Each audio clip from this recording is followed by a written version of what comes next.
Okay, hello and welcome. Hope everyone's doing well. I'm doing pretty good. Let's continue with Morrowind. I just remembered I have to plug in my CD drive. Gonna turn on? Hold on. I can't just have one of these sessions start off all perfectly smoothly, can I? Okay. There we go. Nope. Ding. Nope. What do you mean, no? It's... There it is. Okay, thank you. I plugged it in. It took some time for it to find out that I had done so. Okay. Last time we had done some more quests for the temple. I sort of said last time, but I have done some reading in the meantime, and I think we'll actually continue doing all the quests for the temple. Because apparently if you start doing the main quest line, the temple get upset with you to the point where they won't actually let you do any quests for them until you've completed the main quest line. And I think after the main quest line, doing the quests for the temple will make less sense than doing them now. So I think we'll get them done before then. Okay. Did I make a save at the end of this last session? I guess I did.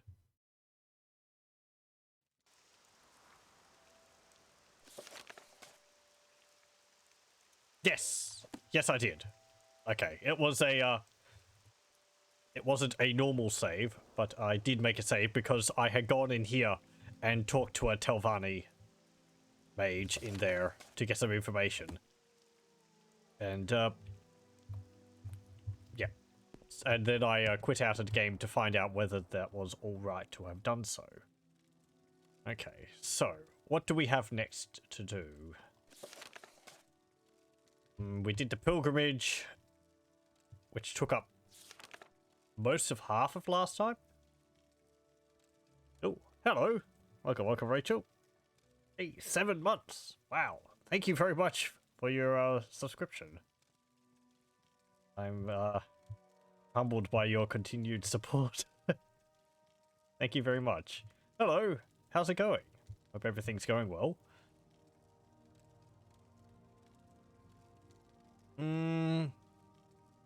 Let's see. I think we can go back to this guy to get another quest. There's also a few quests we can get by going to the ghost fence. Or the ghost gate. Which we didn't actually get to last time, because again, I got sidetracked. It's going okay? Well, that's good to hear, I think.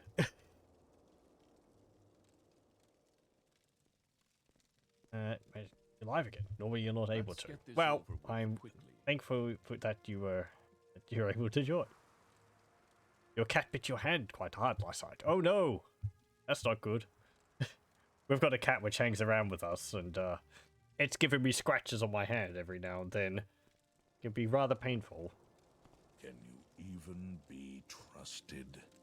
Yes. It's more because it gets a bit enthusiastic when we're like playing with it, so than anything else, but I think it's currently sleeping on the couch. Okay. Make a special trip just for you. Same low price. Let's see. Should I go to Vivek or should I go to the ghost fence? Ghost gate.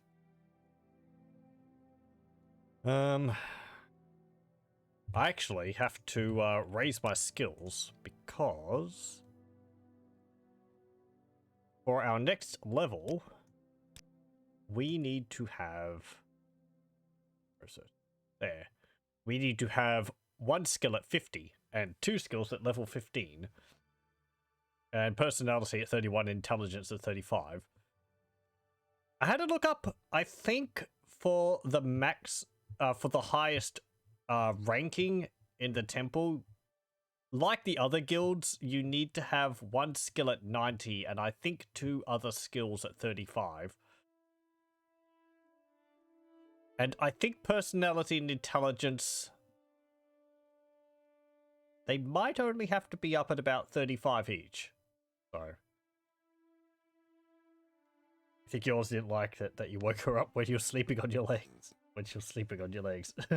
Oh no, she was all comfortable. Alice doesn't really sleep on legs or anything like that. She just curls up on the couch. She doesn't tend to really like getting picked up or anything like that. She sort of showed up a number of years ago and we've taken to looking after her. Where would you like to go? Also, this feels quite loud. I think it's more I just have the volume on my computer up louder than I normally do. Hold on. Let me just make a save. Just in case it crashes. Okay. I will just lower my sound a bit. There we go. Okay, just so I don't feel like I'm shouting over the top of it. Is it going to crash? Chances are, yes. That's why I save every time I every time I think of minimizing out of the game. I really shouldn't. There we go. Yeah, hello, welcome. You're watching the VOD last stream and noticed I don't seem to know about hotkeys. I can open a hotkey menu with F1. I do actually know about the hotkeys. Thank you very much for telling me. Why walk when you can ride? I don't use them too much. I really just have my claymore there. And I guess a lockpick. But they are a thing which you can do in the game. I don't really use them as much as I could. It would make it easier for like searching through my inventory for all the various items and all that. So. Where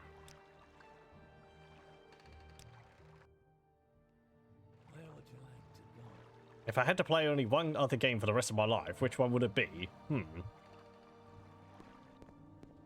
I don't actually know. I feel like if I had any game which I had to play for which I could only play for the rest of my life, I would end up getting sick of it. I don't think there's any best answer for that. Because I like Morrowind or Skyrim or games like that. It was the only game I'd have to play. But Sarah. I kind of wouldn't like to end up disliking the game because it's the only one I can play.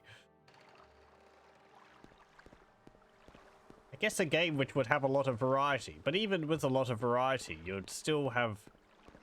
There would still be a limit to how much variety you can have in the game.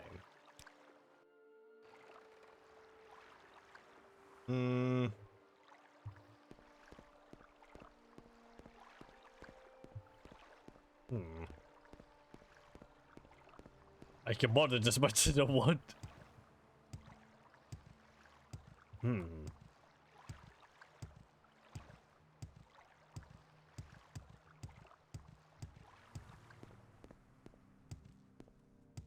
I don't really know.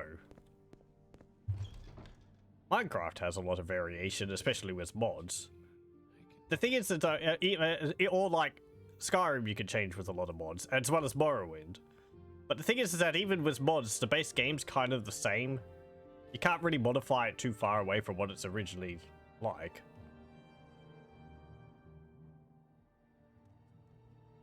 I remember because when I was playing Oblivion, I would install a lot of mods to sort of change all the different mechanics of the game. And at one point I was just like, I'm sort of trying to make the game something which it's not.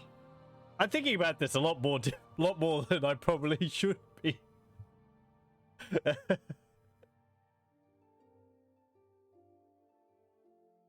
I don't know. I don't really have an answer. I mean, I suppose a large open world game would be neat to explore. Or maybe a game with random elements. Something like NetHack, perhaps. Or, perhaps Dwarf Fortress, because that's just got random worlds, and you could just, you know, regenerate a world and have different histories and all that in it. Guess if I got really stuck into that, it would be interesting reading all the different, characters which were spawned in it and see all the different like events which occurred, which shaped the world. There's a few mods for Dwarf Fortress as well, but I haven't looked into those for years. Anyway, you have anything for me to do? Nope, I have to be a curate. Don't have any jobs for him. And I don't know if Tools Valen has anything for me. He was in Old Rune. Okay. Let's go back here. Because, now I can just take the, Silt Strider to Old Rune. Limit my choices. Morrowind, Oblivion, or Skyrim. Why walk when you can fly? I do like Morrowind for the setting a lot more than Oblivion or Skyrim. In terms of my favourites out of them, it's probably Morrowind than Skyrim than Oblivion. In terms of story and just setting. Probably Daggerfall more than Oblivion in terms of setting at least. Maybe... I don't know. I like Oblivion for the mechanics and all that, but I just feel that the setting is kind of really mediocre compared to Morrowind. Because you don't get, like, an interesting culture. It's just kind of fantasy setting, it feels.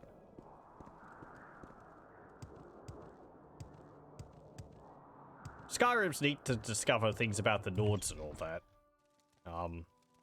You've got the alien ruins in Oblivion.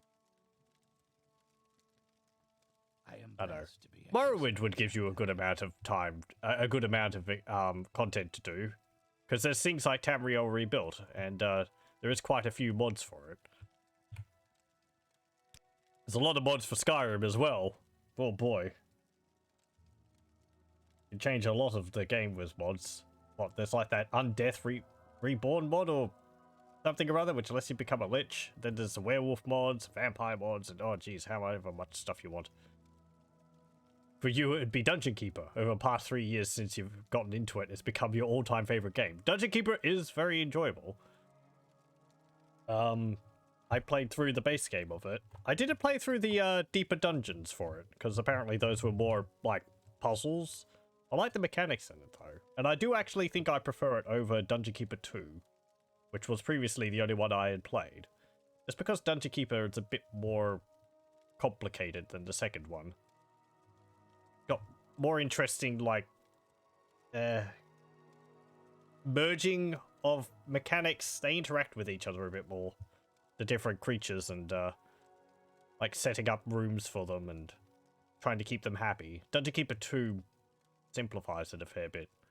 You don't have to worry so much about that.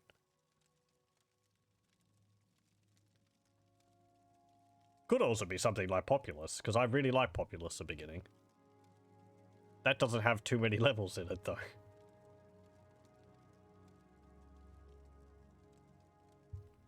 So yes, I think out of the Morrowind, Oblivion, Skyrim, as I said, Morrowind's probably my favourite. Then Skyrim, and then Oblivion. If it's including all the Elder Scrolls mainline games, I'm not including things like Battlespire or Redguard, because I haven't played those. Or the mobile games, because... Or the mobile game, because... Why would you count that?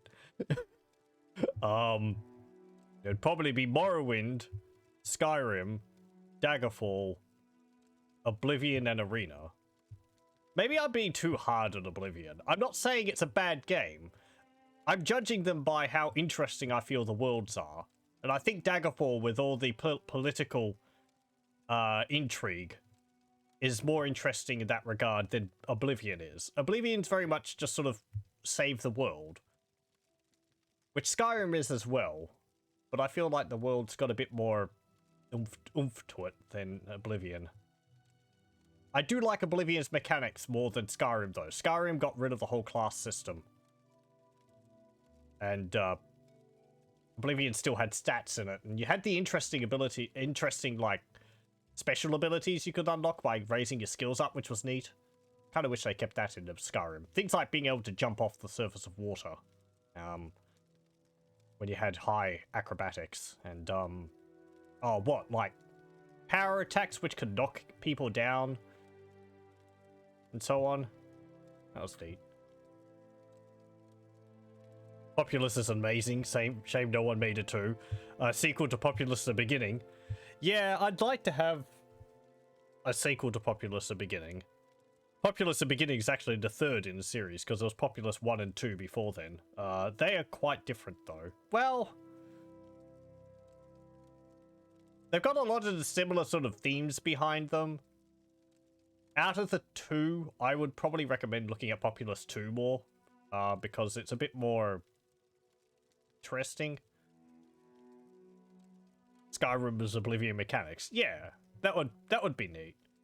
I didn't like in Skyrim how it didn't really matter. There was nothing to define what class your character was. You can kind of be everything, and that is possible in any Elder Scrolls game, but there wasn't really any pushback against it.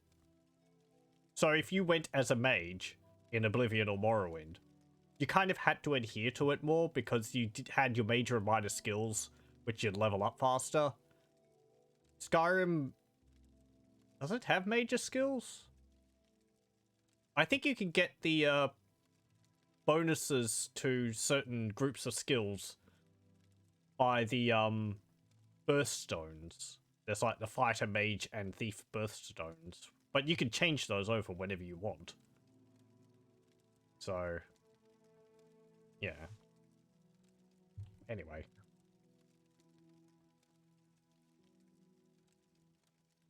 You don't have any jobs for me. Pardon for that. Yes, okay. Okay, fine. We have to go to the ghost gate. You can get bonuses for the level skills faster. Right. That's, yeah.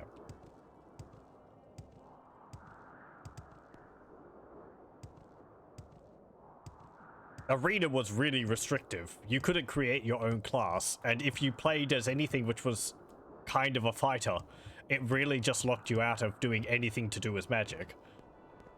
That's a bit too strict. Daggerfall worked quite well, because you could define your class, and you had... It still feels really loud.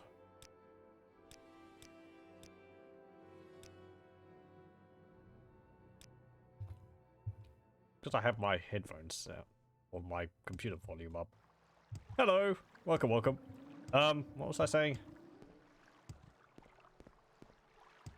I lost my train of thought. Oh yeah, Daggerfall. I liked in Daggerfall how you could pick negatives for your character class. You could have things like, doesn't regenerate magic outside during the day, or only regenerates magic in the dark, or things like that. Or you could have phobias to certain types of monsters, which would make it harder to hit them. Which, again, as someone who sort of likes having a character class, I rather like that, because it just made the character feel like they had a bit more... You could define a character and kind of have a backstory for them. Oblivion, you could do that as well, because you had all the same classes as in Morrowind. But then Skyrim, you don't have that, so it's just... I don't know.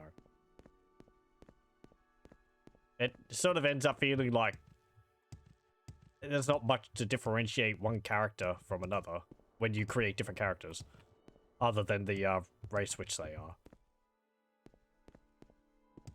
Yeah. Okay, I want to get over these rocks. Come on. Can I get over these rocks? There we go.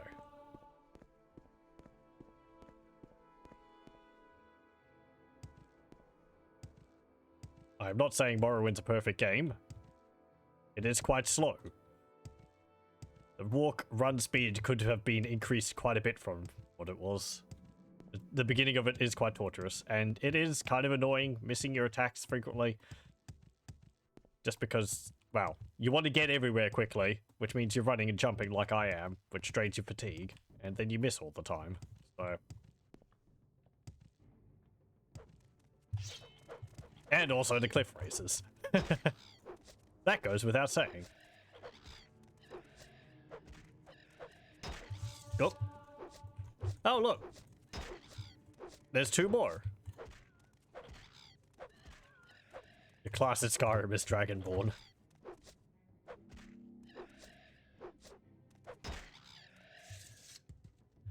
I think there's also a change in Skyrim and Oblivion to sort of being like save the world stories, whereas Daggerfall and Morrowind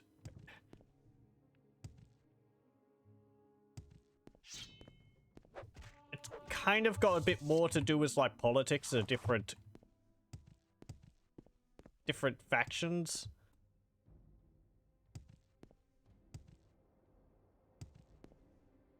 Yeah, great. Anyway, I'm not going to be too good at explaining myself there, so I don't think I'll go further with that.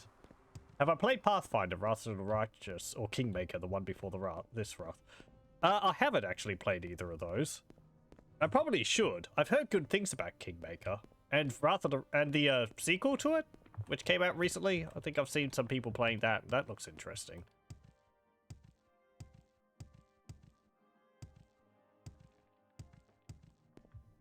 It probably would be something I'd be really interested in, seeing as they're kind of a Baldur's Gate style RPG. I do like Baldur's Gate. That's still on my list of games to play through, all the Infinity Engine role-playing games. At some point.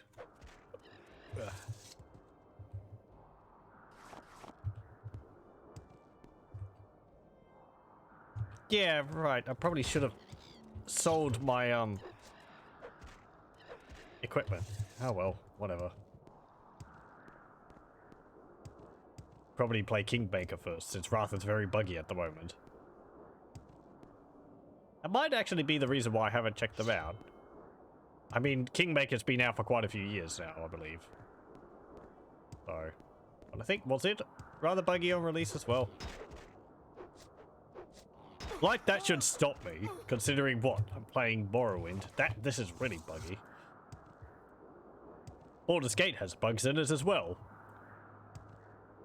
I would probably play it with it being unpatched, just because, I don't know, there's some amusing bugs which can occur in the game. I say amusing, it's not like it's going to be laugh out loud funny, but the game has an interesting way to deal with scripts failing to spawn characters.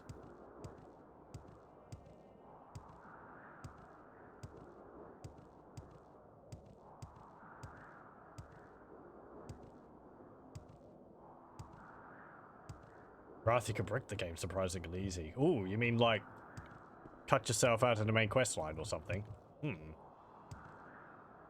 Or is it just like it's just not gonna work now?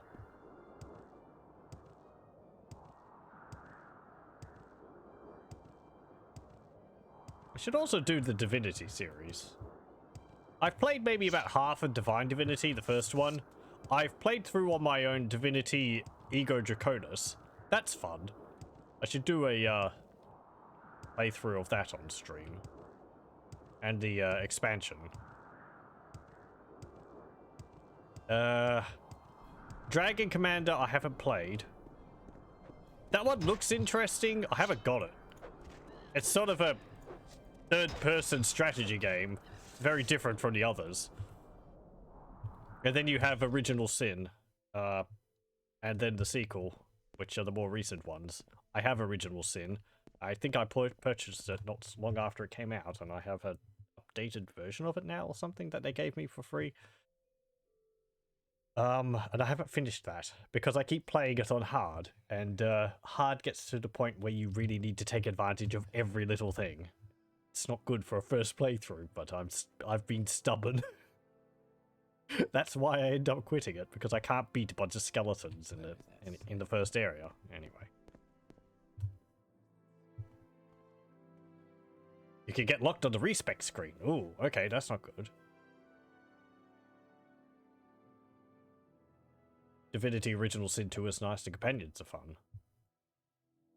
I think Larian Studios, I think that's the company which does those games, has done pretty good work. I like Divinity 2 because it was a fun, it's like a third-person action game with RPG elements. It's got... The storyline's kind of generic, but I don't know. The combat was neat. And it has, like, humor throughout it, which was entertaining. Hello. Who do I have to talk to here for my quest line? Give me quests.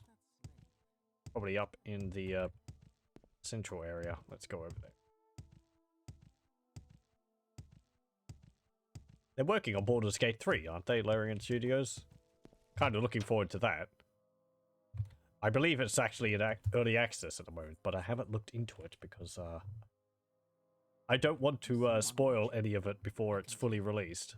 So, because I don't want to like purchase an early access game, play it, then have to wait for the next update to come out. I feel like I'd just get... it's like I'd have to be like waiting on reading the next chapter of a book. Any duties? You have no duties for anyone under the rank of curate. Okay, fine. I think I remember this. I have to actually just practice my skills. Oh boy. I make a skill. Let's see. Store health.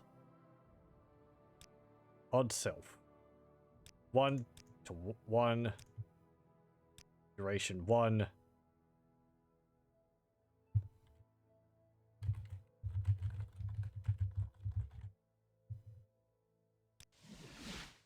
Okay. And I need...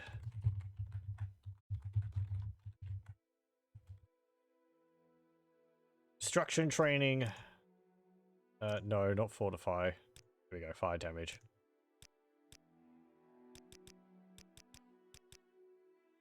Think I could do target 1 to 1, duration 1, area 5.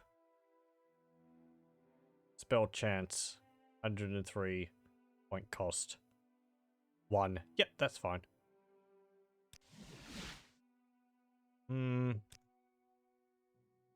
What other skills do I have? Mysticism and alteration. Okay. I just cast Elm Civi Intervention as a to train mysticism. I just teleport myself here constantly. Alteration. Let's make a simple one of that. Self 1 to 1, duration 1.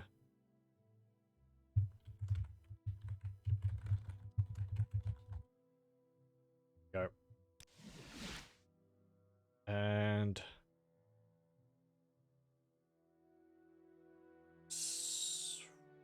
telekinesis.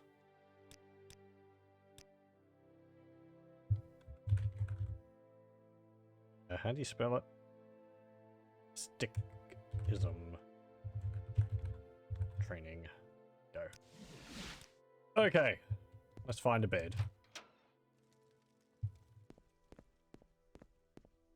Biggest problem with Wrath, in your opinion, is that the game on core difficulty, the difficulty that is supposed to be closest to tabletop, is balanced towards min-max characters, which makes the game very unfun. Yeah, I think sounds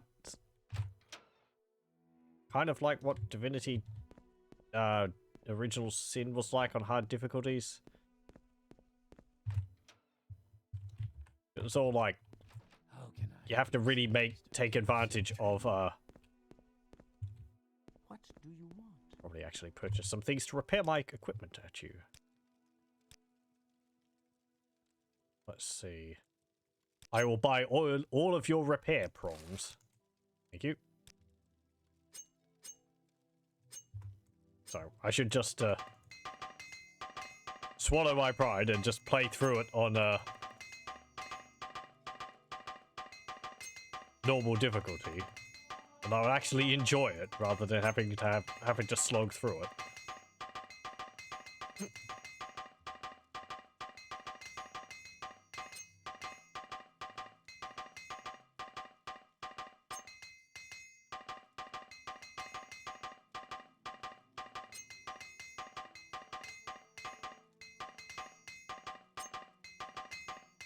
This is repairing. You played Baldur's Gate 3 at hand, and you liked it more than any of the other tabletop-inspired RPGs. But it seems to be much better and it's much more user-friendly too. That's good to hear.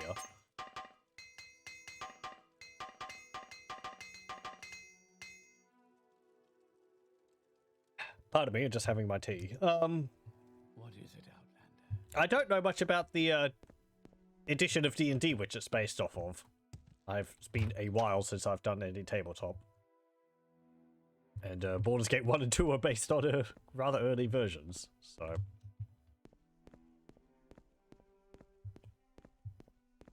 But...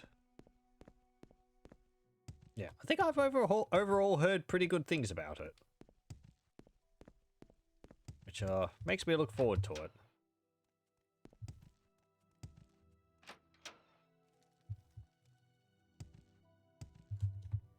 Is there a bed here which I can rest at?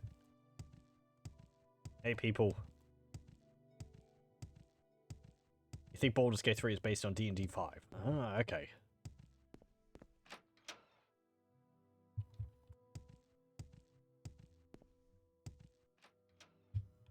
Okay, hang on. You're in here. Can I sleep in here? Something to say, Outlander? If you don't see me sleep in the bed. Okay, good. Don't come around the corner. I'm, I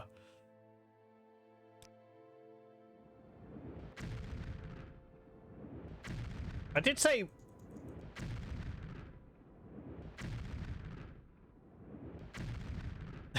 That's kind of a large... That's 5 feet. Wow, that's like the minimum size. Okay. Okay, let's do restoration training. I'm not going to sit here and train my restoration all the way, but let's get at least like 1 or 2 levels.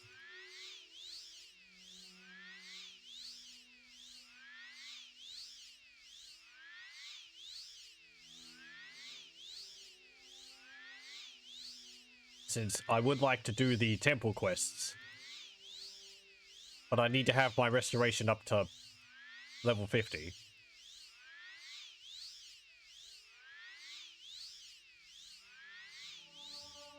There we go.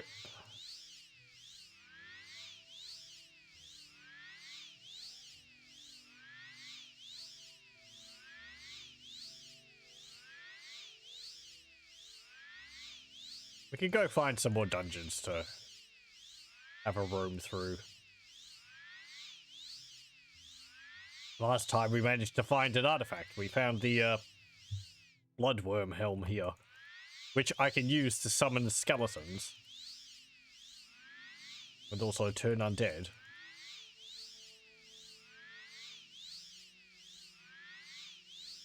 I could still do with some better armor. I have what? This Nordic trollbone cuirass. I still have steel armor. For level 11, I feel like I should be wearing Dwemer. At least. Probably going to be going through some Dwemer ruins then. Where's some witcher near here? Let's see. Okay. I think I see where some...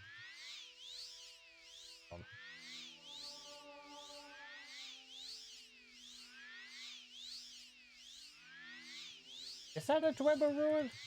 Might not actually be.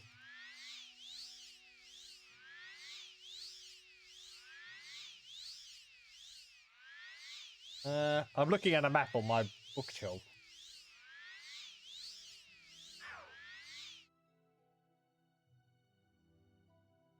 There's some near Cole, which we might go to. You can't believe how easy it is. You just have to go a little crazy, and then suddenly it all makes sense, and everything you do turns to gold. Strength will get speed, and we will get intelligence.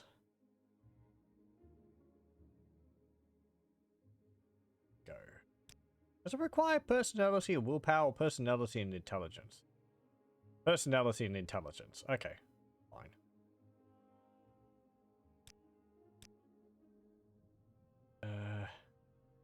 Okay, good. Let's go. Since there's no quests for us here. I kind of see some areas which we could go to, but I don't know if they're Dwemer ruins. They might just be the domed roofs of Dunmer buildings.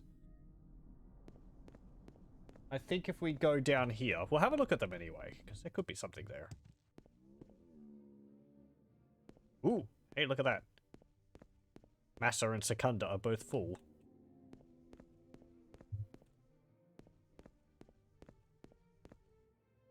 It's interesting in the Elder Scrolls games, when the moons are new, they're actually not there. You can see stars behind where they are in the sky, or I believe you can? Because they're actually like shrinking and reappearing. Pretty sure that's a thing. Aside from it being like a retextured Mars.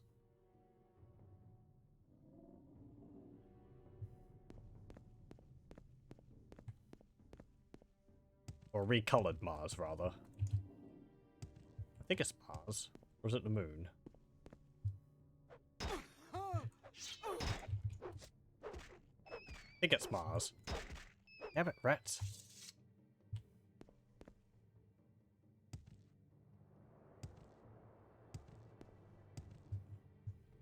Okay, so if we go... Oh, I've actually gone through there before. Oh well, maybe I didn't have a look at the ruins. Have I seen the trailer for Grand Cathay for Warhammer 3? I have. I didn't really have any expectations because it's all completely new stuff which is coming from Games Workshop and Creative Assembly. I like what I see. It looks very interesting what they've managed to come up with. I'm just waiting on more information for it. I also like that for Zinch we've got things like the mages on the discs. I think there's been pictures of the flamers and horrors and all that.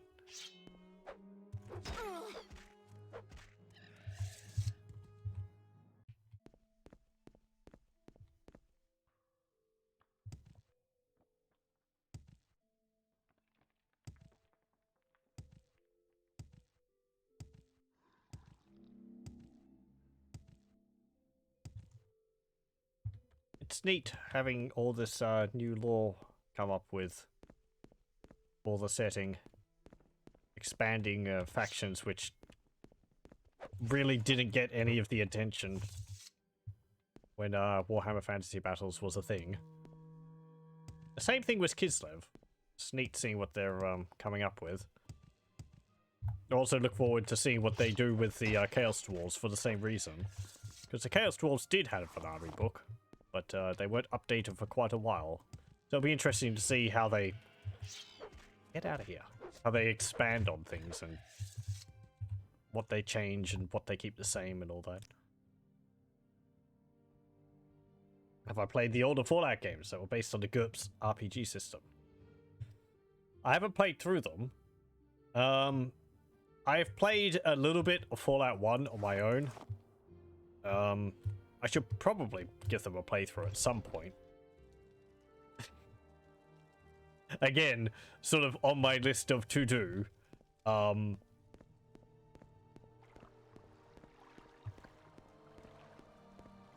hello. That's not nice to turn around the corner and see. Yeah, I guess at the time I never really pay much attention to them because I didn't have much interest in the sort of turn-based role-playing games, which they were. But I'm more open to that now, so I should give them a try at some point. What am I doing? What am I doing? What am I doing? Aside from panicking.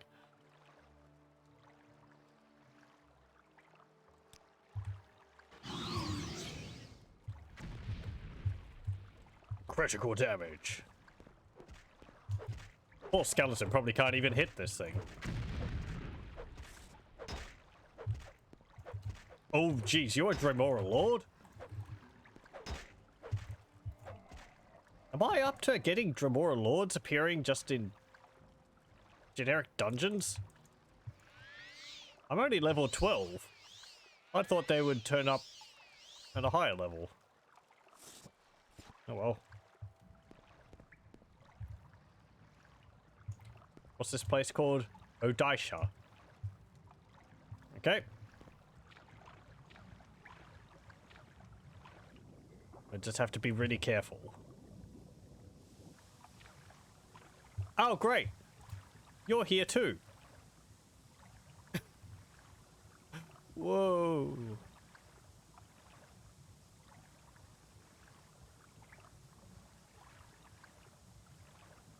I don't think I've got something to protect against, shock.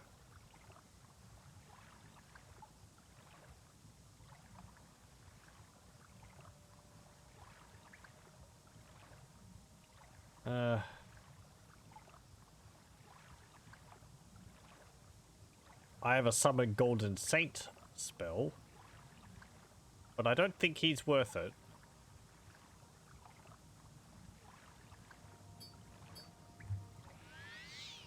No. Hang on.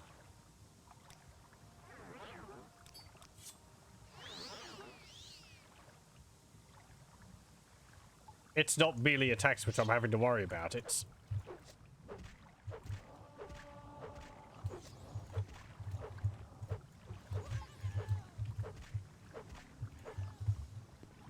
Oh, there's a frost atronach over there too. Hello. Nope.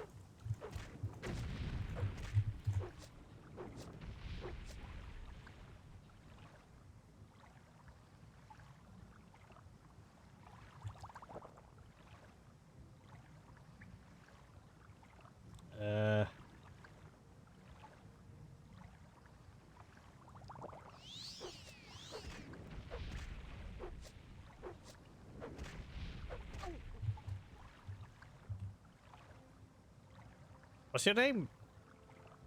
Tari. And a dire shard sword. An extravagant ring. Sure. We'll take all that. We'll take that. Where'd that storm atronach go? I don't like that it's not around here anymore.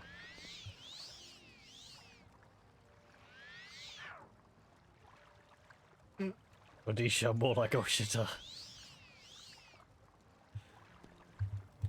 I've turned around from some dungeons immediately after entering them because I've come... You go in and you just come face to face with... Oh look, it's vampires. Or, oh look, it's... You know... Dremora Lords. It's just like, yeah, I don't think I'm going to deal with that. Well, poop.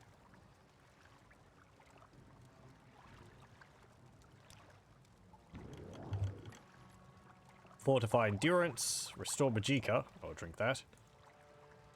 Corpse Preparation 1. Corpse Preparation 1 version which hasn't been opened, and a spoon. Oh boy, hello. Oh.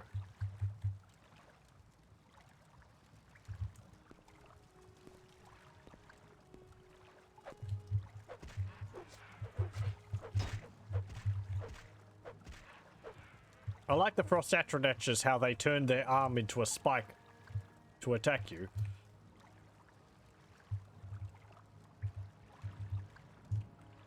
No scrolls in them. Okay, let's go deal with Stormy.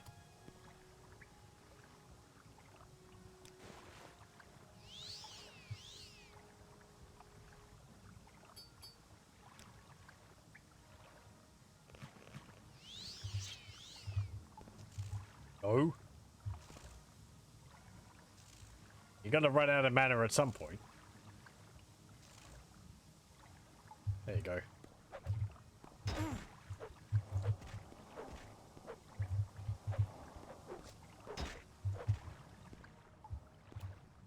Oof, okay. There we go.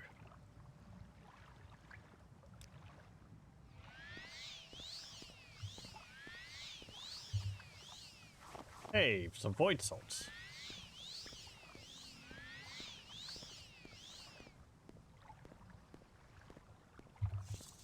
Okay, what else have we got around here? Crystals.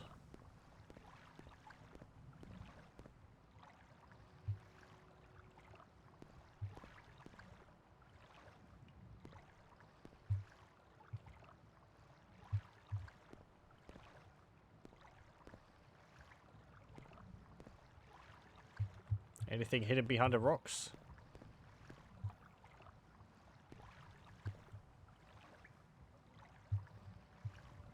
Doesn't look like it. Okay. Can you be a vampire in Morrowind? Yes, you can. There is 3 different vampire clans which you can join. Not that you know which ones they are before you get infected, or before you get turned into a vampire.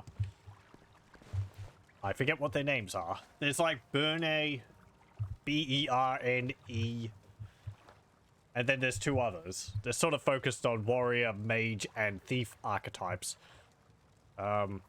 It's really not that developed, so I wouldn't recommend it. Because everyone just hates you, and you can't get anything done. It's not like Oblivion or Skyrim, where you can hide the fact that you're a vampire. I might have said last session that I thought maybe you could hide the fact that you're a vampire by wearing a full helm. No, that would be from a mod, which I used to play with. If you're a vampire, everyone hates you. You can't go out during the day. You can't trade with anyone, except for people in the Mages Guild. You do get stat bonuses. Rather large stat bonuses. You get a spell of absorb health, which is your, drinking blood. So you have to cast that on people to restore your health, because you can't sleep, since you have nightmares, which stop you from regenerating your health, or stop you from sleeping. Yeah, it's just... There's not really much you can do when you're a vampire, so it's... There is quests for you to do when you're a vampire. The, vampire clans, depending on which one you're a member of, you can go to their, like, clan stronghold. Actually, some over here. And you can do some quests for the, like, elder vampire in the, tomb or dungeon.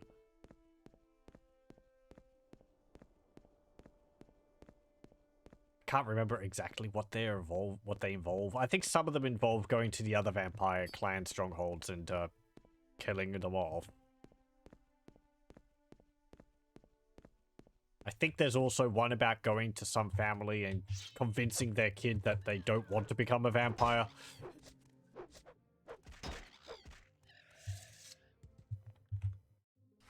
So, Blood Moon also... the expansion Blood Moon also allows you to become a werewolf, which is more developed. At least it works better in the context of gameplay than being a vampire. Being a werewolf, you would transform into a werewolf every night. It doesn't follow a moon cycle. And every time you transform, you have to kill an innocent to gain health. If you don't, you will start...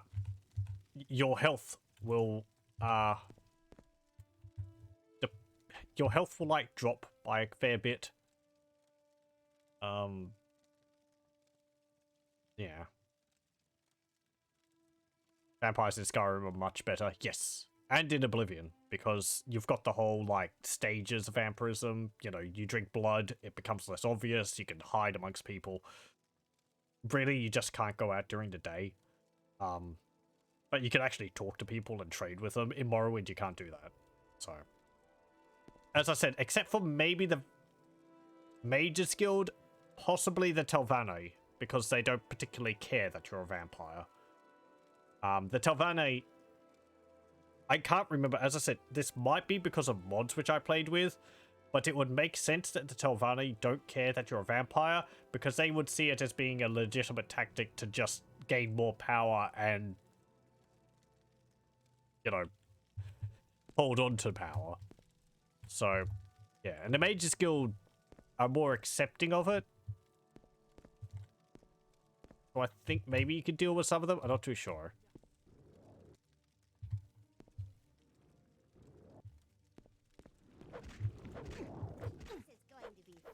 Hey, don't punch me.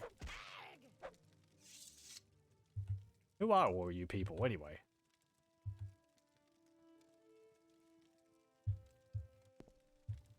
Right.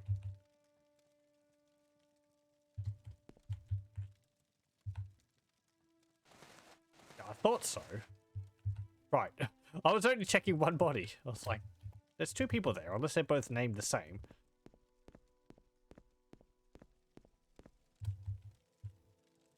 Also, especially with the Dawnguard expansion for Skyrim, it makes things much more interesting as well. And you have the Vampire Lord form.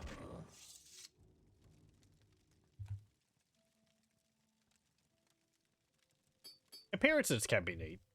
The Argonians get like 2 long fangs at the end of their snout, and the Khajiit get fangs and they look like a saber-toothed tiger, which is pretty cool.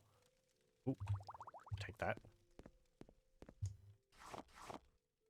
Of course, being an Argonian vampire is quite difficult because I have 100% immunity to disease. You have to find a way to reduce your immunity to disease to be able to catch porphyric hemophilia. Porphyric hemophilia, pardon.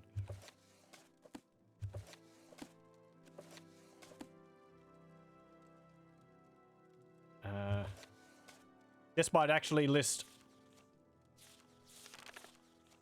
the different clans. Yes, there's the Quora clan, the Onde clan, and the Burn clan. Burn clan vampires prefer stealth and ambush. Onde vampires are potent spellcasters, and the Quora are the strength and endurance. So fighters, mages, thieves. As I said though, you don't know which ones which clan you are until you actually turn into a vampire. It does depend on which vampire you were infected by, because they are of certain clans and they will infect you with vampirism of the same clan. So, reading up on the wiki, you'll be able to find like, oh, the vampires in this dungeon are of this clan. If I get infected by them, I will be of that clan. But it's not something you can find out about in-game. Because there's no outwards indication of it.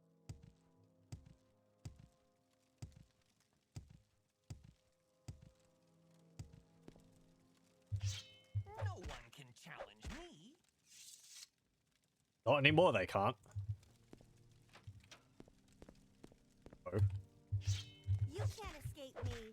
Who are all you people? I'm just going in here, murdering a whole bunch of people who are just sitting around in here. I mean, they're attacking me first, so, you know, but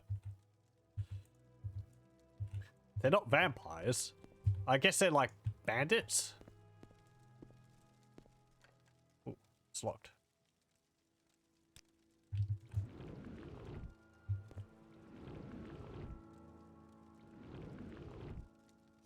Fantastic.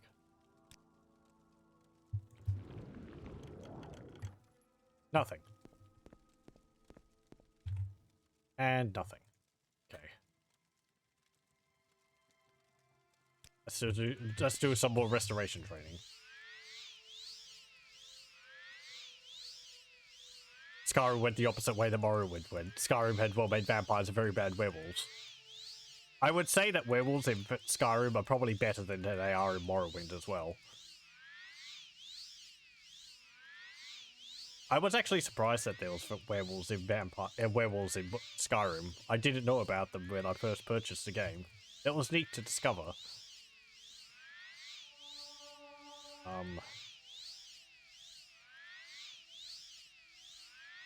Like, what is there?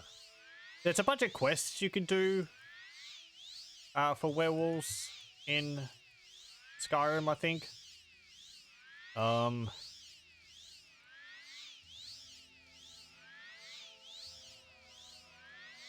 Morrowind, the Blood Moon expansion is focused on werewolves. And I think maybe you get different abilities as you go through the werewolf quests for that. I'm trying to remember. It's been ages since I've done Blood Moon.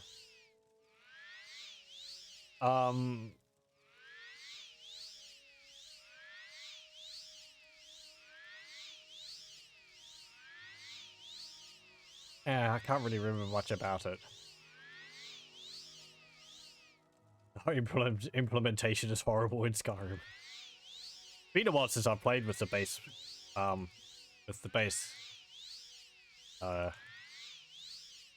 base mechanics for them. Okay, let's rest. In Morrowind, there was a mod which again there was a mod which I used quite a bit of. I think it was like Moonlight Tales or something like that. It was pretty good. I think it actually allowed you to have like a whole bunch of different forms based on the based on the phase of the moons. Like if they were both new moons, then you'd have basically just kind of like a wolfman type form. But if they were both full, then you'd have a greater werewolf form. And there's all these different variations between. Kind of needlessly complicated, but it made things interesting.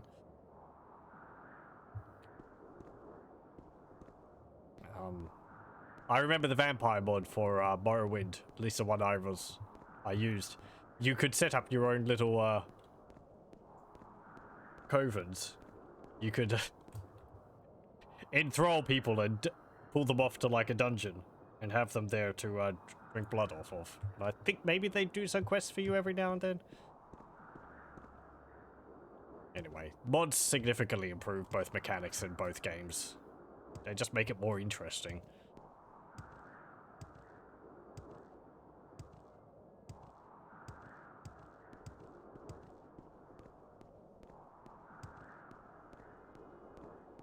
Oh no, hang on. Also in Skyrim, you get points which you spend on sort of improving your werewolf form, don't you? And your vampire form. So you can like deal more damage. Probably run faster and such. Oh, were they the vampires? They weren't vampires. I can get rid of this. I'm just going back the way I came. Where am I? Hold on.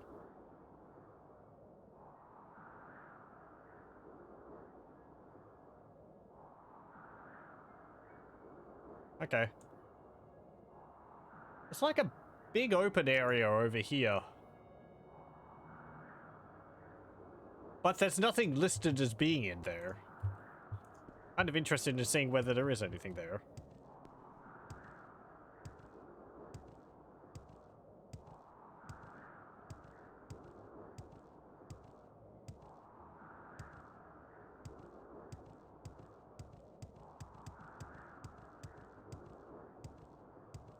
I like the whole vampire and werewolf mechanics that the Elder Scrolls games implement into them. Even if they're not always that interesting or that developed, it's still neat to have them.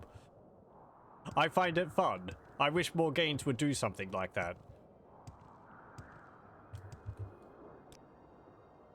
Just having, like, a mechanic in the background which you could make use of. It's, I don't know, it's neat. Daggerfall had it, but in Daggerfall, it's kind of like Morrowind. It's not really worth it.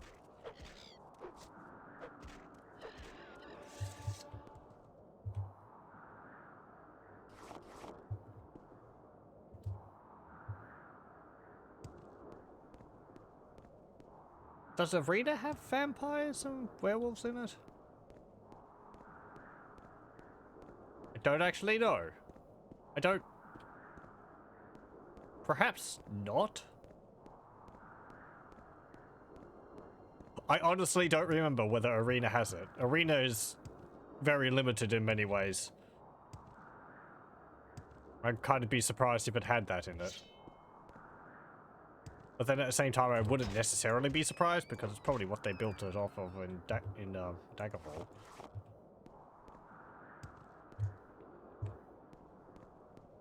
Is there a dungeon around here? Sometimes there's stuff, as I found last time, on the map, in the game, which isn't listed on the map. There is a cave over there. Let's go have a look at that.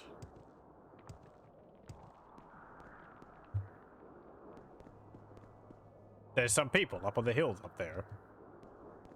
That's it. She's gone too far. I'll see her disgraced before the council. Yes. Oh, was this an egg mine?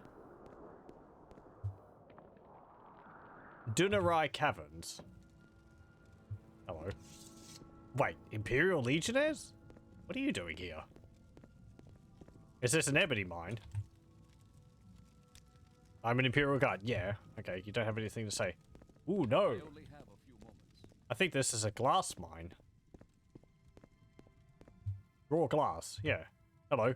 You're in a raw glass mine, and all the raw glass belongs to the Emperor, so don't touch the raw glass, or the guards will kill you. The glass miner. I'm a raw glass miner. The raw glass deposits here on Vvardenfell are the richest in the world. The matrix is a very hard stone, and separating raw glass from the matrix is hard work. Hard, honest work that pays well. Well, I'm glad. You're kind of out in the middle of nowhere. At least you're getting paid for your efforts. The raw glass deposits here on Vvardenfell are the richest in the world. There's other deposits? I guess so. I always thought the glass was here because it was a byproduct of all the volcanic action in Vvardenfell. I don't know what they do for glass in Oblivion and Skyrim. I kind of assumed, I guess, that they imported it from Morrowind. There's a fortune in raw glass here. It all used to belong to the temple, but now it belongs to the Emperor, or any one of his cronies he gives a mine charter. Yes, well. Have any advice? Don't fight when you're tired. Yeah. Have you noticed? Yeah. Smuggling raw glass is a crime. All raw glass belongs to the Emperor, so it's a crime of treason and punished by death. But there's so much money to be made selling black market raw glass that it's a rare merchant who will refuse to buy a piece from you. Of course, if the mine guards catch you stealing raw glass, they'll just kill you, which is why we don't steal raw glass. They're really drilling that into my head. I mean, that's just going to be theft. So, but yeah, you can just find raw glass and sell it.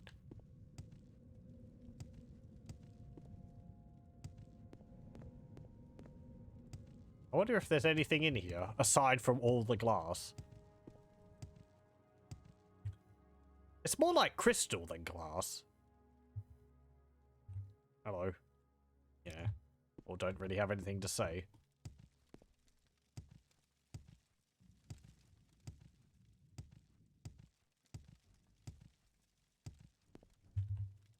I don't know you. What do you want? You're a mage. Okay. I think I can look at it. What is there? Yeah, there's 5 stacks of it there. That's 1,000. That's another 1,000 gold there. Could probably make off with some of it. Like this lump here.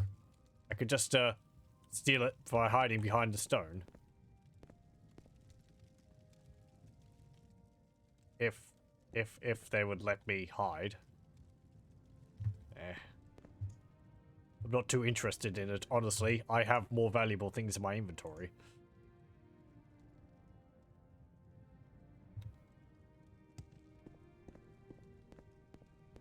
Is there anything else around here aside from all this glass? There's not like an artifact hidden up on these stones here or something, is there?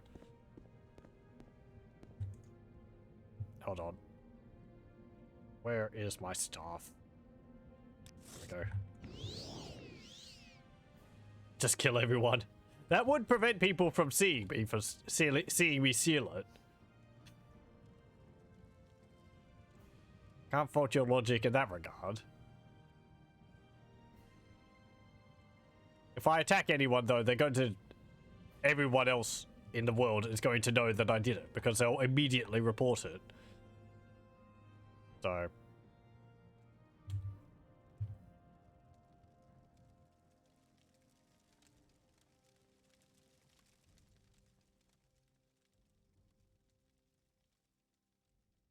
Actually, kind of surprised. I've seen a lot of ebony mines, but not that many glass ones.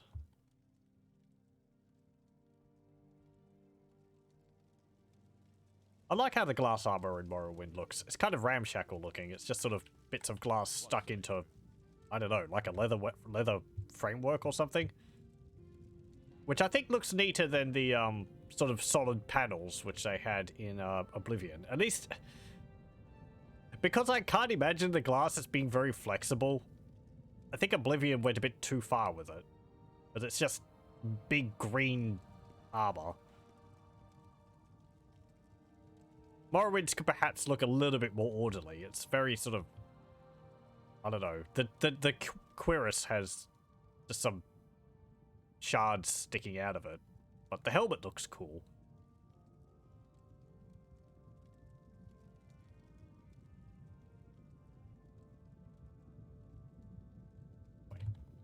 Is that...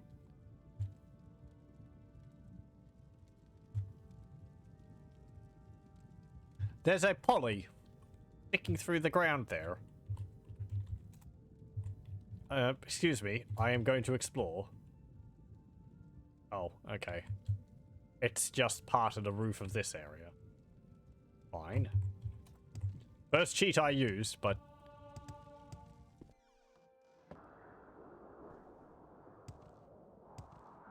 It's just, no clip.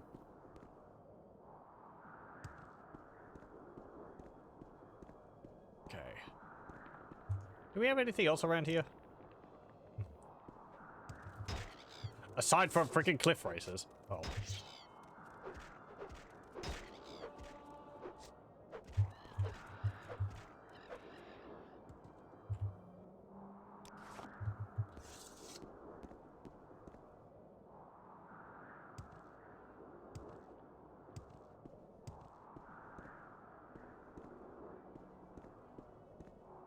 There's a shulk.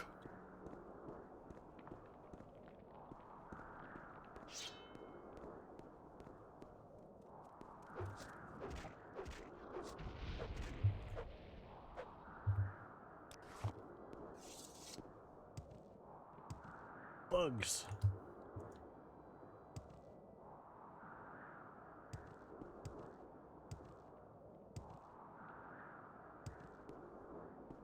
Nothing there.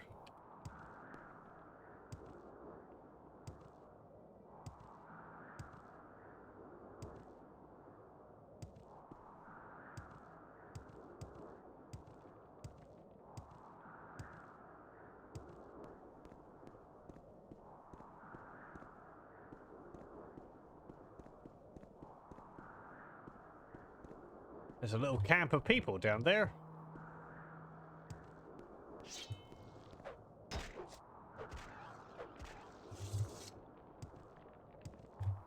Are they friends or are they Ashlanders which are going to attack me? Don't really want to get close to them to find out. Ashlanders aren't really worth fighting. They don't have anything.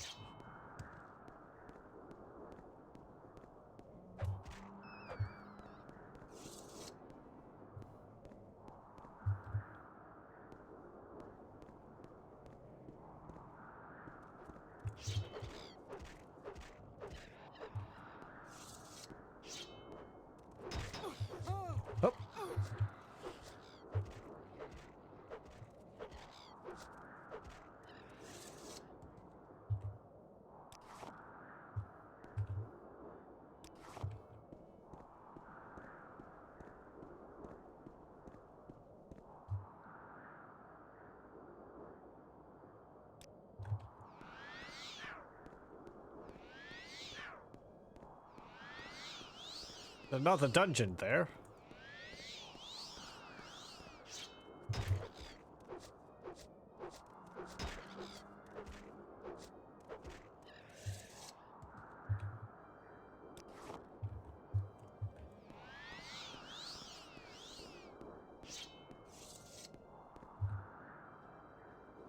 And apparently something is attacking me still. Is it you?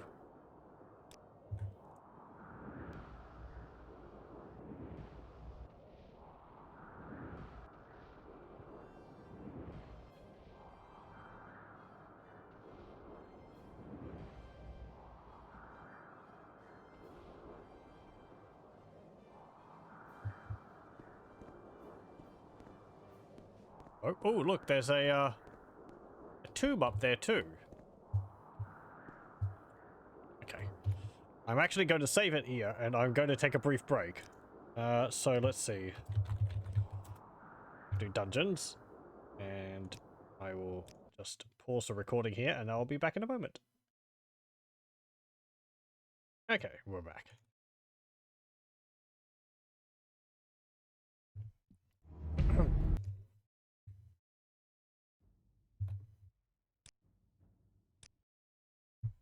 Let's see. Should we go through the tomb over there or go through this cave? Let's go through the cave first. There you are. I look all over for you. I can't find you anywhere. Okay. What's this one? Pallet mine. Oh, okay. This is going to just be like another ebony or glass mine. What of Imperial Guardsmen walking against the fortifications? They're not fortifications, what are they? I don't know. The support beams. Do you own this green lichen? Can I take this? I can. You don't care about it. I'm over encumbered. That green lichen was the one which broke my back. Let's drop that silver dagger. Hello. Okay, it's just more raw glass. Is there anything around here? Hello. I mean, there could be a trainer. 10 raw glass. A whole bunch of quama eggs. More salt rice. Let's get this over with quickly. More glass. More glass. I didn't want to pay 5 gold because I dared to touch someone's bed. I'm gonna reload. I don't even want that lichen now. That bed is property of the Emperor. Your life has been forfeit.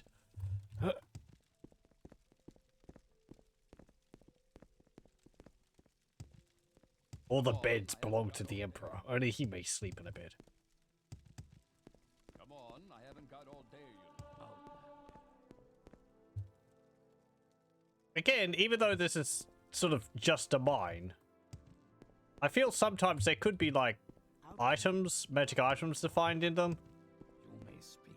Like, I think in some of the mines, they might have uncovered a, Let's get this over. like a ruins in the depths, and you can explore that.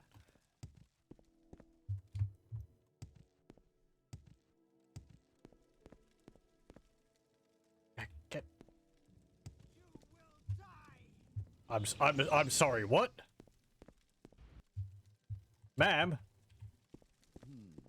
Ma'am, you really shouldn't attack me. There's Imperial Guards everywhere. You will suffer greatly. Let it be known, she attacked me first. I don't know why.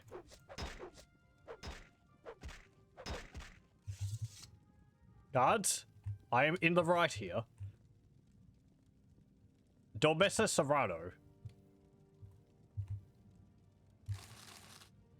Yes, a silver war axe. Where's that slave? Iron armor. You're not wrong. I'm actually curious about that. Let's see. I am going to save. And I am going to look up in the wiki what that is about. It's probably just just randomly attacks you, but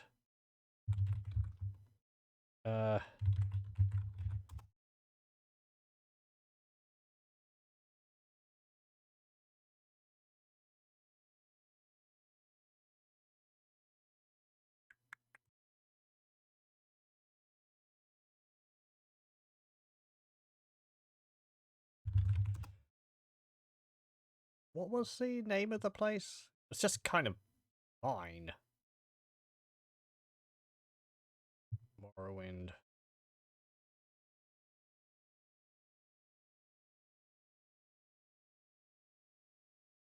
Mines.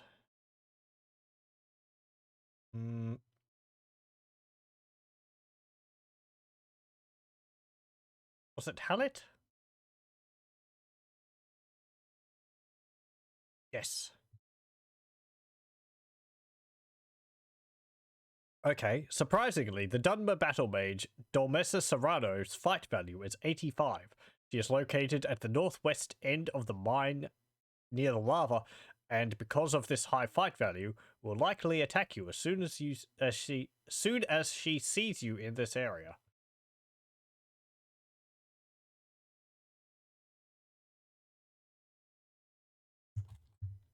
What's the wiki got to say about her? Actually, nothing. She doesn't have a page on her own. Okay, okay. It's just an NPC who has a high aggression rate, which attacks you because reasons. Fair enough.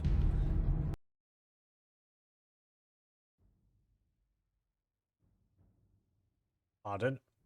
I got some chorizo in the break as well, so spicy.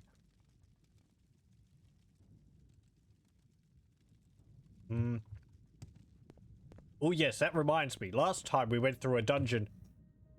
What was it called? In Duranion. The sixth house fortress. Pardon me. Oh boy. Ooh, spicy. Let me just finish this.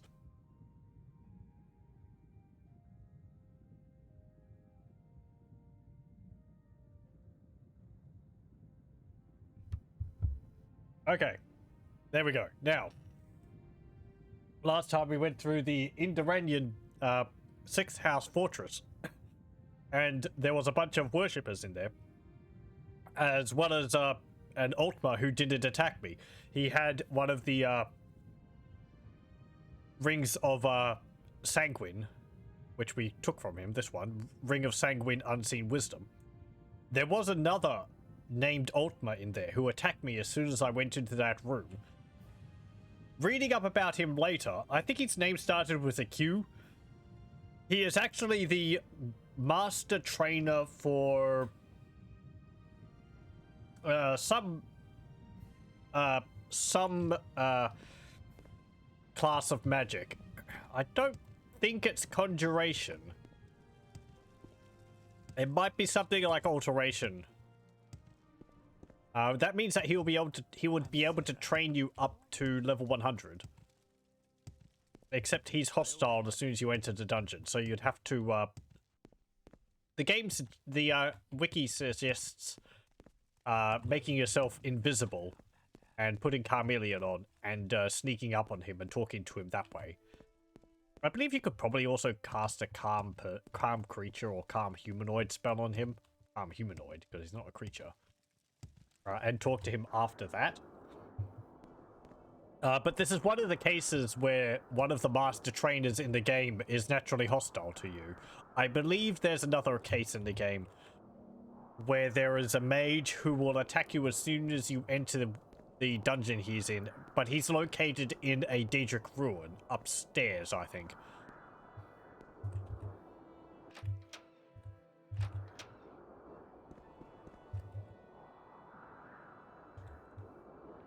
Let's deal with you.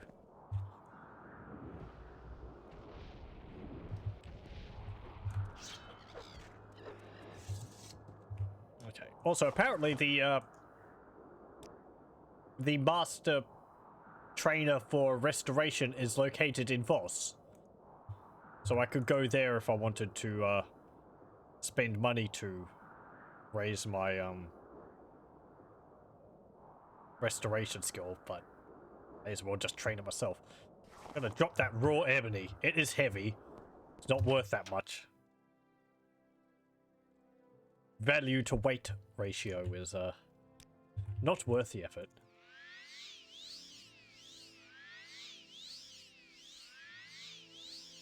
Okay, what have we got in here?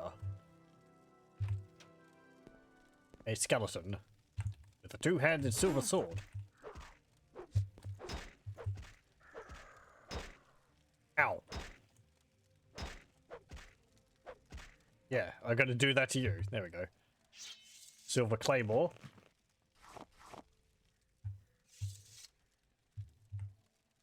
Titan club. Common ring in a chest. Sermon 26 of the 36 Lessons of Vivek. A sneak went up to level 8. Apprentice's lockpick. There's another case of terrain merging through each other. Ooh.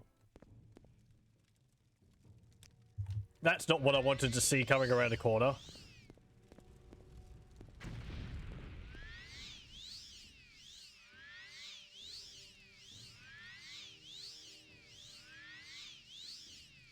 That's a Daedroth.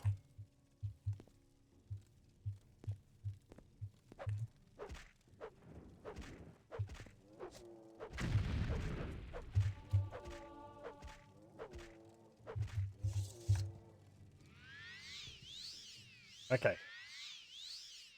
Not a problem. Just a slight amount of panic. Oh, you didn't even drop a heart. Oh well.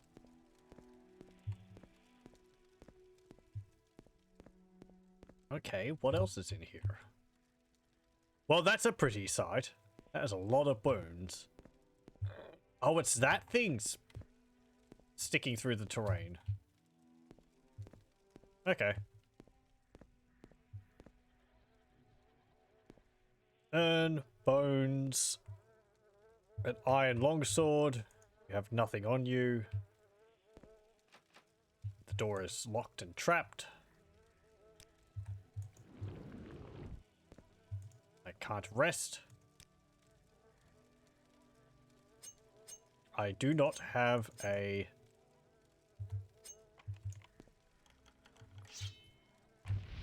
Ow.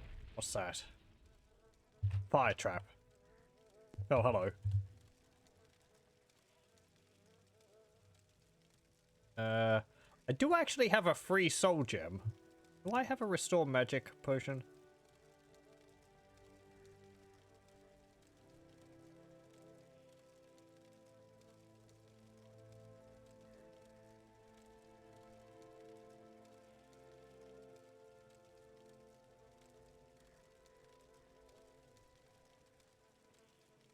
No.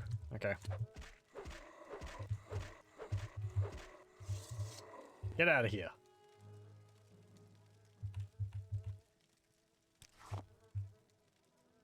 Common amulet. And another lesson of Vivek.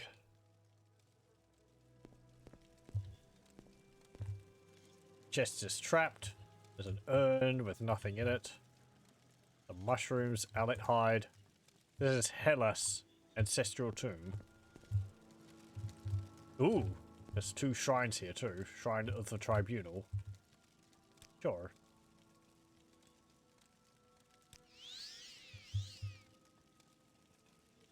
Let's rest. Ow.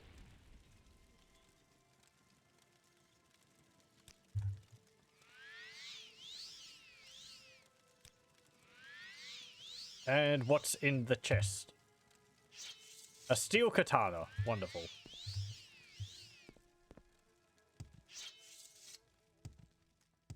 Okay.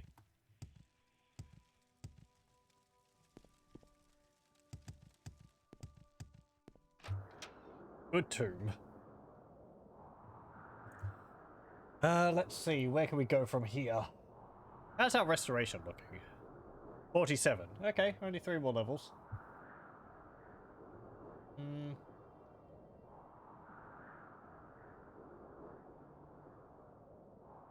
If I keep going east, there's a Dwemer ruin over there. Now, I remember one of the Dwemer ruins around there is one of the vampire clans' capitals or headquarters.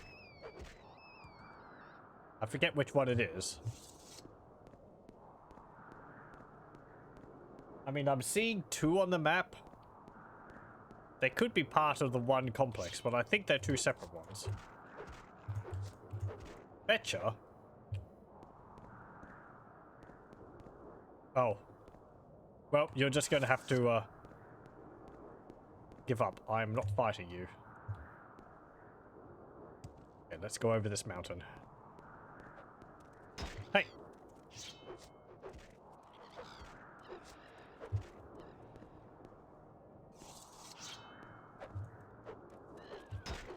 Holy crap, where did you all come from? Clear skies and suddenly 3 pop out of nowhere.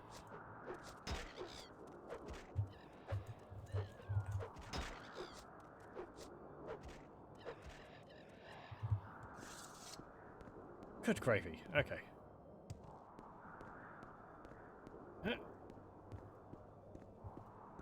Help, stuck.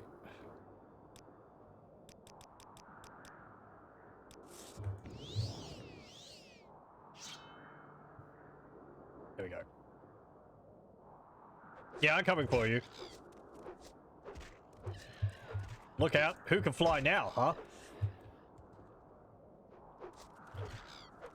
Coming to teach me the error of my ways. Only cliff racers may fly in these skies. Jeez, that's 6 in like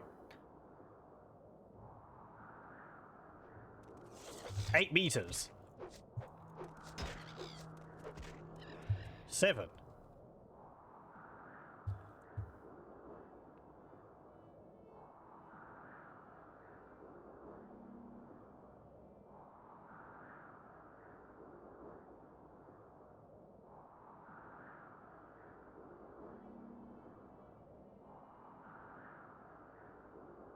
There's another camp there. Hang on. I want to go this way.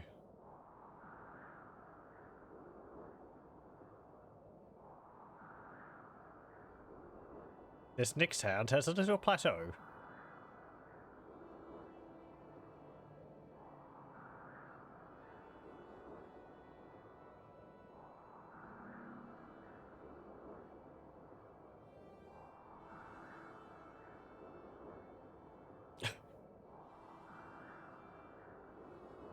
I'm kind of impressed that cliff racers are able to fly around during an ash storm.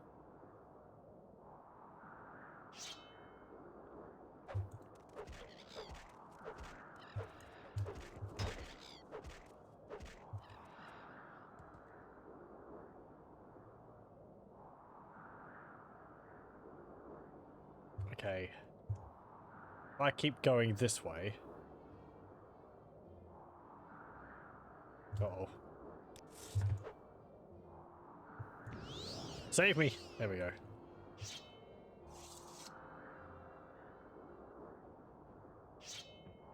Yes, yes, I know.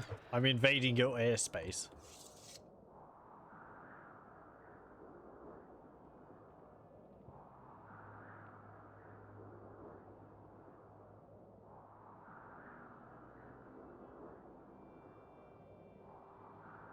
Okay, this is another 4-yarder. This is 4-yarder Asher done. I think.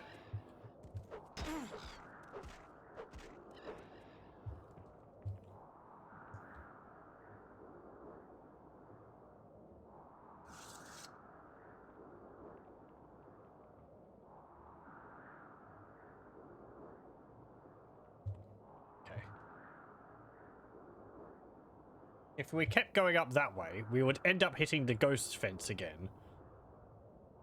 But there is only one way to get through the ghost fence. Well, I mean, There's like two ways to get through the ghost fence. One's through the big gate, and the other one's just to levitate over the top of it. So I guess we could get over it that way if I wanted to. I kind of don't really want to go into the ghost fence area, because a lot of the dungeons there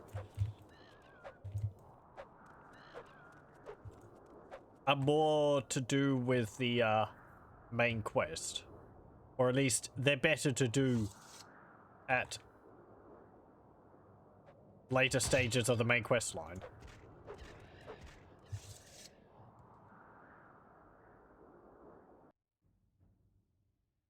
Ah, silence.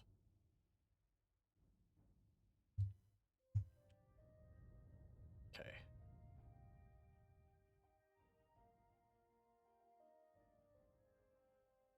And more ashlanders down there.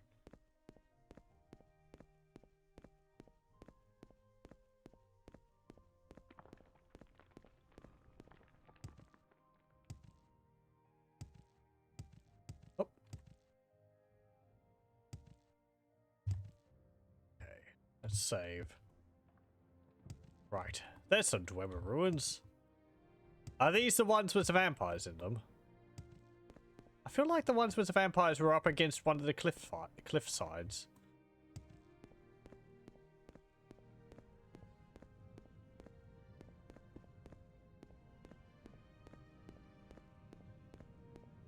I guess we'll see. This is quite an extensive one.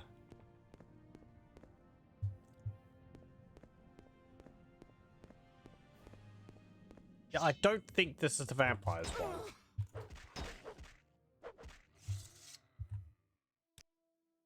My admittedly rather shoddy memory is telling me that the entrance to the vampires dungeon around here is different.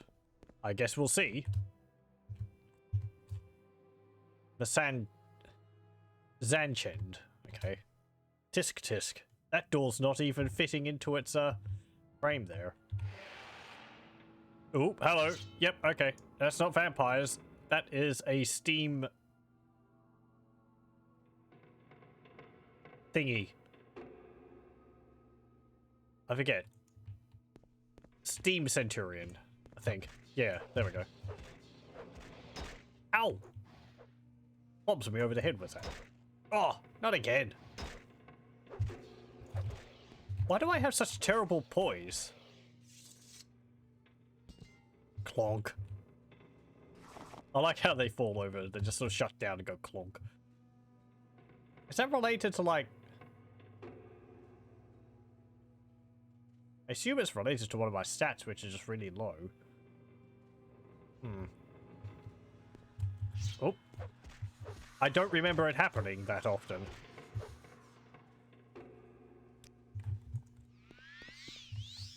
Also, I saw another Dwemer ghost over there.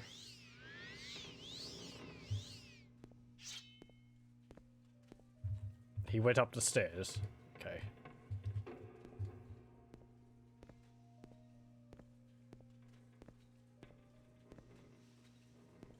Maybe we can get some more Dwemer armor. A tube.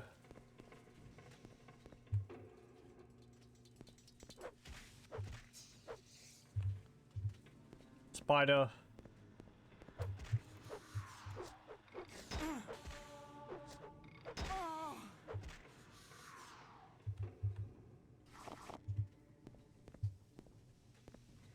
Yeah, there you are.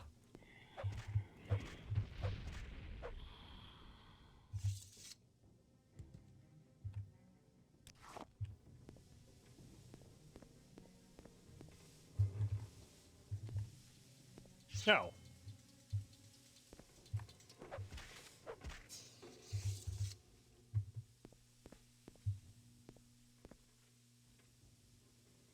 Ornate Dwemer chest. What's in here? Ooh, a crossbow and some iron bolts. Hey, neat. We don't have a crossbow. I don't really use ranged weapons in Morrowind. I find them... I don't know. I don't like the lack of feedback when it comes to whether you hit something or whether you just missed. I guess we'll have to drop our spear. And I'll drop the short sword. They're only worth 300. Ooh, there's some schematics there. They're probably related to a quest. I wonder whether I should just leave them there. Emerald, diamond, ruby, some coins.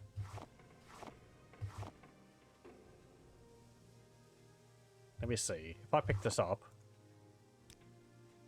doesn't say anything. What's the schematics of?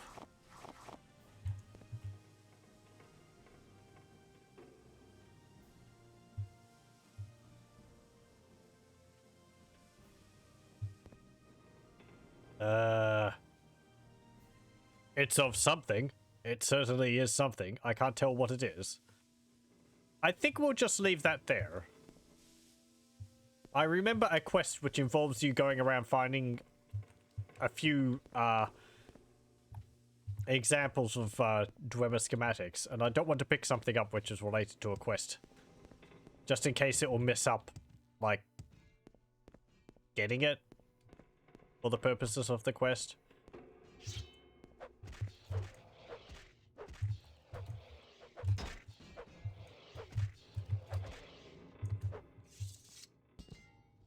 Bonk. I like all the cabling and all that to have in there too.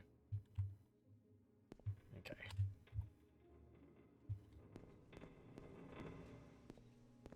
Oh. This isn't a very big dungeon. That one's trapped.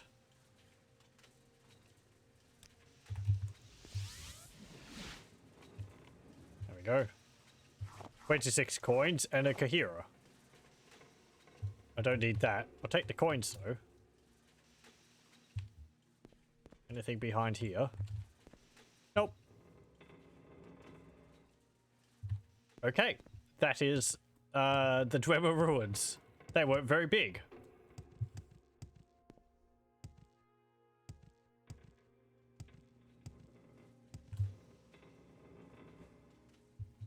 Yep. Okay. I think the schematics might also be required for the Telvanni Manor quest.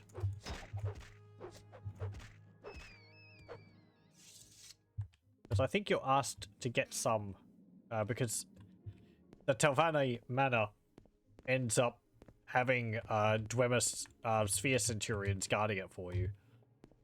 But they'll need to have the schematics to know how they're put together. These things aren't even stuck against the wall. You can see right through the mesh at the back of them. Shoddy, slapped together. Oh dear. Okay.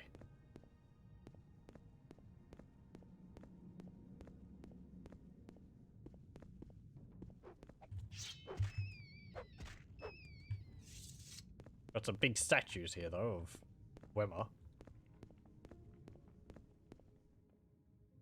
Very neat.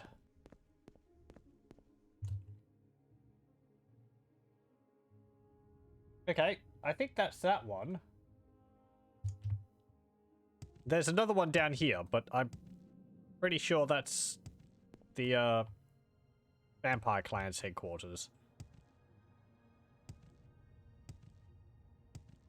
I'm saying that like it's going to stop me from going through it. Not really. I have no interest in joining the Vampire Clans, so if we can fight them, we may as well do so. Ooh, there's another tomb over there. Let's go in there first.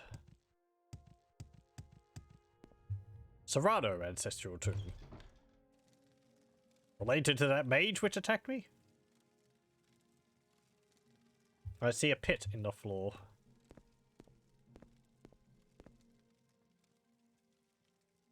Yep, you're a vampire. Bye. Oh, hello. So yeah, there's the absorb health spell.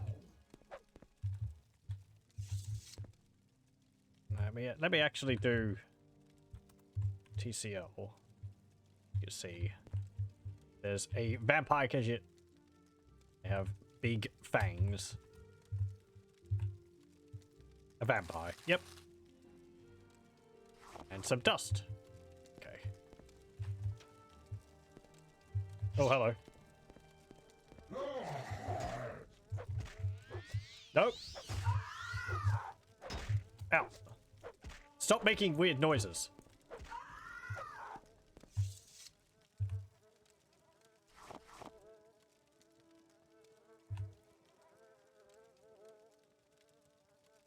Right leather, left leather bracer.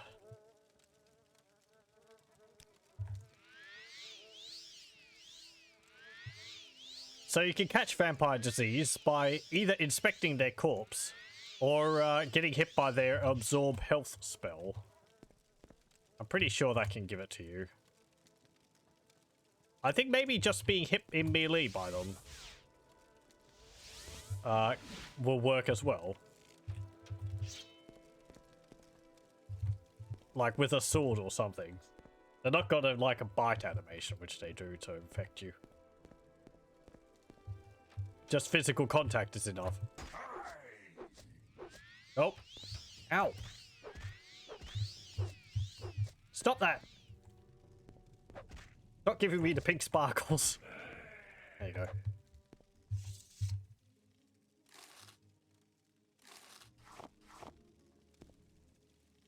Steel right and left gauntlets. Urn.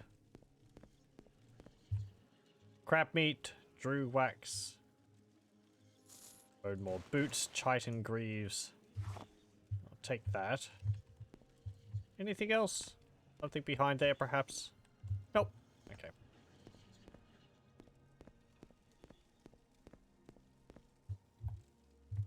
Another downside to being a vampire is that you get like minus 50%. You get like 50% weakness to fire. If you're a Dunmer, you can offset it, because I have a 75% resistance naturally to fire, but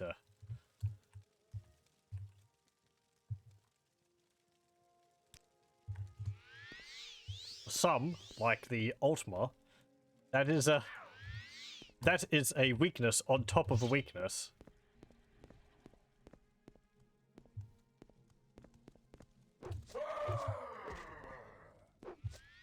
Oh.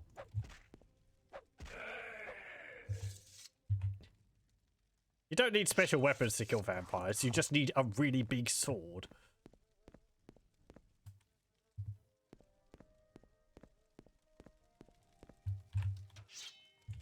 Hey, there's a vampire Argonian.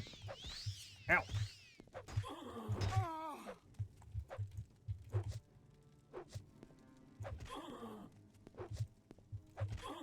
Poke.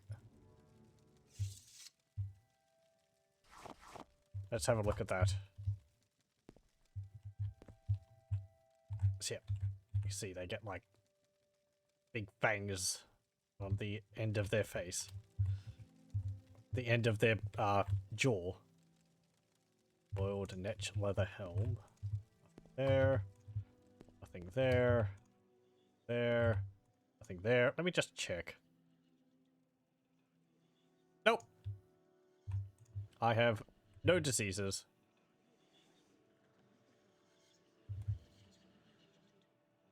And there's nothing here. Fantastic. Level 13. It is the most amazing thing. Yesterday it was hard, and today it is easy. Just a good night's sleep, and yesterday's mysteries are today's masteries. Oh, hello. Scroll of Heartwise.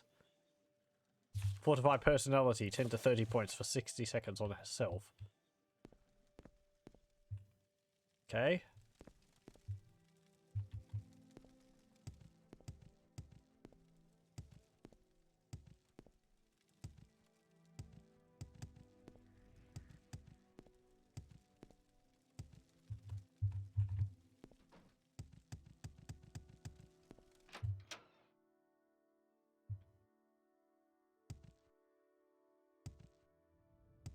Maybe we can deal with that other dungeon full of vampires. Ooh. I see that. There's a fire Atronach over there.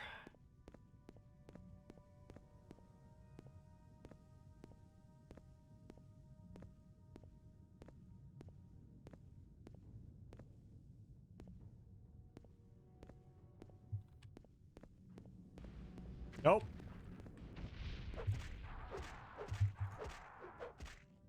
Can't help me with fire. I am a Dunmer. This one. Gallum Deus entry. Yeah. Yep. This is the place. Hello. These ones are all named. As I said, because this is a clan headquarters. Hello. Silver Flame Sword.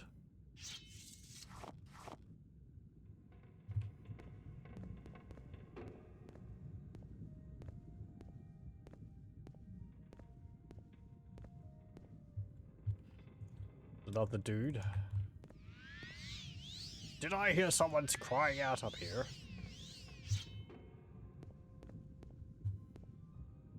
Where did he go? Oh, hello.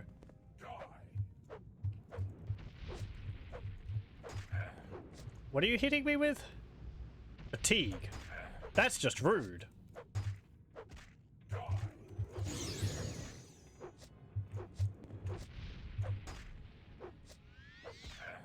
No. Well, hello. You're not a vampire. What's your name? Ildegesto. Do you choose your names after you become a vampire? Hello. What are you doing here? What can cattle do for you? Go free. If I find a key, I'll let you go free. They're there for the vampires to feed off of. You can make use of them if you're a, if you join the clan, but you have to make sure not to kill them. They regenerate their health because it drains it, because the spell drains their health.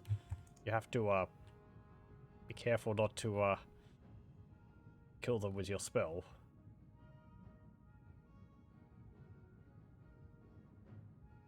I don't think I can get in there. Actually, no, I've got a key which allows me to go in there.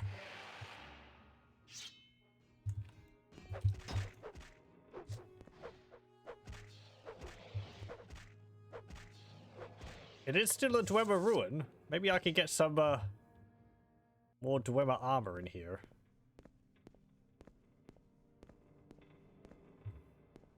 Hello? Vampires of Vvardenfell, Volume 2. Excerpts.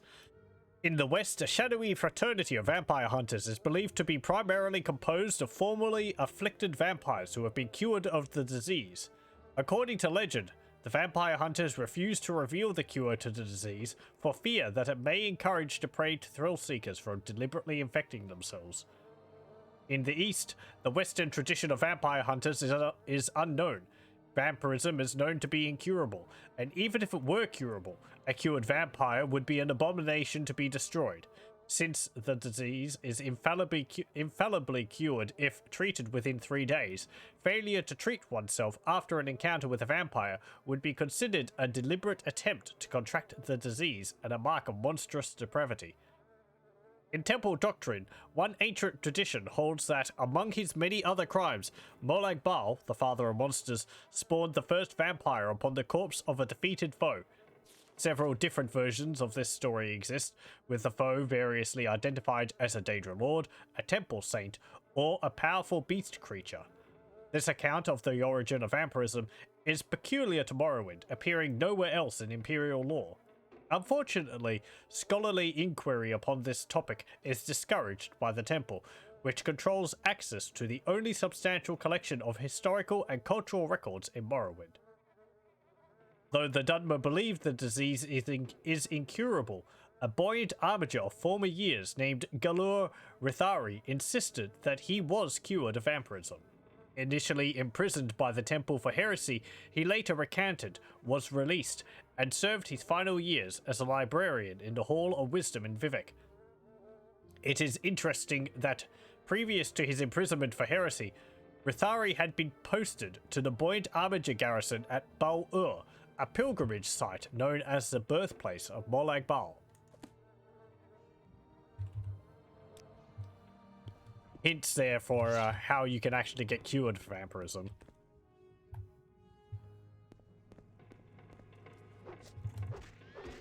You dashed around the corner. What's your name? Clasomo? You have a lot of health. Holy crap, and you're fast.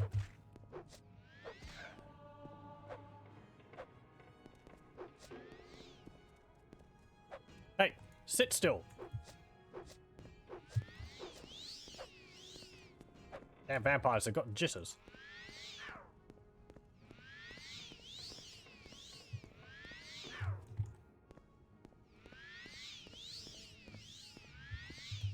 I kind of want you to keep casting spells because that means you're not going to be hitting me in melee.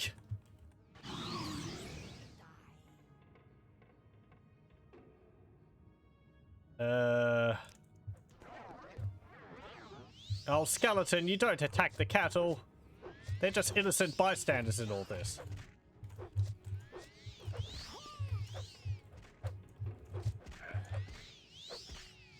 Ow, ow, ow.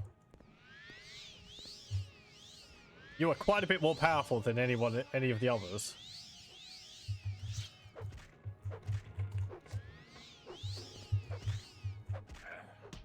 Ow!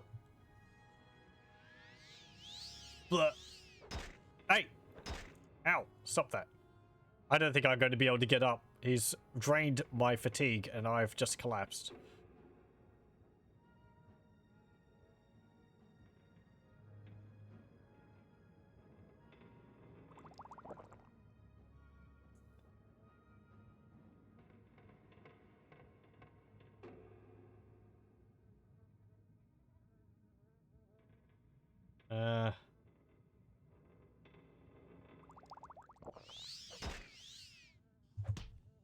Oh.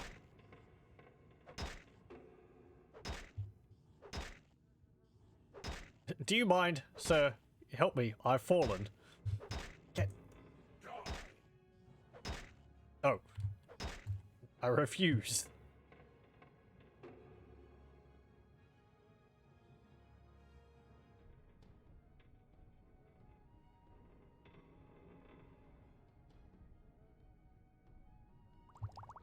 Let's drink that.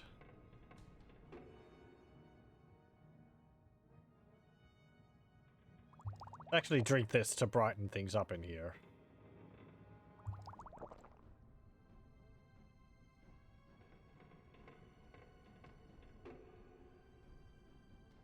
Go.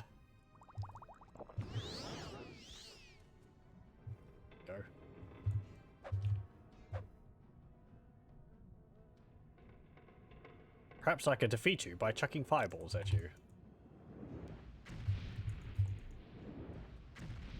You're a vampire. You are weak to fire, after all. I mean, you should be.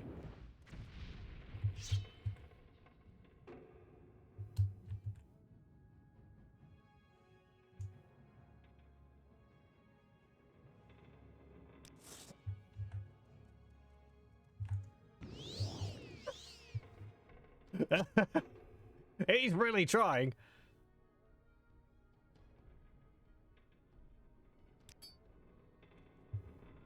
Hey, what if I drain your health?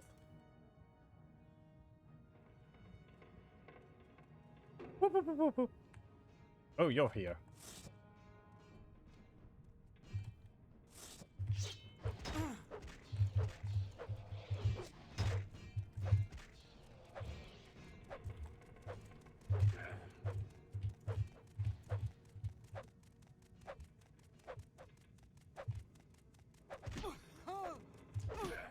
Oh, nope, nope, I've fallen. Somehow. I'm levitating and I've fallen over.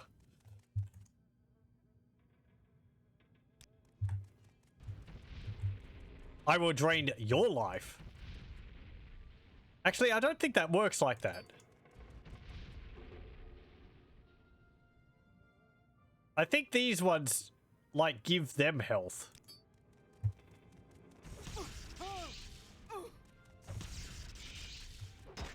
Oh, it's nearly dead.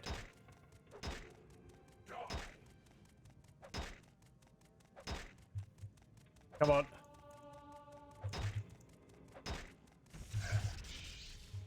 There we go. Jeez, it was hard. It was tough.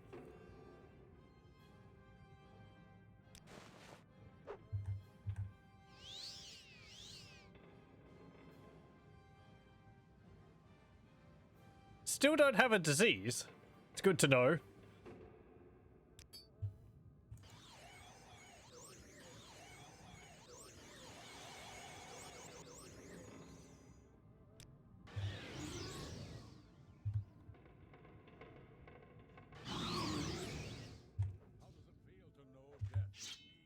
Yeah, fine. You just attack the cattle.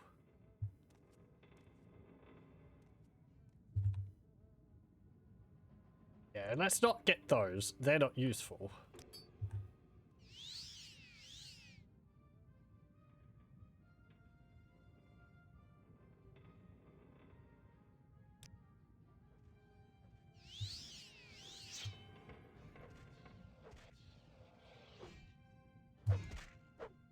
There we go.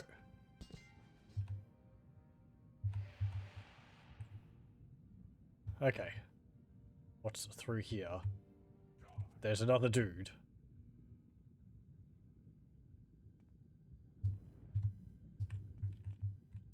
You might actually be the leader of the clan?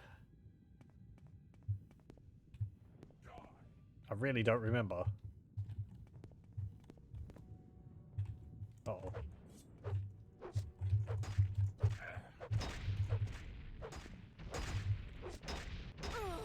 Oh, ow. Yeah, Raxel Burn. That sounds like he's got the name of the clan, so I'm guessing he's like the leader of the clan. Oh.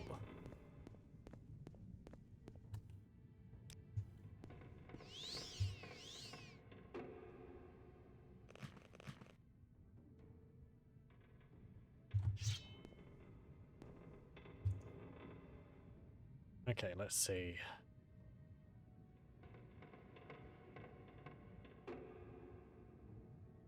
Fire damage on touch. I would really prefer damage at range. I don't want to fight him in melee.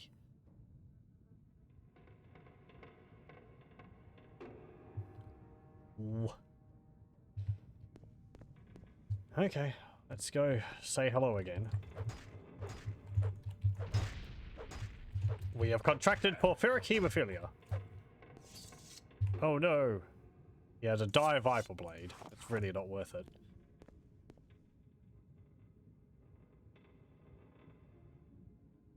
Yeah, there it is. It restores your fatigue by 1 point. There's a Daedra heart and a ruby. What's this? Secrets of Dwemer and Animunculi. Ooh. This is, yeah, this is one of the books which you need, as I was saying, which you would get for the Telvanni mana quest. It's about the Sphere Centurions. Got some diagrams on how they work and all that. We'll just leave that there. Actually, I may as well take it. We're not a member of clan of House Telvanni.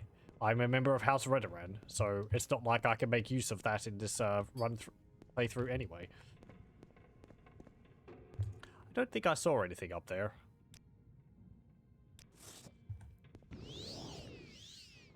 Let's have a look. There might be a chest up on this little ridge here. Ooh, hello. Ooh. Potion of Feather. Gallo Rithali. Buoyant Armature. Private papers of him. We were just reading about this dude. Handwritten manuscripts bound as folios, excerpts. Outnumbered and isolated, I yielded to my foe, the creature dressed like a gentleman, and I hoped for honorable treatment. Instead, I found myself a feast for a blood-drinking monster. Shamed by my corruption, and despairing of my own welfare, I passively acquiesced in my gradual integration into the affairs of Clan Onday. I made no human my prey, only beasts, and kept myself apart from the other clankin.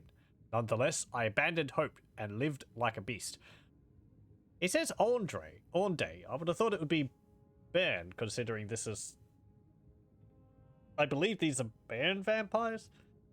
Anyway, drawn by intimations of my former life, I visited my former post at Balmora, hoping perhaps to atone in some way for my crimes by preying upon its monsters, or perishing under their attacks.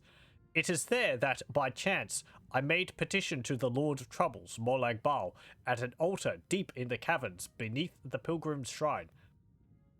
I was surprised and thrilled and terrified when Molag Bal, or some aspect of agent of that Daedra Lord, offered me a chance to cure myself of vampirism in return for a favor. However, with no hope for my soul or spirit unless I might be cured, I undertook his quest.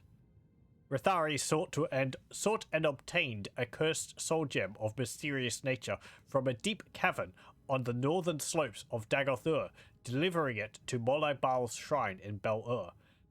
I placed the gem within the basin before the altar, and instantly experienced a blinding of pain and terror that I cannot express in words, except that it seemed afterwards that I had been asleep and dreaming that I was being sliced by thousands of tiny knives from my bowels inside out. I awoke before the altar and gazed in the reflection of my own saw blade at my own face, no longer a blood-seeking beast of teeth and empty eyes. Well, how about that? And this. Ooh. Daedric Shield. Armor rating 154. Condition 1600. Weight 45. Value is 34,000. That is extremely good. And we're going to be taking that. And I'm going to be dropping some of my Dwemer stuff. There we go. Not that I use shields, but that is a Daedric shield. And those are Daedric equipment in Morrowind is extremely rare. It also looks really cool. I actually could use it. Well, I use long swords, so that's not restricted to the two-handed swords I've been using. But yeah, I like it. It's got a face on it. I like the tassels on the top too.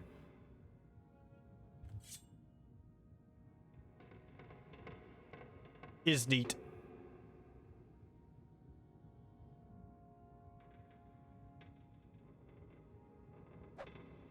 Anyway, but yeah, I don't make use of shields. We'll keep that though. I'll put it in our house on display.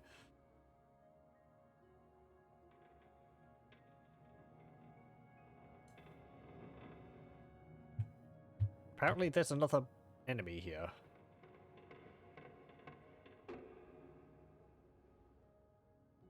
Possibly up here?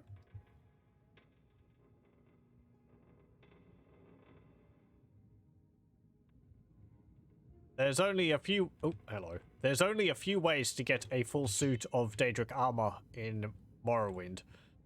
One of them involves killing a plot-critical character, which is not advisable.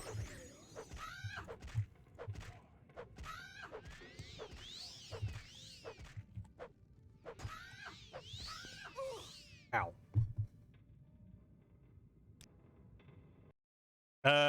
What was I saying? One of them involves killing a plot-critical character, which I guess you could do when all's said and done for the main quest.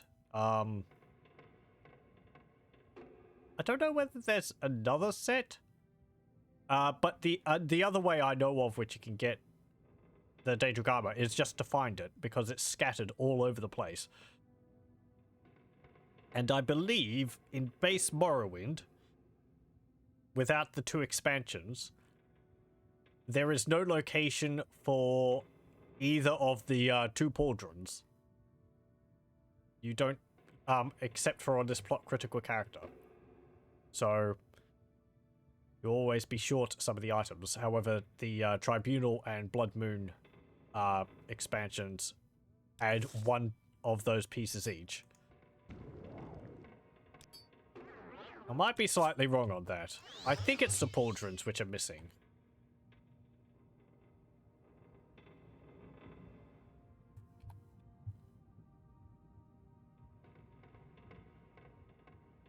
Hello.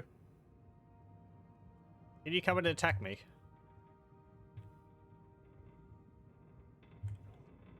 How about you? Come over here.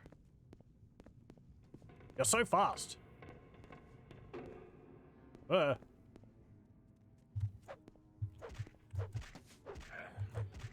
Keep using your bow.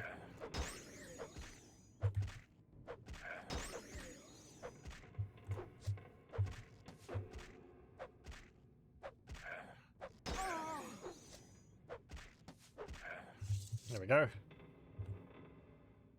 What's your name? Riberio. I will take your ash. Or dust.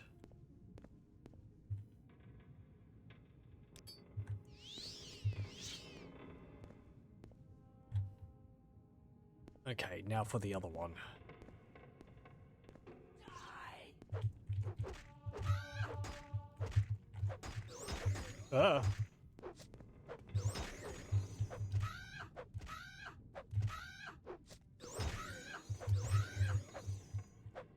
There we go.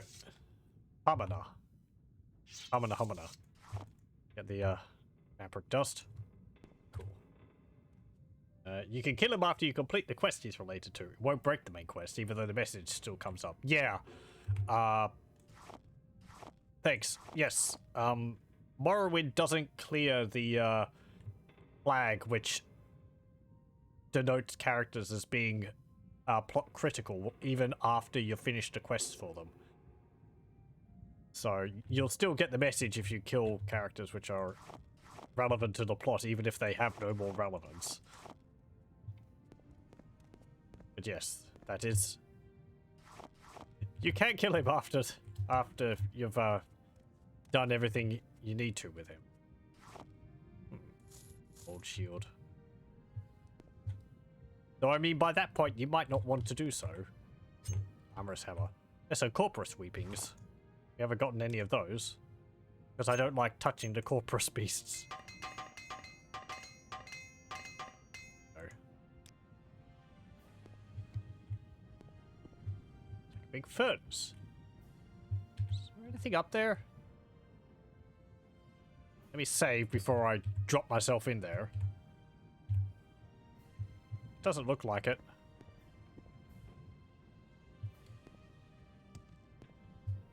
Mysticism. The unfathomable voyage by Tetonius Law.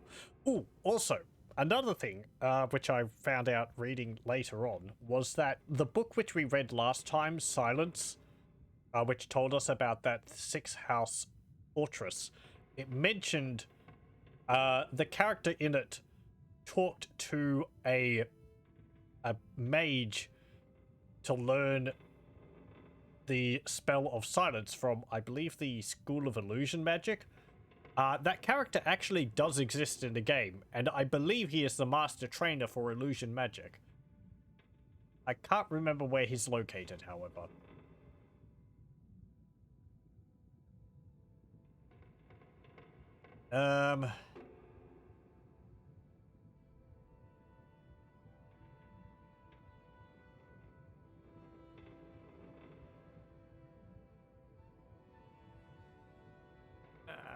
I'm trying to think.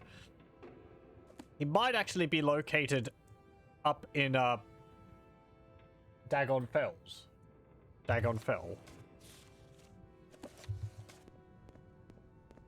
But that's actually how you can find a bunch of the master trainers for skills in Morrowind. They'll be mentioned in books. And if you're able to find them, because it doesn't specifically say where they are, but you know, you'll read a book about, like, oh, this guy was talking about the armorer skill, and that will also be an NPC which you can go to learn a bit armoring. Armorers training, master training and armoring.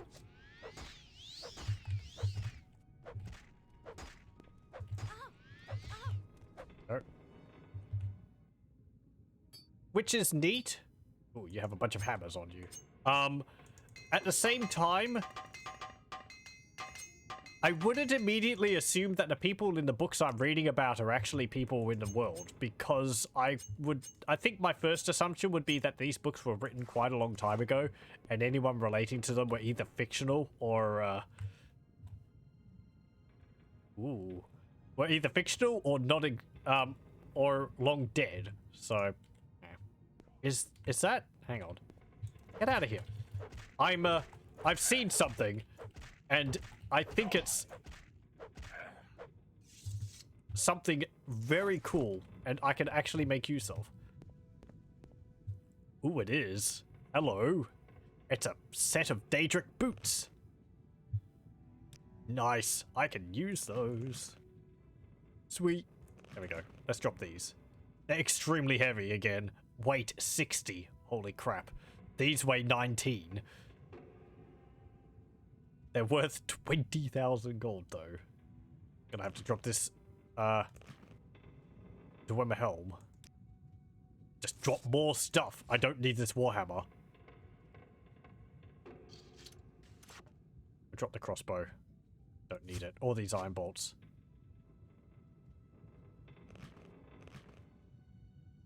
Kind of want to keep the helm, so I can, keep it in my, Okay, we can carry that. That's not overweight, overweighing me. Not weighing too much. There we go. I find my way around the words eventually. Damage personality, 2 to 4 points. Great.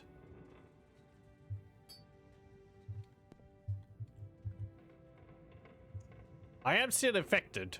I do have a potion to cure it. I will cure it once I've finished dealing with all the vampires.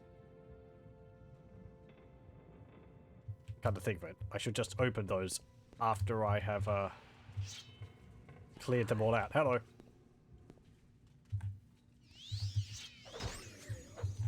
Ow. No. Stop using your throwing stars.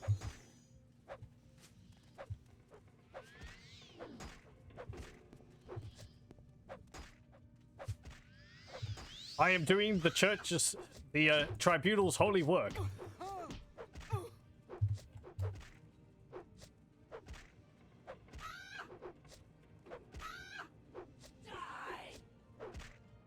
No. You die. Also, how much did those increase my armor by? The armor rating is 154. Like 14 points of armor. That's pretty nice. Icicle. Ooh. Frost damage, 1 to 25 points. That's not an artifact. It's got a unique name, though. Stop that. I don't need this. This icicle's better. I'll drop that crossbow. There'll be others. Okay. We'll rest a bit. I will cast Cure Common Disease. There we go. Porphyric hemophilia is only a common disease.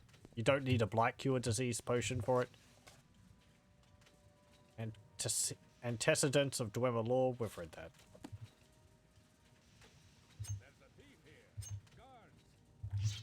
Hey, I'm not a thief. Did I get a bounty for that? No. What are you doing here? What can I do for you? I would let you free, but you apparently don't want to be freed.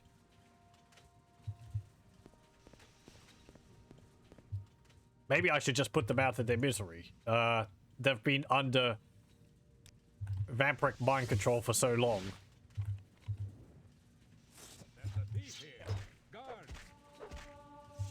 It's for the best.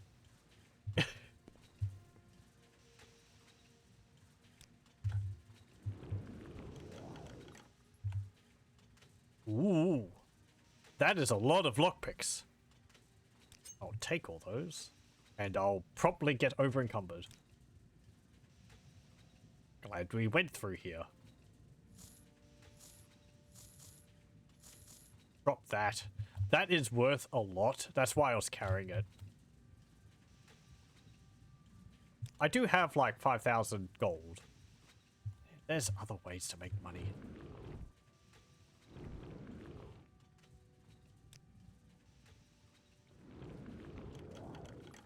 What's in here? 150 gold.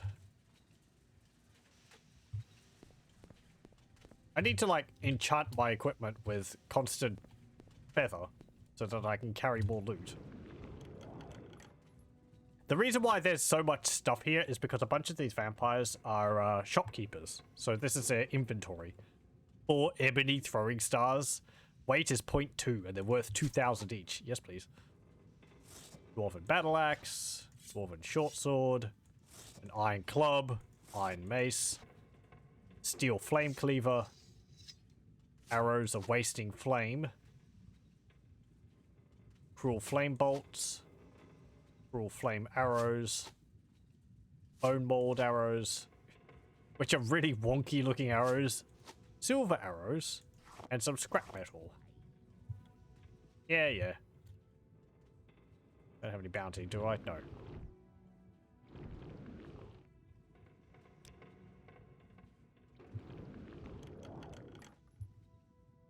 And there's armor in here. There's a pair of glass boots in here.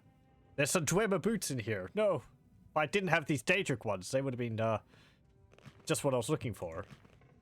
I like how hefty the Daedric boots are. The Dwemer boots are. They're so bulky. But I really like them for that. I can just imagine you clomping down the hallways with wearing them.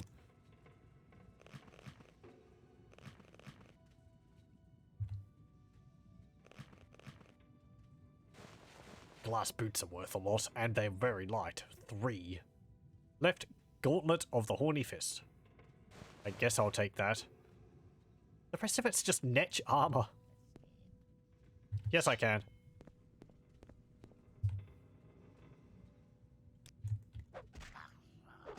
I haven't actually found, I haven't found, keys to release them. So I don't think there is the option to release them.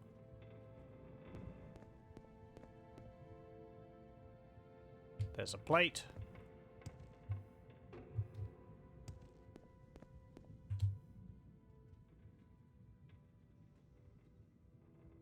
It might actually be all that there is around here.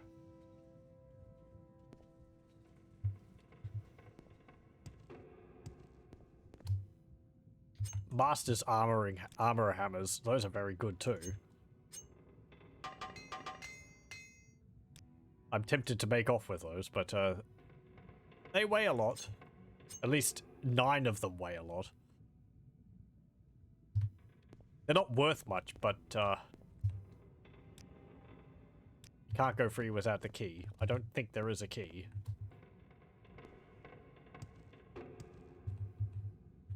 Okay, well, we dealt with those vampires, and we got 2 pieces of Daedric armor out of it, which is really nice.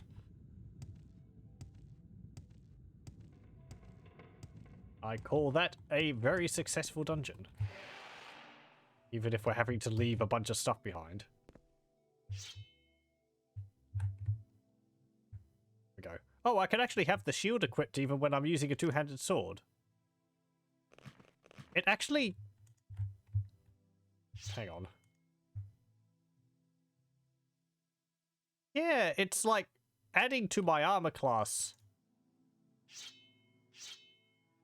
Even though I'm not using it. Okay. I guess I can make use of that shield even if I'm not actually wielding it.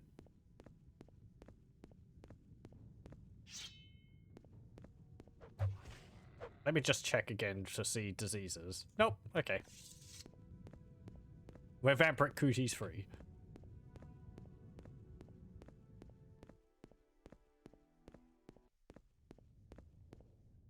I think that's like a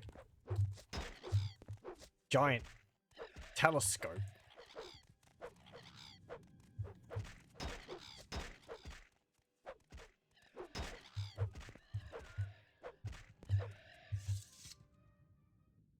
Yeah.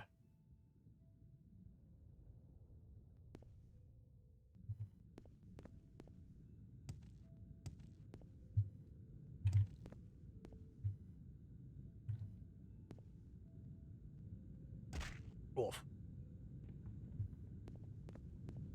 I don't know what I was expecting, honestly. Okay, well, where are we going to go from here?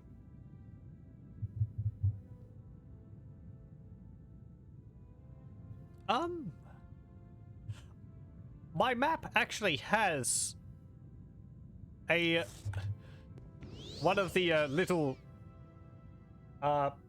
squares of masking tape I stuck on it with a V on it to designate vampire settlements. However, it's not on that dungeon. It's over this hill here. So there might be some more vampires just behind here. I guess we're going vampire hunting. Do I still have that shield equipped? I do, good. Like I can carry any more loot.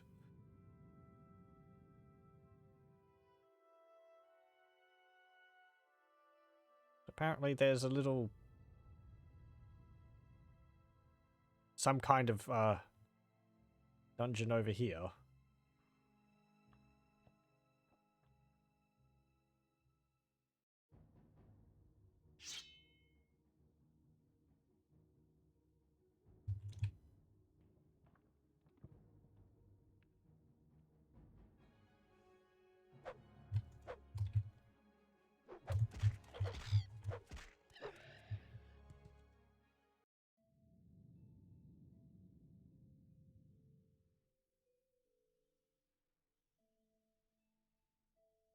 The hitboxes for cliff racers are weird. It's like they've been positioned so that they're easy to hit from the ground, but if you're level with them, you have to sort of aim for the lower part of their body.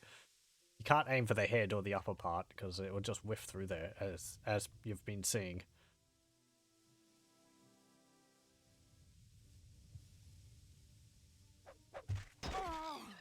Like it's that wing under their torso, which is where you have to aim for. Yeah, there's a tomb there. I remember these steam gouts also causing my frame rate to tank whenever I used to look at them close up.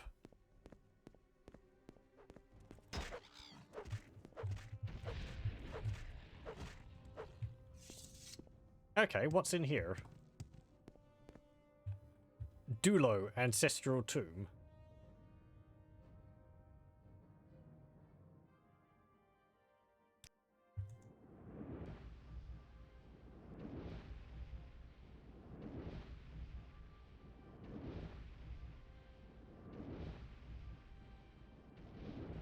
I'm gonna run out of mana before you run out of health, aren't I?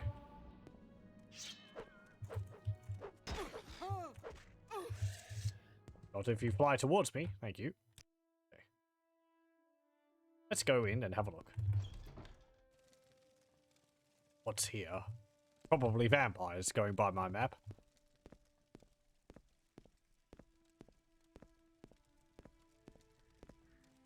Yep.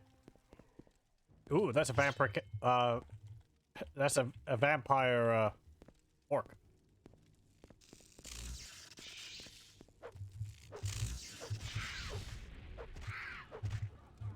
Ow, ow, this is hurting.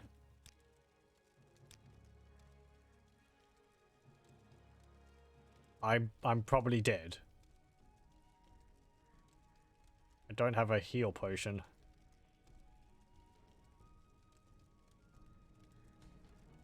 Nope. Okay, let's see. How am I going to deal with that?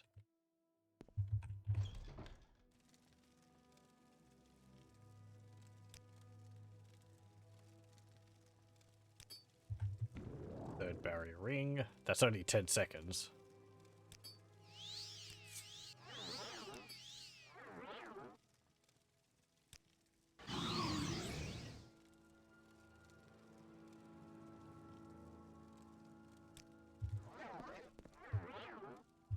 Okay.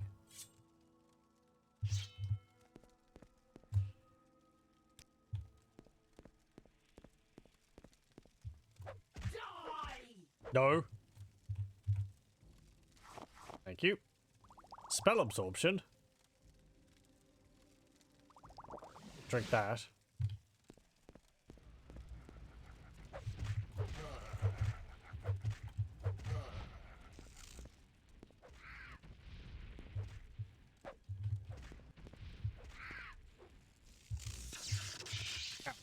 Get off the...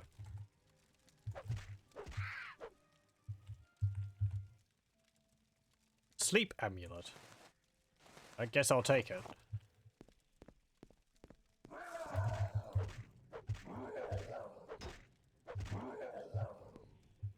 I like that they've all got different sound effects they make. Damn it! No! Vampires are giving me the lurgy again.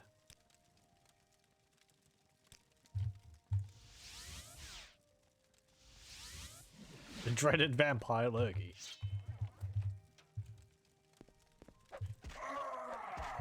Get out of here.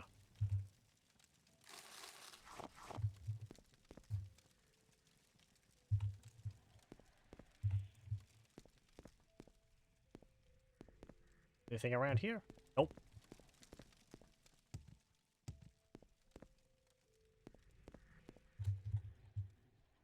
Iron short sword.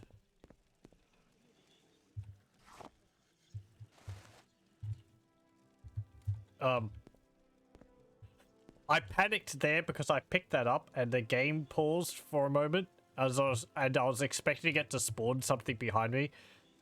Nothing happened though. Nothing in there.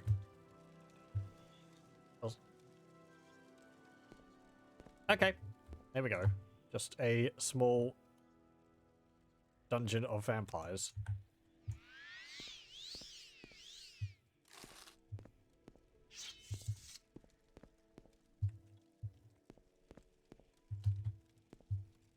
That chest is trapped. It's in there. These were all unnamed ones, so there won't be shopkeepers amongst them and all that. Steel boots.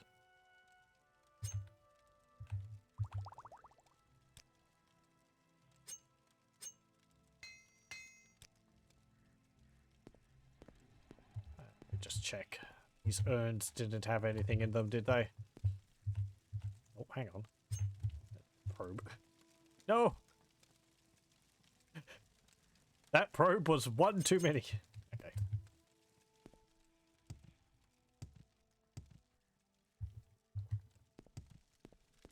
I really need to go to Caldera and sell a bunch of my stuff.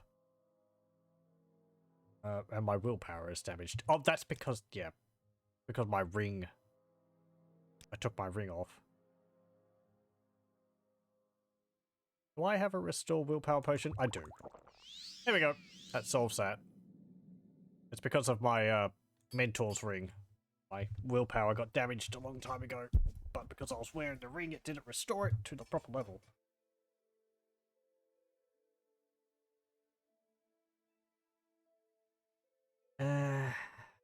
Right.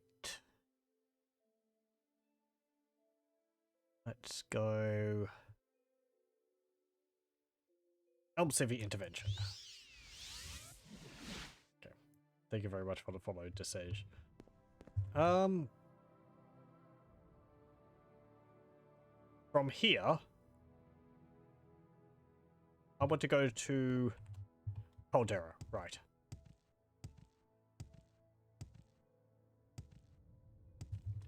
Okay, whoop. Careful, hang on. Let me... Up. Oh. Damn it. No. That's what I get. Hello. Welcome, welcome. You'd like to play Morrowind with a spear build for the first time. Is it a good idea? I don't particularly see why not. Spears are... I haven't actually used them too much myself. I don't think there's really a wrong way to play Morrowind. I don't think it would be overly difficult. have to understand that if you focus on spears, then you're kind of restricted to use. Well, not you're not restricted to using spears, but you're going to be better at hitting things with spears than anything else. Where would you like to go? I think the spears are a very different type of material in the game, so you don't have a lack of variety for that. Spears might also incorporate some other items, maybe. Does it include staves and halberds? I don't actually know. Also, that spears deal all their damage by stabbing with them, which seems obvious, but We make a in the game you can do different varieties of attacks. Oh, the wizard staff is a blunt weapon. Okay, so you'll be wanting to like press forward and stabbing with them rather than like side to side, so on. Which is just paying attention to. You see down there it says chop slash thrust. Spears, all the damage, most of the damage will be dealt with thrusting rather than slashing and chopping. So it's obvious. Pardon. Pardon for laboring the point. But yeah, I mean, there's quite a few which you can find in the game. As I said, I haven't used them much myself. I don't think there's a problem with it. If I can help, I will, but don't take too much time. What was that? Right. What was I doing? I was going to Caldera. I got distracted. Which is fine. There we go. What do you want? Have you restocked this? You have. Cool. I want those potions. I don't need that. I don't need that. I don't need those. And I'll take those gems. I am over encumbered. Fantastic. I have so much junk. What am I doing? Hang on.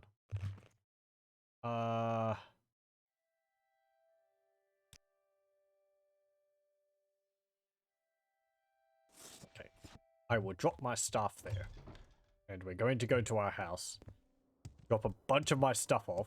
Maybe make some potions.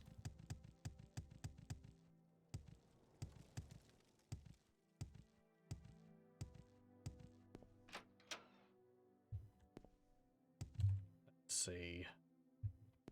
What do I want to drop? Yeah, I mean, there's a dwarven spear, which I found at some point. I want both of those. Do I? Well, how much is this? That's 16. That's 16.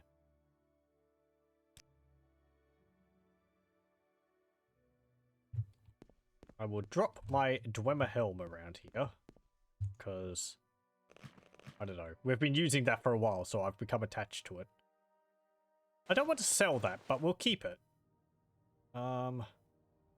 This Marison Cuirass. I will drop that. It's not worth selling, and the Restore Fatigue's really not that much. So, there's no use to it. These rings are nice, I'll keep them.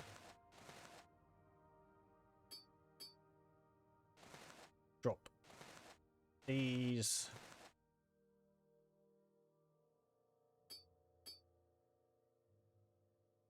I don't want that because that's on touch.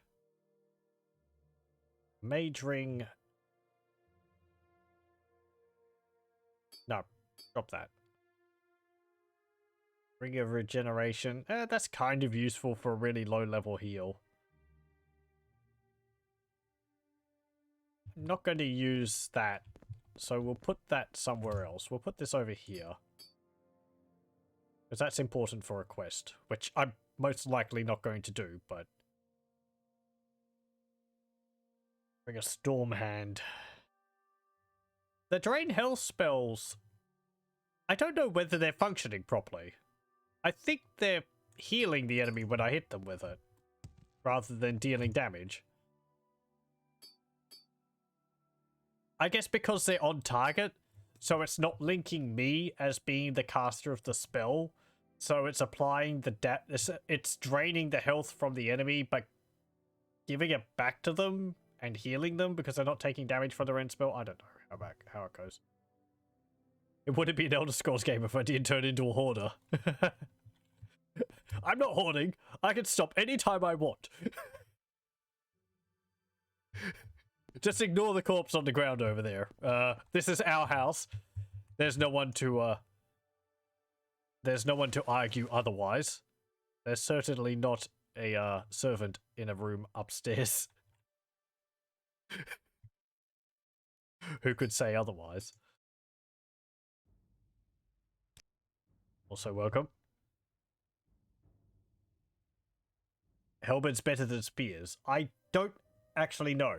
I have never used halberds myself. I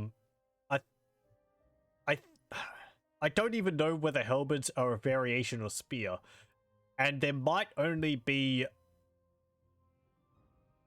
iron halberds in the game. I don't think there is higher level of equipment of halberds, so they'd be really limited either way. It would be better to focus on spears rather than halberds. It just came to mind as an option. There's another dwarven spear. I'm just hoarding everything. Oh dear. Your house in Oblivion was filled to the brim with garbage, especially to the castle DLC. They're like, here, have a large mansion. And you're like, great, more room to put stuff, which I might use at some point. But I'm most likely just going to forget about and never look at again. Ah, well. I don't need that. I want those. I'll keep that. That's fine. That's fine. That's fine. I'll put the bug musk here, because that's rather valuable, and it's useful.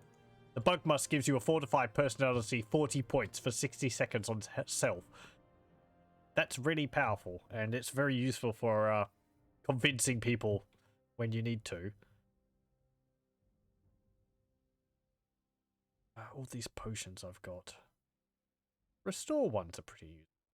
I should just make, like, really small restore stat spells. Even if they restore one of a skill, that means I could just cast them over and over again and train up that way. I don't need the grief.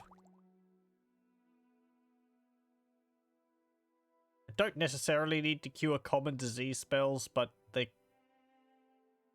the temple quests we've been doing often ask for healing people. I don't know if there will be any of those left, so let's make a few potions. I'll pick up all of my ingredients I dropped here. There we go. I am over encumbered. Okay. Again, I'm just gonna have to guess what I can combine. Hey, drain fatigue potions.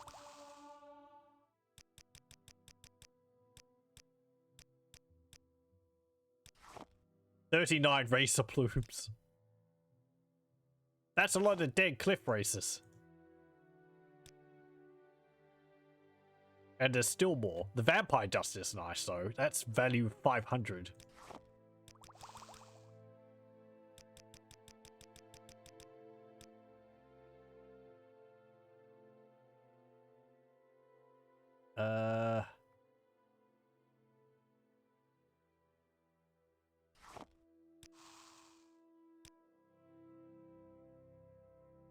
Okay, do I have the ingredients for that? Let's see. Warhide.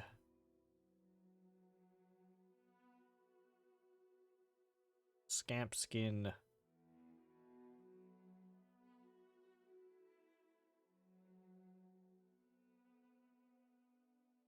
No, I don't think I have any niche leather. Ooh.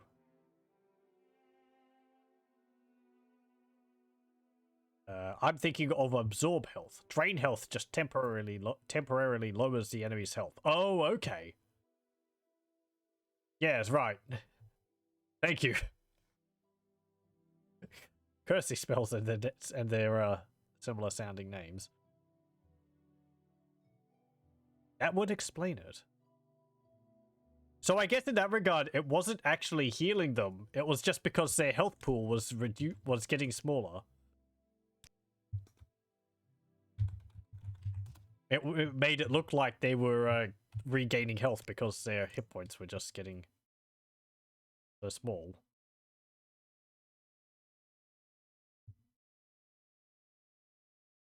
There's only 5 halberds actually, and the best one is glass. Oh, okay. You've been using the wiki to look at that. Well, I would recommend looking at the wiki for finding that out. Oh. Okay. Just load up the game again.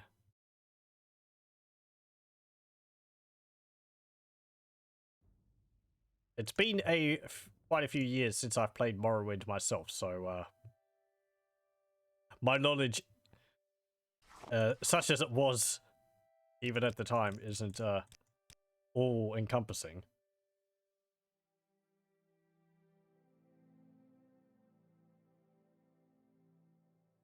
Let's see. This poison, restore luck, drain willpower.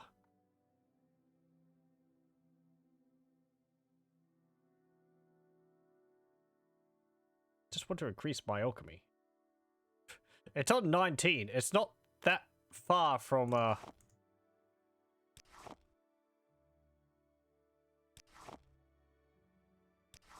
a few more level ups.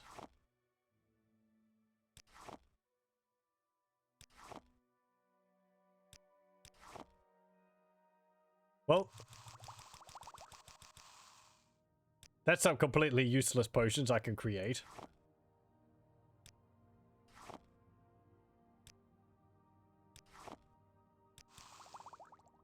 It's practice.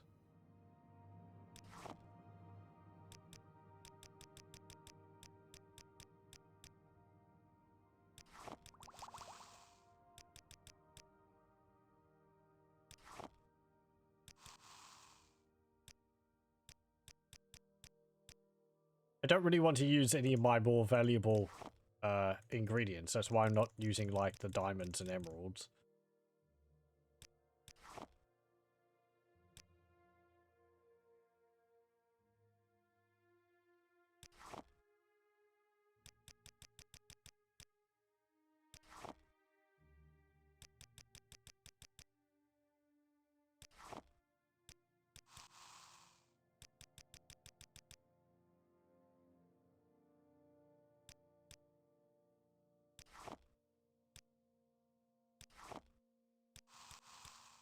A Drain Magicka potion.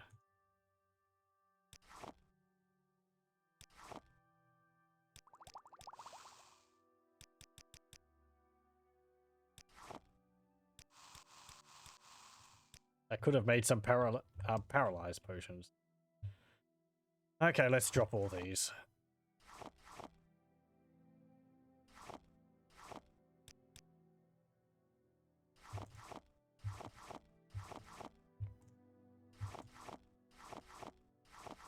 I make a note to myself that I should really get a list of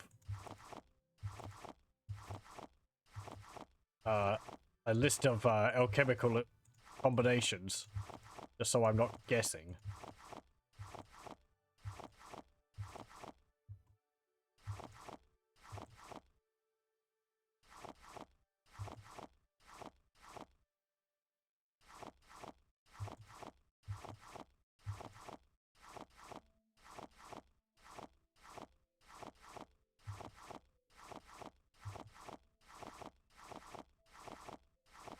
There we go. Okay. We have more lessons of Vivek. Sermon 10. Sermon 26. Sermon 27. 34. 6. And 9. I wonder whether I should hold those papers. I don't know whether we'd be actually able to talk to that person. Did I read that? Yep. Mysticism. Ioni's sermons.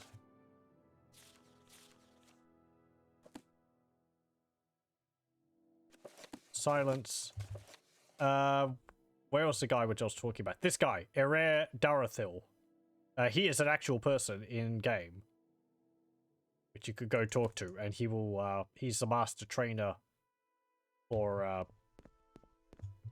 illusion. I'll put that over there.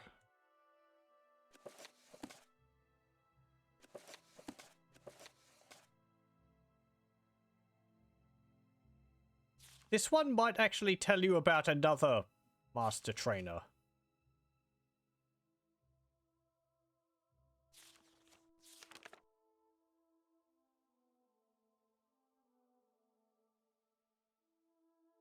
Maybe this Yakin here?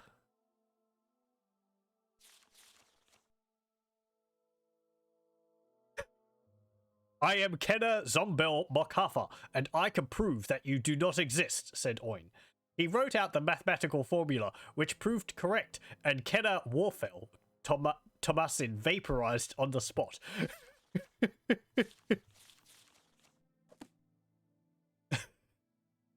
That's just like... what's it called?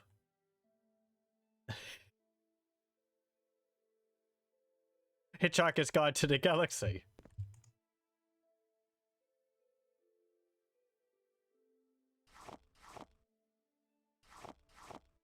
What is it? Oh, geez. What's that? What's that quote from it?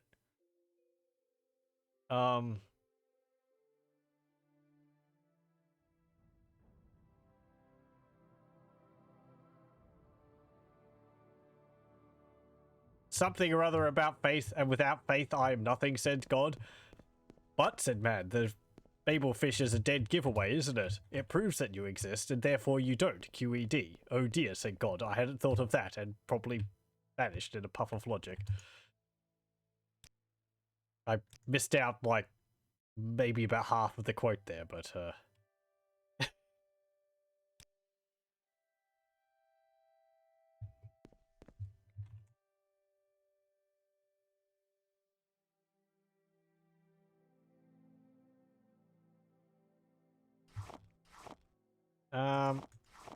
yeah, we'll put these Weber coins there.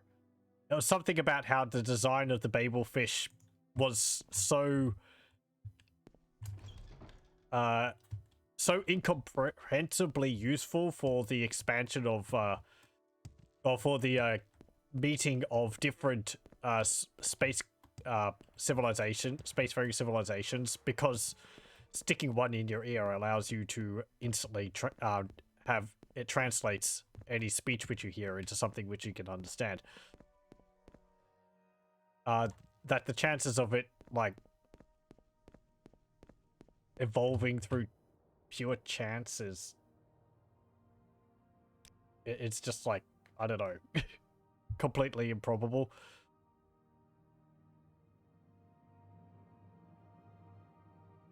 Let's see. Actually, no. I need to go to the Mages Guild.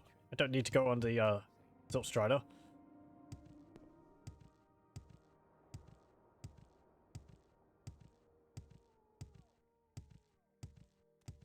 Speak quickly.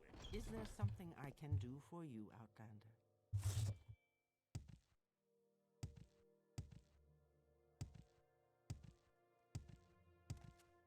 Greetings. Go ahead, I'm listening. What exactly do you require of me? Actually, hang on. Hold up. Hello, I want to make spells. Restore attribute. Restore strength. On self. Magnitude of 1 to 1. I have to name the spell.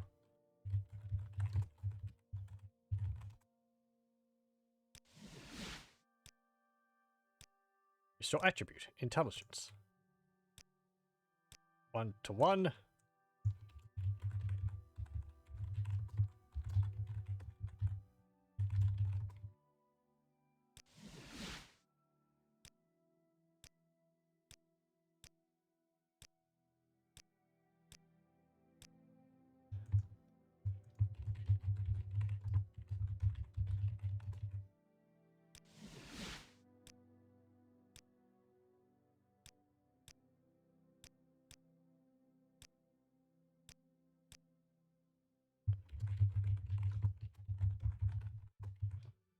Might not need to increase the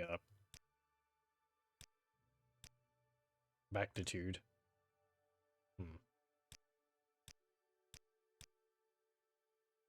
Perhaps I do.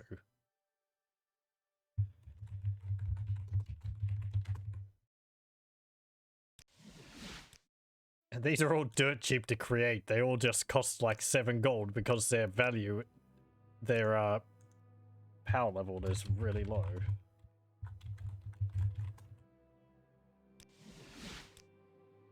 Nope.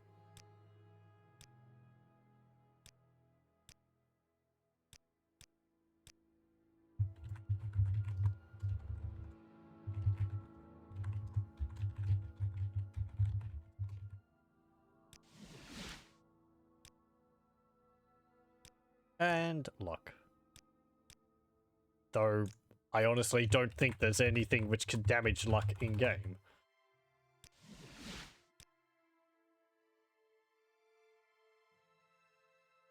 Okay. Do I have an illusion spell which I could practice? I have alteration, don't I? Telekinesis is mysticism. Yes, I can make a magnitude 1-to-1 sound spell on self.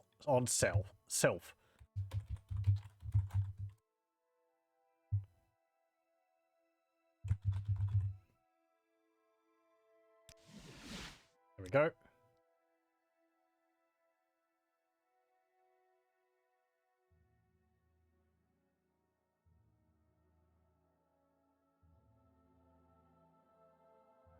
I think that's all the classes of magic which I have.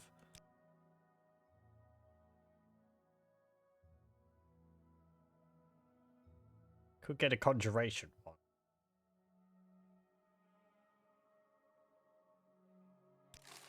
Bound dagger.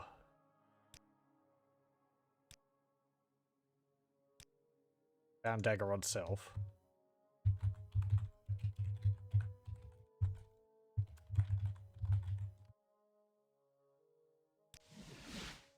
There we go.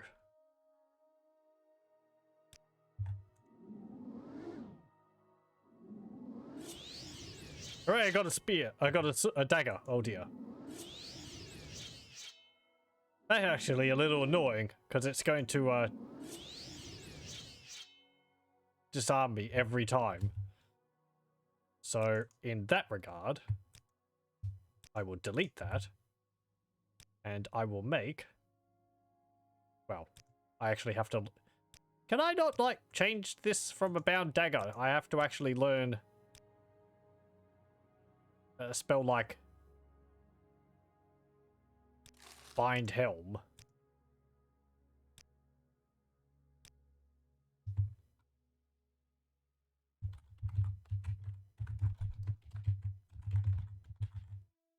Go. That will work better. Because now the helm, even though it's going to disappear basically as soon as I summon it,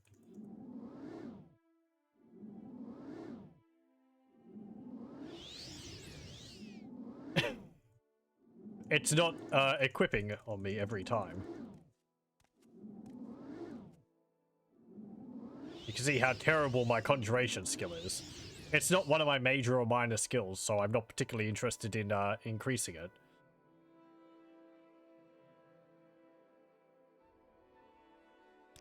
Neither is illusion, but... Creature visits again. I think I have choice words to say. Creature, okay. You can make your own spells? Yep. Morrowind has a spellmaker system in it, which you can create really any type of spell which you want. I think the only real limitation on the spells is whether you have enough magic to cast a spell, and whether you have enough gold to afford the spell which you're trying to create. So I could do like a magnitude 50 to 100 fireball, which will last for multiple days with an area of 50 feet. The point cost. This is how much mana it costs up here. That would be 40,537. You could get to that level by breaking the game in other ways, but that is far too much to get in a normal playthrough. You would have to like purposely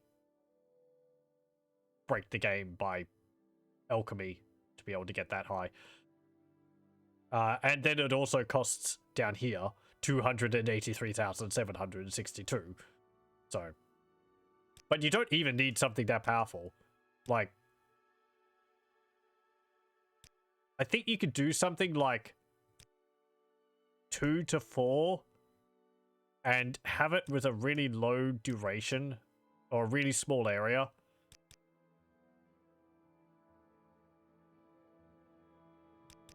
Like, there's certain combinations, I'm not too sure, but if you have like a really low magnitude, because I think magnitude increases the casting cost the most. So you could do like high durations like this. That will deal 1 fire damage for 220 seconds on target. Point cost is 83. The price for creating it is not too much. I don't know. There's some way you can like create spells where it does a good amount of damage. And it doesn't cost much, and it doesn't cost much mana. But it has a good effect, because it's like, because the game considers like, because it does only a little bit of damage, even though it's stretched over a long period of time, I think it is that it doesn't think it's going to be very powerful, but very few creatures would be able to withstand that. You would also need to find a way to be able to successfully cast it. Yes, your chances of succeeding at casting a spell is related to your the level of skill you have in that spell or in that magic area. So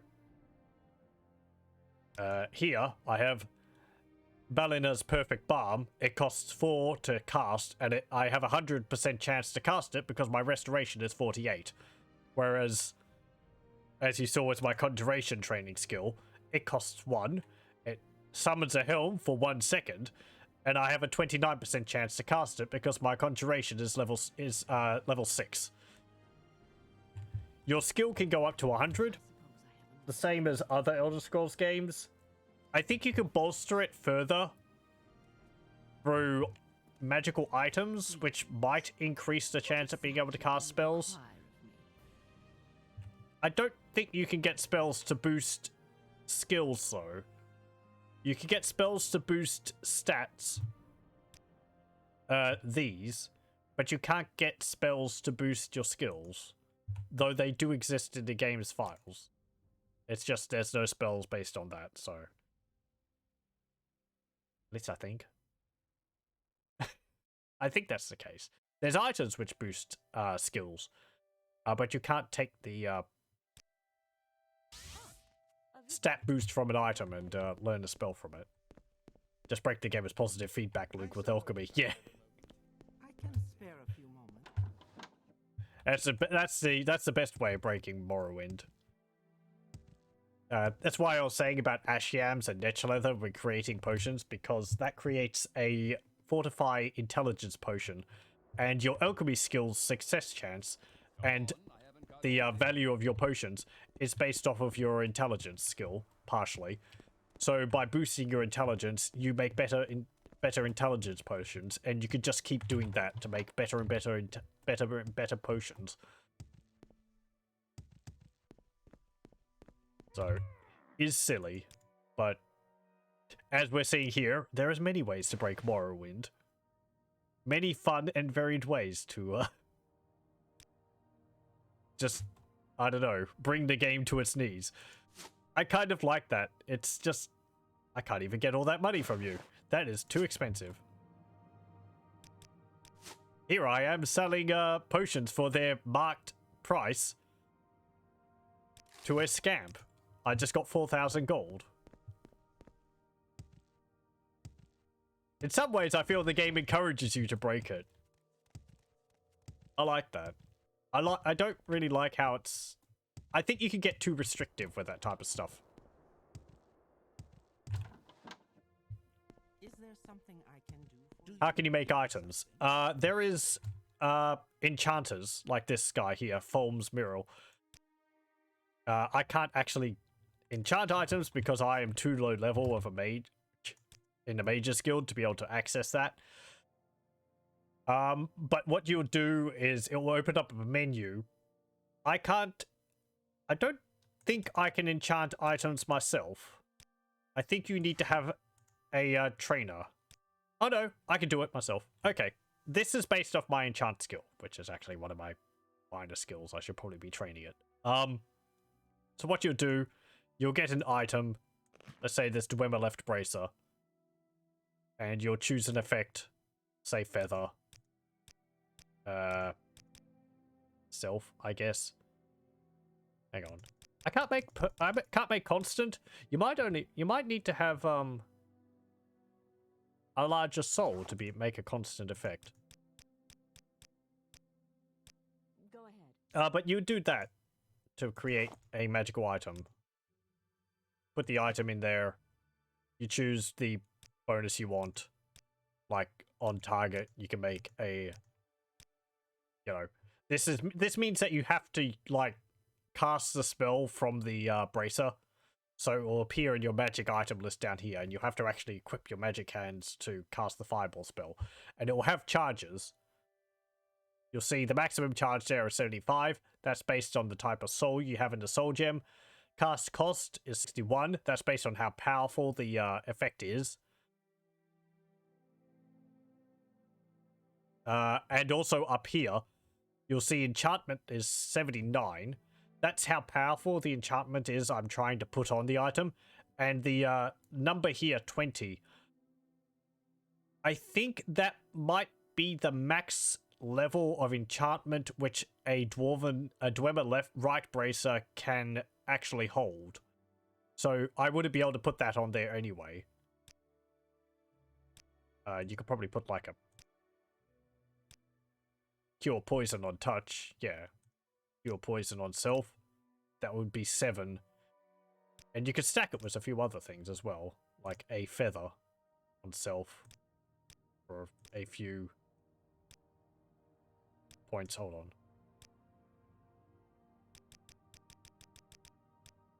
Like that. 1 to 2 points for 33 seconds on self.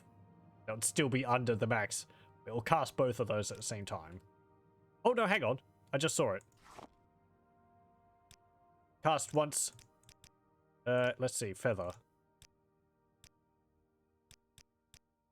Self. Okay. Anyway. The wiki would be able to give you definite answers for some things like that. You can make constant effect spells, which means when you put it on, you'll just have the effect constantly. I don't remember whether you could do that yourself or whether you need to have an NPC enchanter do it for you. Broken agility is the most fun, just running and jumping everywhere.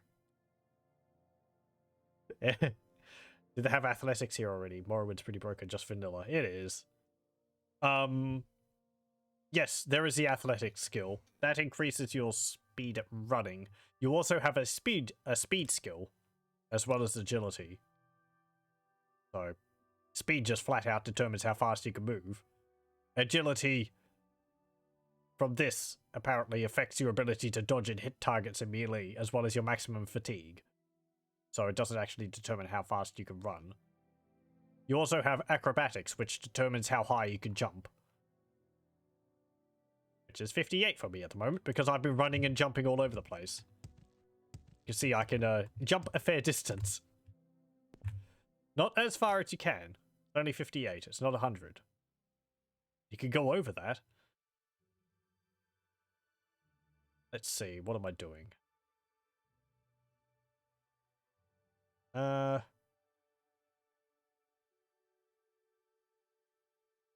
want to go to Old Rune.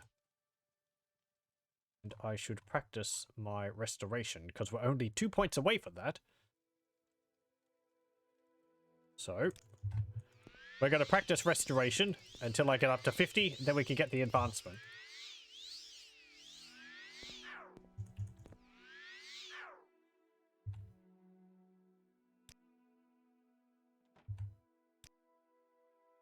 There we go.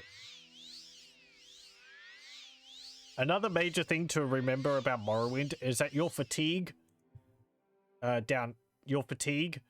affects basically everything you do and the success and how successful you are at it. If you have no fatigue, you're going to be missing a lot in melee. Having low fatigue also makes you more likely to fail casting spells. Apparently it also affects lockpicking and disarming traps.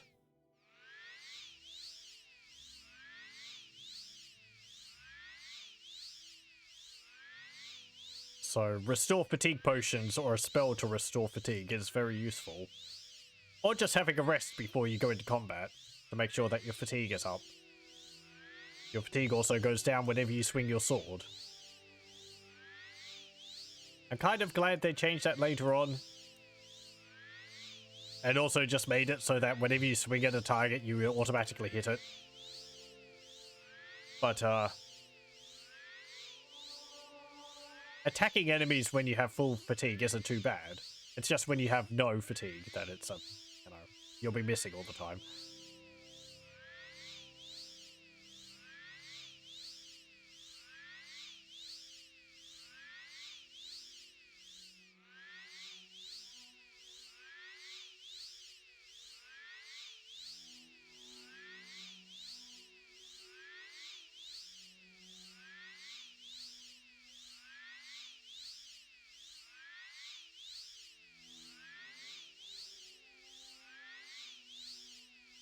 I think also if you want to train enchanting, using magical items which have effects on them. Using magical items like this actually increases your enchant level. So 42, 43, yeah. So using up all the charges on your magical items, that actually counts as training your enchant. So it went up to 47 there. And the charges replenish naturally over time. You can recharge an item by using a soul gem. Recharge enchanted item. And you'll expend the soul gem to get the charges back. But I basically never do that. With really weak souls, it would be pretty alright. But souls are quite valuable. I wouldn't use a Bone Lord one to recharge an item.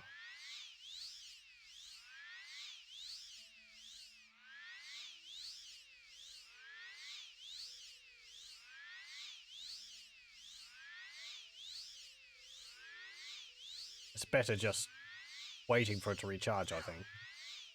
Okay. Rest again. Let's actually head over there. There we go. Restoration skill increased to 50. Okay, now, where do I want to go? I think I will go to... How about we go to Vivek? Actually, I could... No, we're in Old Rune. There is a guy here, I think, which I can get some quests from. We'll go to the temple here, since we're already here. Wonderful weather.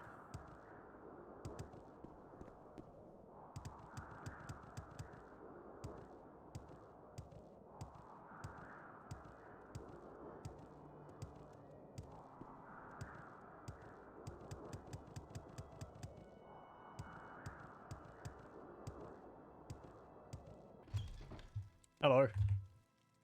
I want advancement. We are now Erala the Curate.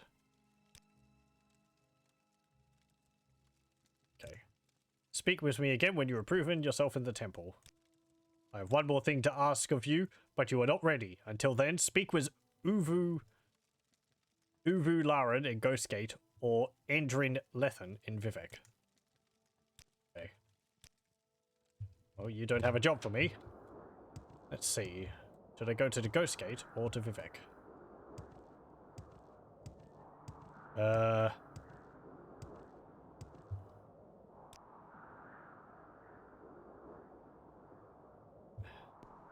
Let's go to the Ghost Gate. That's closer by. Then I can use Elm Civvy Intervention to teleport out, back out to go to Vivek.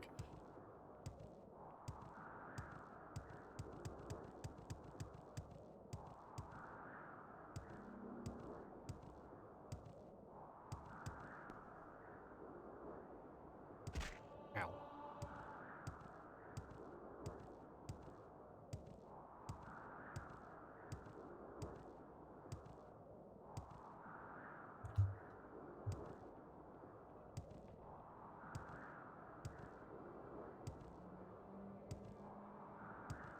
Okay.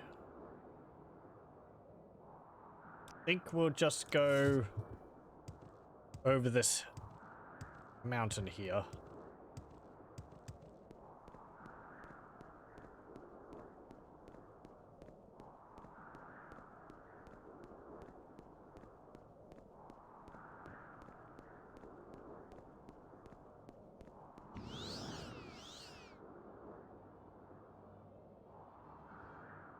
We'll just go straight there.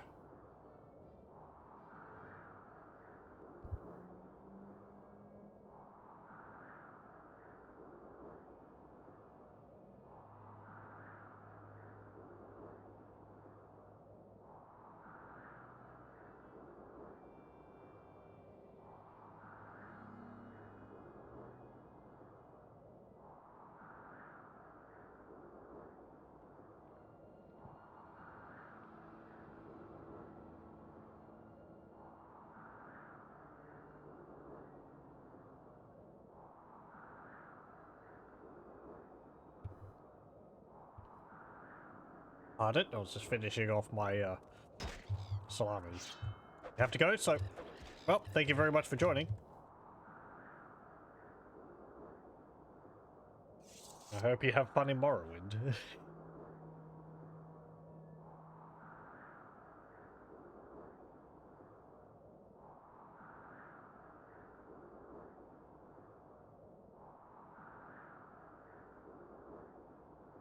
How are we going for time? Okay. This is where I say we'll probably go for another hour, and it ends up going for another 2 hours.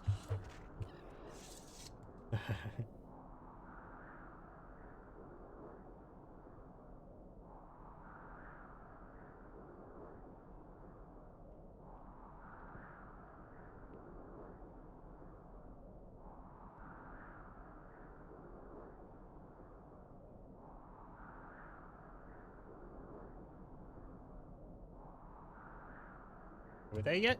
Yep. Just over this hill. Oh, no, no. Oh, okay.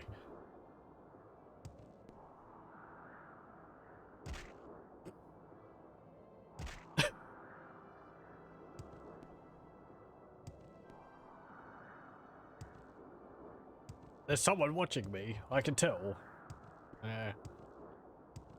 It's just your imagination.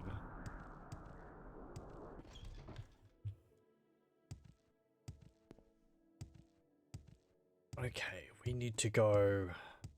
I went the wrong way again. Oh well. Over here. Hello. What do you want of me, Outlander? Duties. The outcast Ashlander, Asantus Hansar, has fallen ill. The temple does not proselytize, but we do good works. Asantus Hansar is an ill Ashlander in the outcast Ashlander camp of Ahinanapel, which is just south of Ghostgate. Find and cure him. You may need a way to calm him, for outcast Ashlanders are often aggressive towards strangers. Fantastic.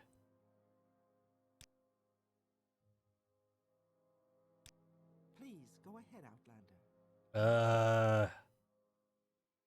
I don't think I have a spell on me for calming a humanoid. I think I dropped it in my house. Damn it. Do you have a spell of calm humanoid? Rally humanoid. That's not really the same thing. Calm humanoid. Calming touch. On touch. It's an illusion spell. I probably can't cast that.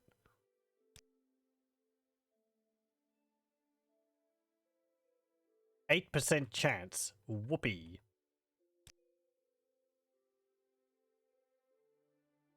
Oh, it's gone up to 14% chance. Okay. What am I worried about? Do you have a Shrine of Sothosil around here? I'm listening. Here not long ago. What do you want of me, Outlander?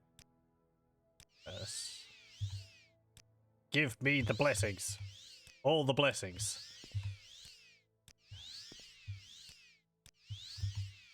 Actually, this didn't occur to me to do. Holy crap, we're going to get all the blessings from these. And I don't have to pay any money for them because I'm a member of the temple.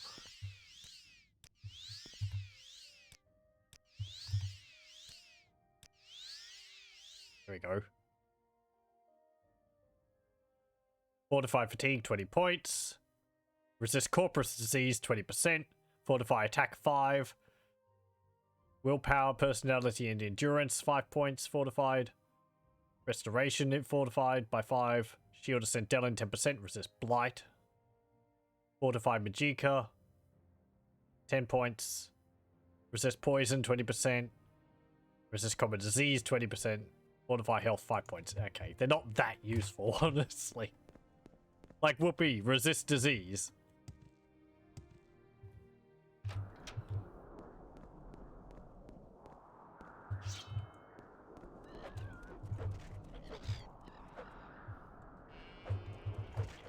Yes, sheep.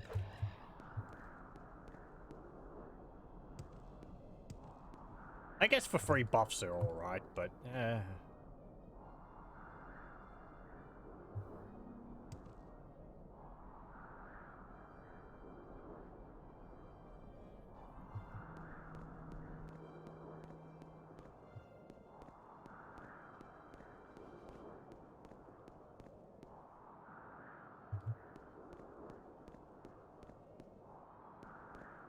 go to descend. Look, I'm ignoring you. I'm ignoring you. Going to attack me. There you go. Ooh, we attracted another one.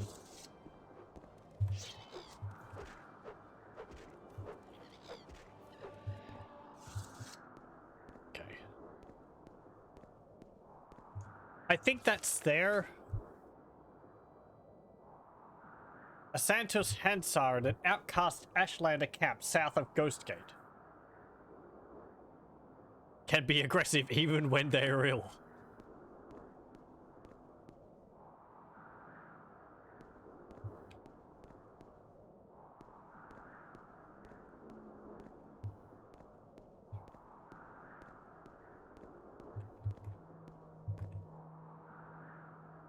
Okay. Let's go try this. Hello, I'm here to heal one of you. Cure. I mean, I could just, like, run in there. They're gonna chase me around the place. That's the problem.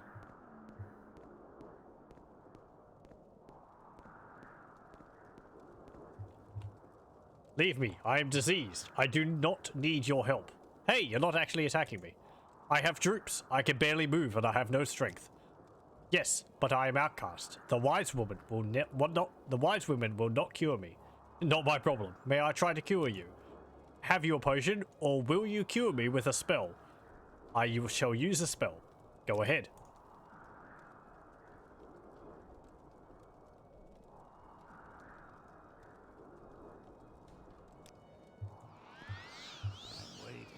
Sorry, that's a cure.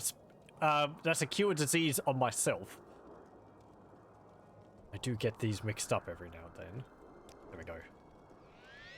Thank you. Ta-da! Yes, thank you, Orana. Thank you for healing me. Speak to a wise woman. They know the lore of dreams. You have cured me. They called them corpus beasts. They come from Red Mountain. Once they were men. Then blight storms come. They walk in the storms. They get sick, grow fat and stupid. Now they wander like mad beasts, killing and eating. Very bad, very bad. Carry good, nourishing food. When you stumble wearily into trouble, eat and refresh yourself, so you will fight well.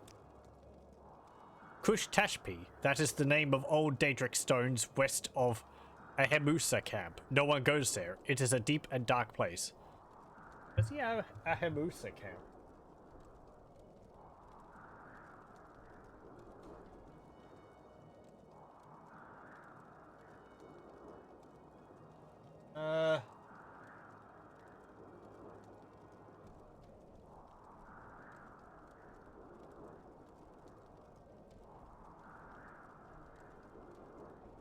I only know of 4 Ashlander camps on my map. Oh no, there we go. It's up north of Telvos. Yeah, okay, I see. I see where that is. It's like here. Yahamusa camp is over here. So it's just like along the coast over here. How are you all? Tudipi Shemiabaso. Go ahead. Oh, what can you tell me about dreams, since you're a wise woman? These dreams are the sendings of the Shaman Dagathur. They are evil sendings, black lies. Do not listen to these dreams, or they will drive you mad. Okay, that's good to know. You have come to Ghostgate, Pilgrim, the last good place on the edge of Red Mountain. Yeah, okay, you're just saying the same. Are you a buoyant armature? No, you're a scout.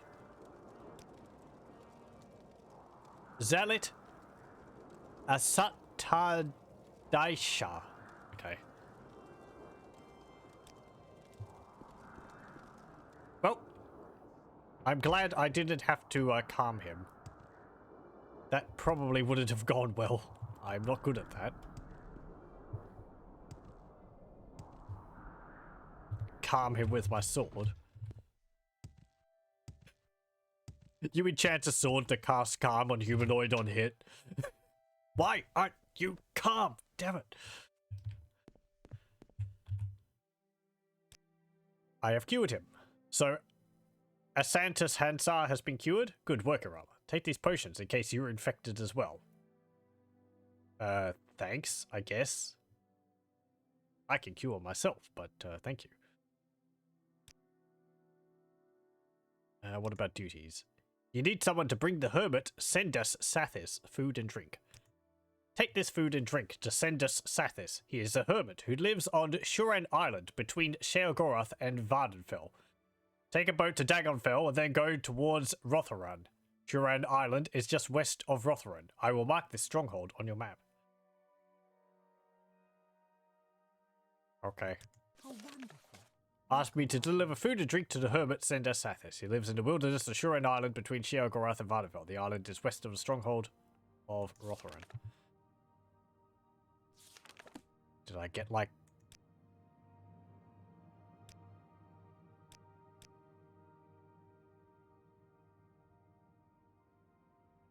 Did I get like a package or something?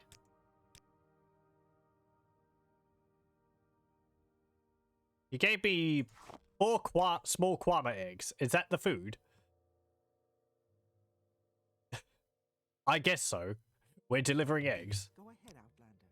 I'm listening. Oh, here we go. I gave you the food and drink you need. 4 kwama eggs and 4 bottles of mates. Take them to Centus. Okay.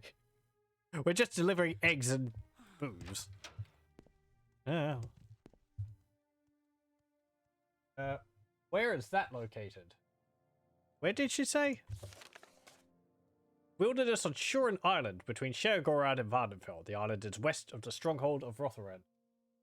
So Rotharan is there. Okay, I see where it is. It's this island here. Because Rotharan is here, so west of there is that.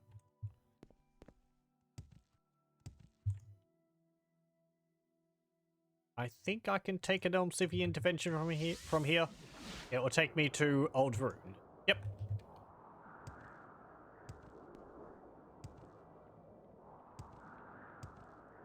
It'd be nice if the game gave you an option to choose which places you wanted to go to, if there were several nearby. Rather than just saying, oh, you're within the zone of this area. I'm going to teleport you over to there. Though, because it does do that, I'm glad it chooses Old Rune and Ghostgate doesn't count as a location, because it's kind of just apart from everywhere so much I wouldn't want to teleport there. I can't go from here to Bethesda? I have to go all the way around, do I? This is coal. You could just go through the... okay, fine. Oh no, you're a Silk Strider. You're not a... That's not a boat.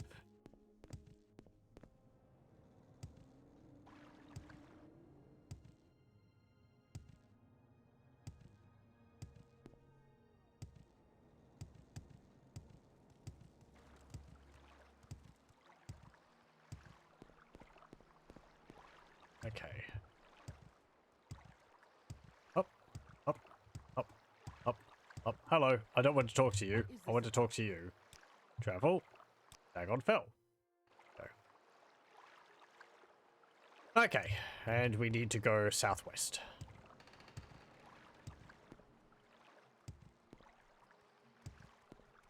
Is Bethesda. It's actually built on the ruins of a Dwemer fortress. We've got all this Dwemer ruins architecture scattered around town. Okay. Yep, let's go this way. I don't think there's too much to see in there. That's like an inn. There might be a shop.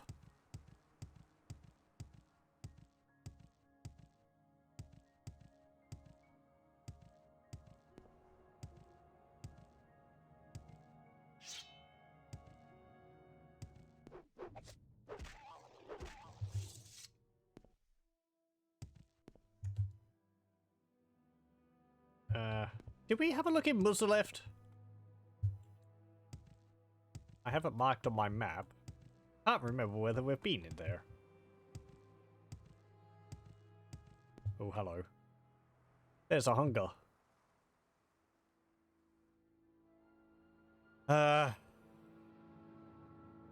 got my stupid drain fatigue potions. I don't need those. Just drop them on the ground here.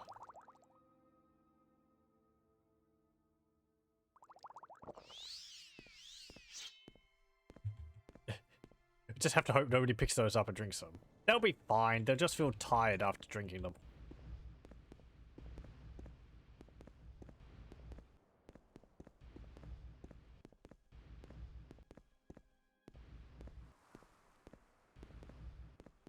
Come on. You're gonna run out of mana soon.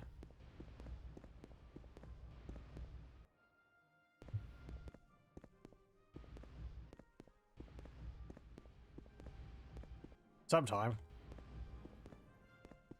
Can you run out of mana? I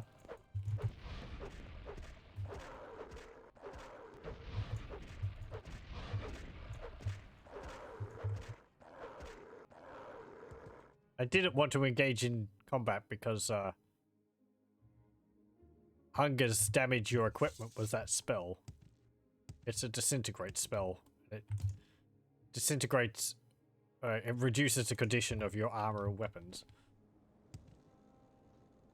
You can just repair it back up again, but yeah, that's a hassle. Okay, let's go down this way.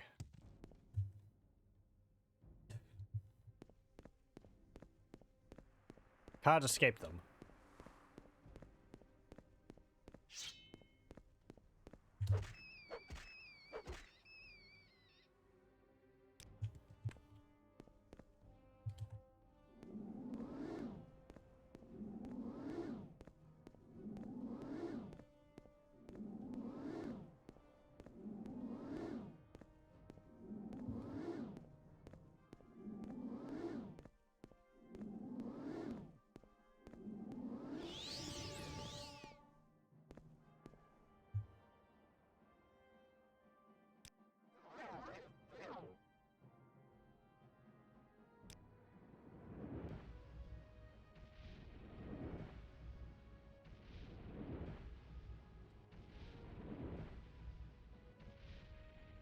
There we go. Okay, just over here.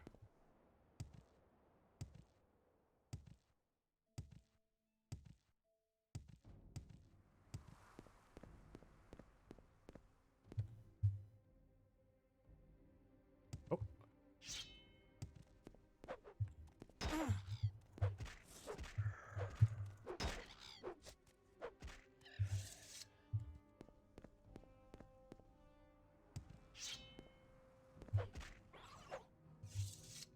So he's over there, apparently.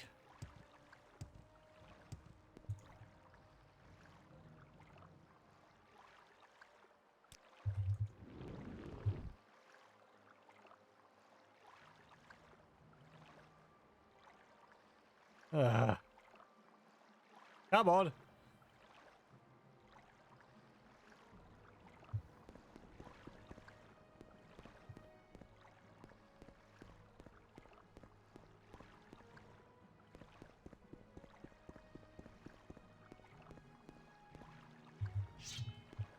Look, I'm jumping around. I'm not attacking you. I'm ignoring you.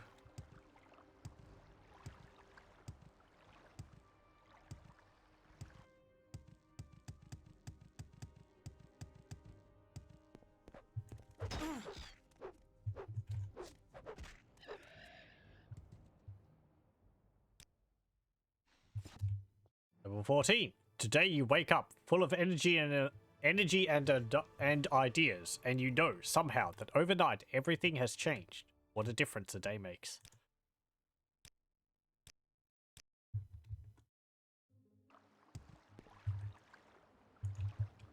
Our strength is nearly maxed out.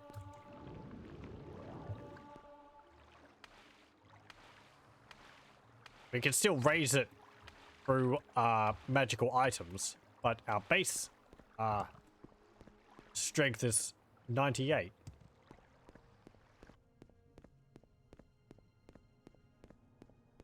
Okay.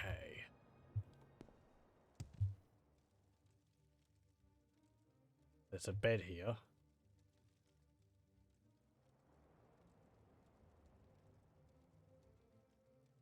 I don't see how you could be a hermit. You're never going to be truly alone.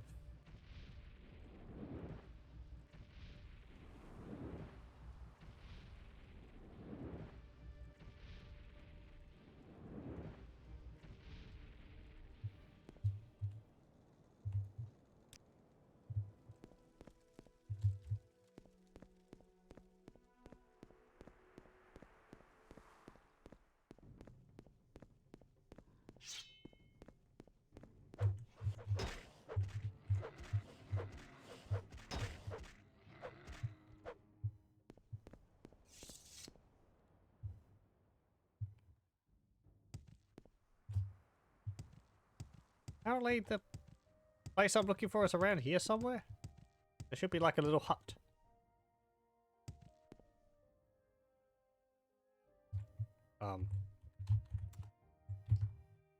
Oh. I collapsed. Okay. Ow. What? Oh, because my fortify strength wore off. Okay.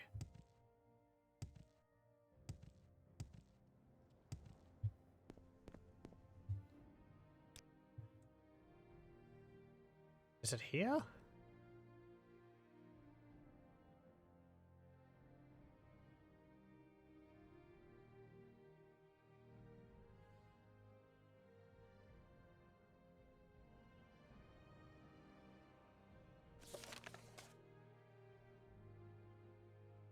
Shuren Island.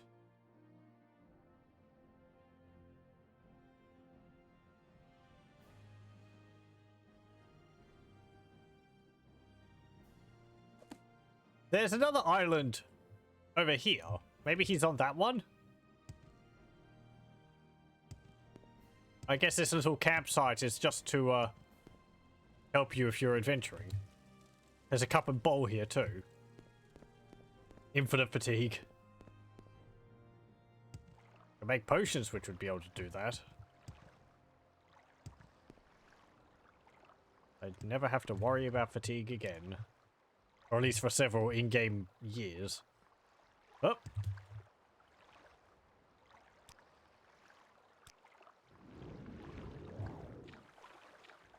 Okay, let's go have a look at that other island.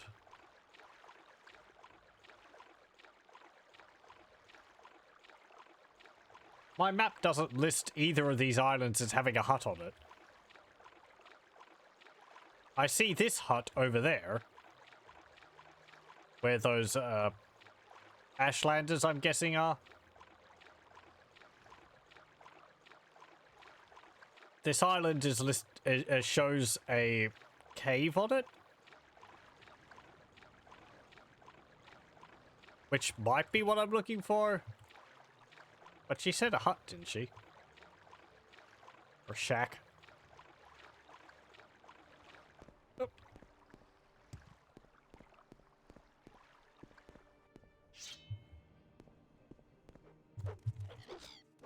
Get down, out of here. There we go.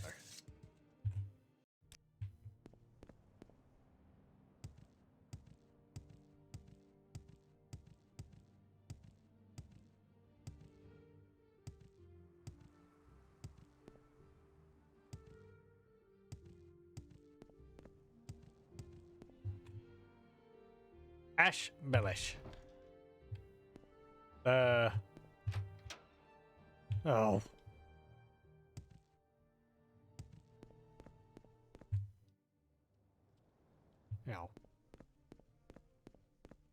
The Netches can attack you. I think there's some bull Netches which will attack you, but I believe they're related to a quest. I think the Betty Netches are more likely to attack you.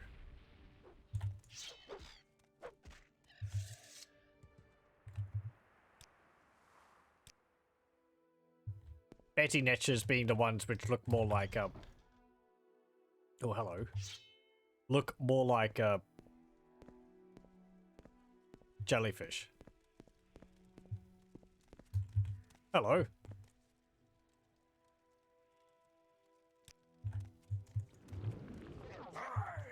Oh, you're a vampire. Hey. Oh, ow. No. Bad vampire. Irarune. Cool flame sword.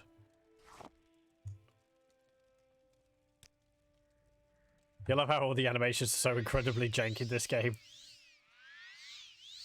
They are kind of stiff. I've been playing this all in first person. You don't get the glory that is the characters wielding the a two-handed sword the whole time. Running around with it up above your head like this.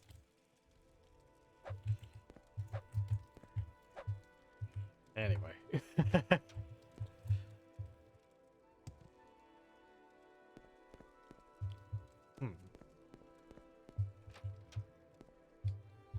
I wonder how they stop the cattle from becoming vampires. If they're constantly feeding from them.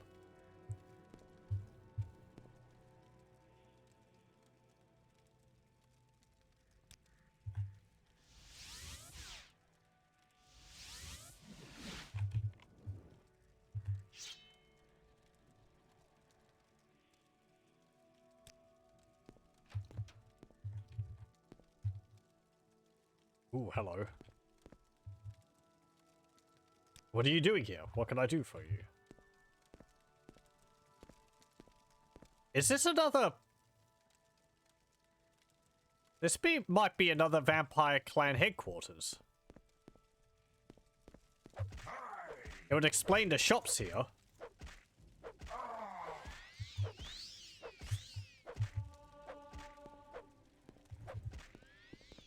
Nope. There we go. Gladrune. He's got a key. He's got a key to a chest. Got some more armorers, hammers. Score. I didn't actually know this place was here.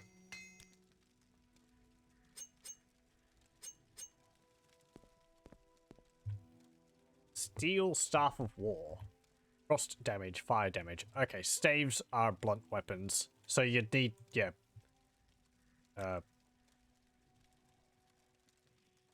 Blunt weapon to, practice, train them. Not a spear.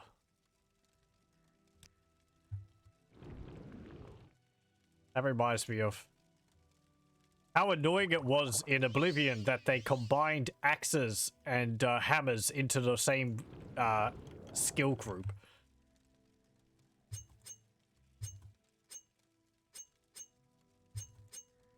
It's like, but you don't use an axe the same way you use a hammer.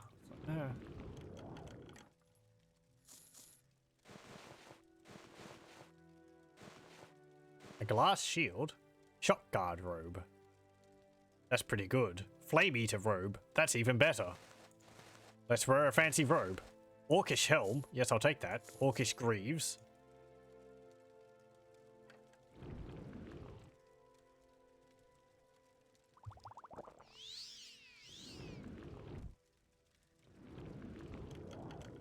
About this. Iron dagger, iron flame sword, wakizashi, silver claymore, silver dagger, silver flame slayer, short sword, steel crossbow, steel dagger of swift blade, fortify short blade, steel darts, 2 longbows, some arrows, and a wild spark blade, which is a glass sword. I will take that. Thank you very much for your contribution to my efforts. Actually, some chests in here too. Iron shard cleaver. Yep, okay, a halberd does count as a spear.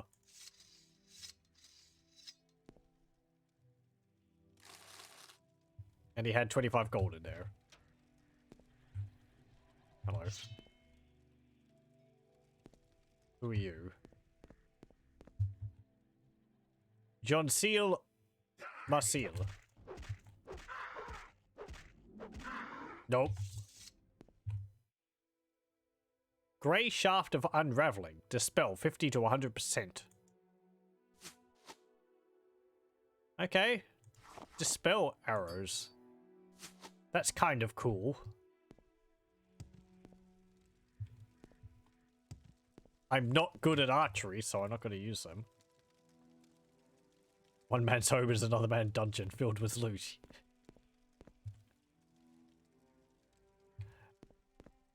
It's just the potential for acquisition is through the roof.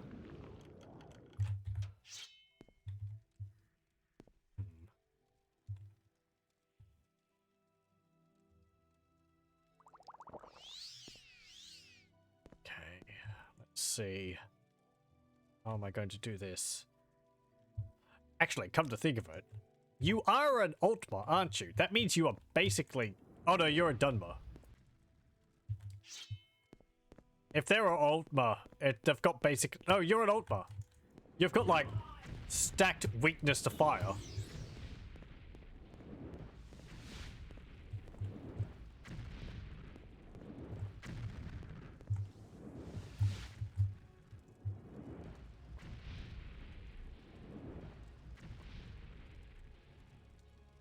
Because they've got like a 75% weakness to fire, and then being a vampire, they've got 50% weakness to fire again, so...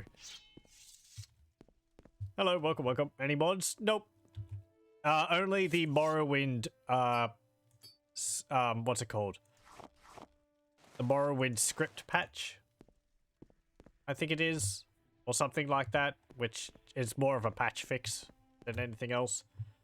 But other than that, it's just base Morrowind. Yeah, yeah. What you gonna do about it? Can't stop me from stealing this stuff.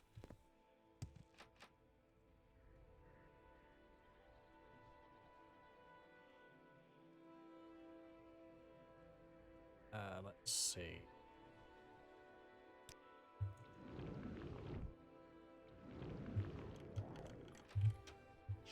Okay.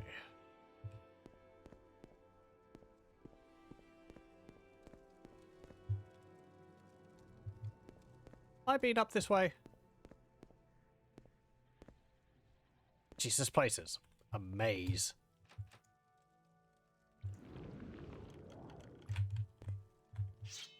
Okay. Hello. 2 more in there.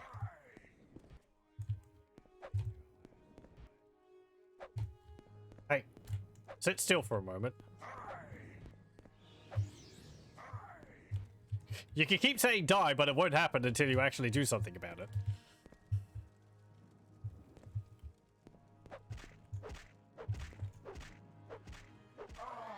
There we go. What's your name? Morrowind.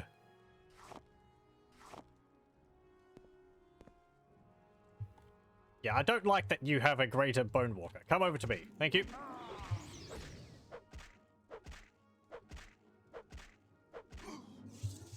Wonk. What's your name? Morrowind. Wild flame sword.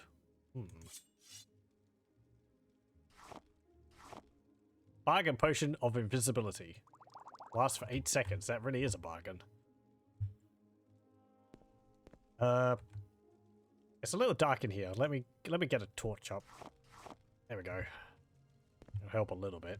Iron boots, common robe, scrib jerky, Nordic bearskin cuirass. 25 gold. A game at dinner.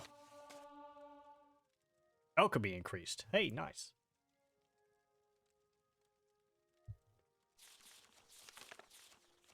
That is quite a long book. 24. I'm not going to read that now. Ooh, shard bolts. Pain? That was in that chest. Oh no, I'm out of mana. Okay, it was only a temporary pain. What's this? The Chiding Cuirass. Drain fatigue. 1 to 10 points on target. Well, that's useless.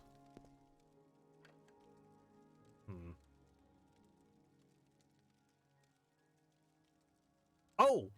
Wait, what? Duema Animunculi. Summon Centurion Sphere for 120 seconds on itself. Okay. I got that spell. I believe I would have got that spell because I read that book about Dwarven Duema Animunculi. But the game doesn't actually mention that you get this. So I can summon a Sphere Centurion. If I had enough conjuration skill. That's neat. If kind of useless to me.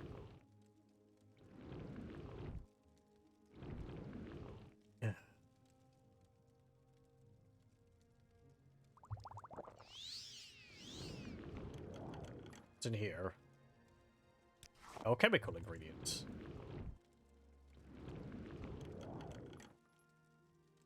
Moon sugar. Scrap metal. Don't want that. I'll take everything else though. And vampire dust in there too. I guess that's not too surprising. What about your potions?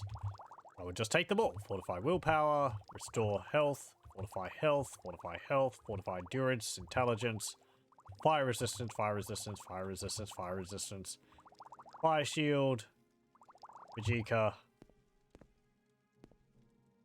Master's Calcinator, Journeyman's Calcinator, Apprentice Retort, Alembic, Journeyman's Alembic, Journeyman's Retort. Okay. I already have a set of Master's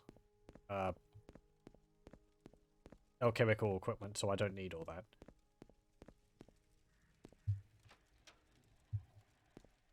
Hello? Any more vampires? Hey! How about that?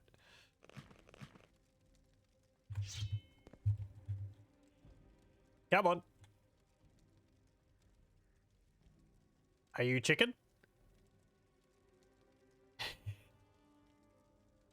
You know what awaits you.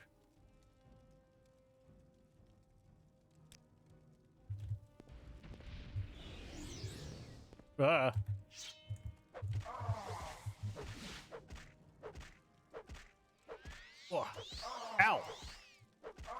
There we go. Hello. Welcome again.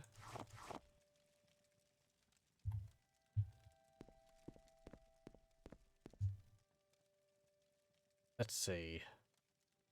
I should actually use my Flame Eater robe. It only lasts for 10 seconds, actually. I should use it during combat. Okay, let's heal. The door is trapped. I have a bunch of probes. Let's use those. There we go.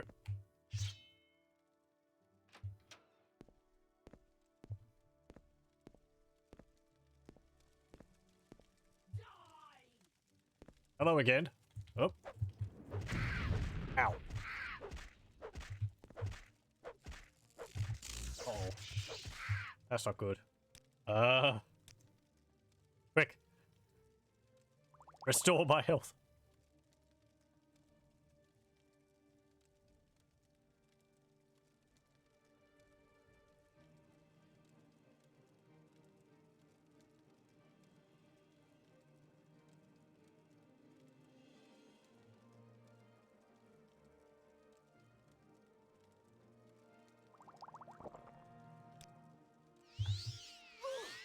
Blech. Oh well.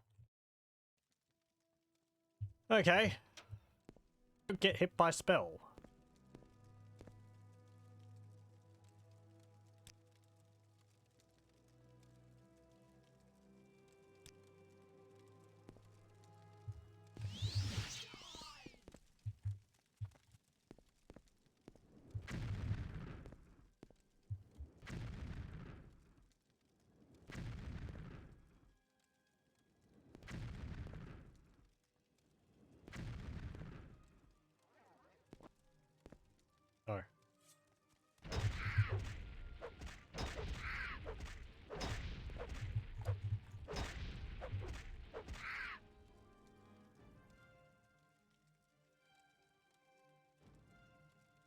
Oh.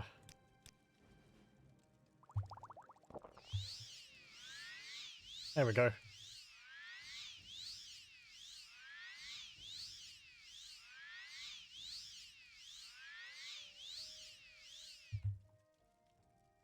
Iron Viper Blade. I don't need that. What have you got in here? Nothing. And a wooden chest.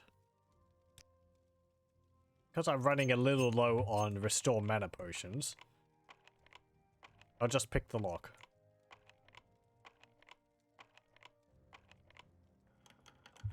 Go. Heart Wall. Resist Magicka 30% for 10 seconds on self.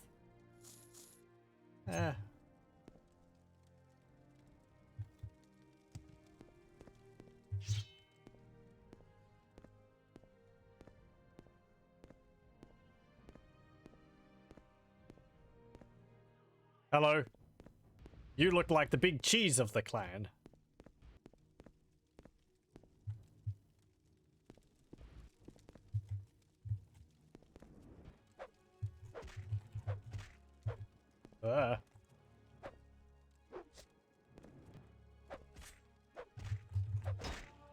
I've already wiped out one vampire clan. I will do— ow. Ugh. Do the same to you. Nope.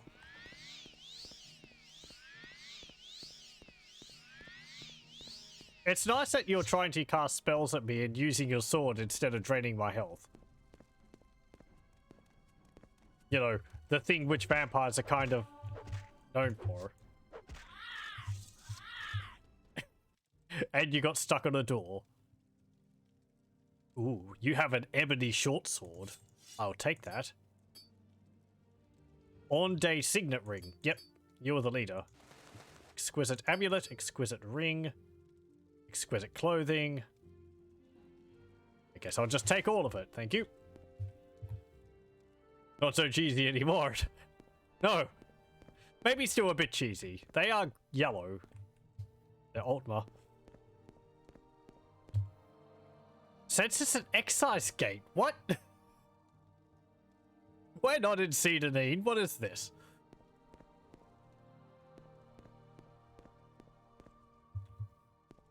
Hello.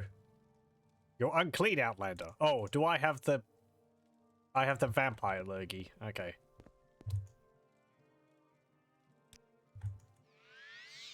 Let's just cure that. Don't want to become a vampire.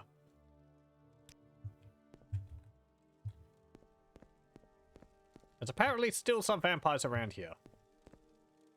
She had a neat throne up here and all. Ooh. Ooh. I'll take that 3,099 gold. 399 gold. Oh. I'll be back to open that up. There's still some vampires I have to deal with around here. I was delivering food to a hermit. That can wait. Busy purging. Okay, maybe down here?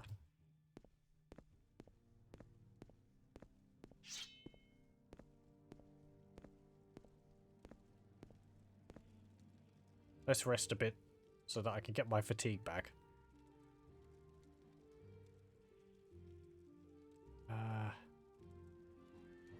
Oh, I don't want to eat any of that. Because I have to deliver some of that to, there we go. To the hermit. I don't want to eat his, dinner. We've got 4 eggs and 4 bottles of mates for him.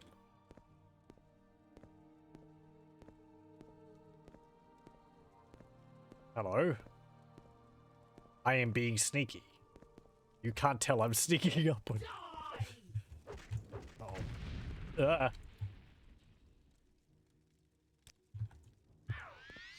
No, not enough mana.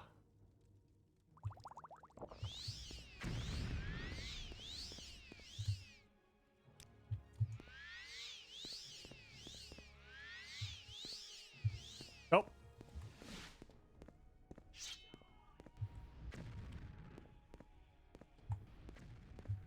You're more annoying than the Daedroths.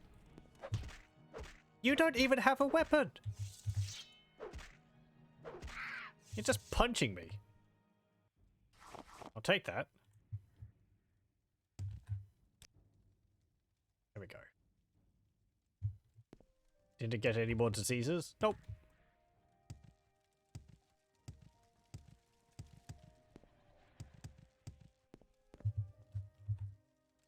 Nothing in there. Did that just loop around? I guess so.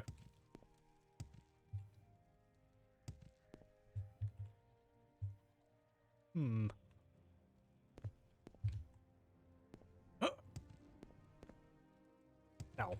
That's just over here. Okay. Well. Let's find out what's down here. Ow. How did I not break my legs?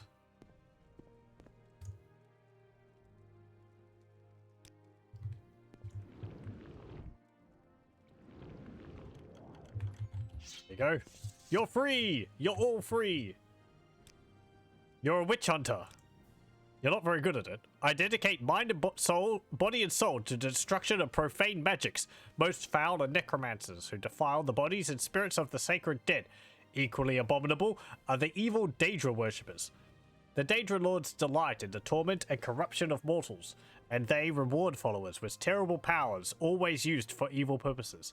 In employing the tools of the enemy, the spells of the College of Conjuration, I risk contamination, but fire must be fought with fire. Okay. What about you? Iminda. You're a pilgrim. Yeah. Well, you're free to go. Tekemius Conciatius. You're a witch hunter. What about you?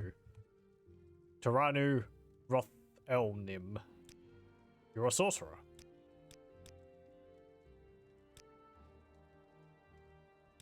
Okay. Well, all the vampires are dead, I think.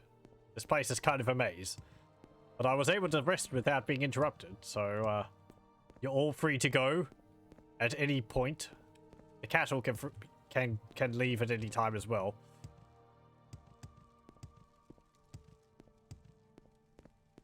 If they're maybe they're the vampiric mesmerizations which are on them wear off or something.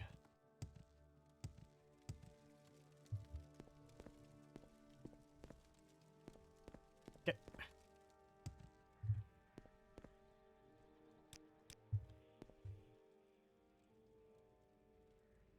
There's perhaps a corridor over there I didn't explore. But it just seems like it kind of loops around. Let's go have a look.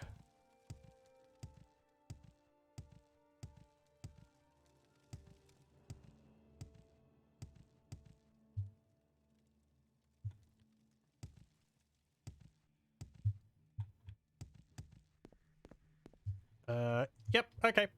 That seems to be the entire dungeon. Cool.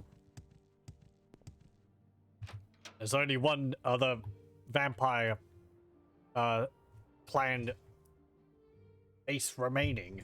I don't know where they are. I haven't looked them up. I only knew where this one was. I didn't know this one was here. I don't know where the other one is. So we might stumble across it at some point. Now, food and drink delivery time. Where is this hut?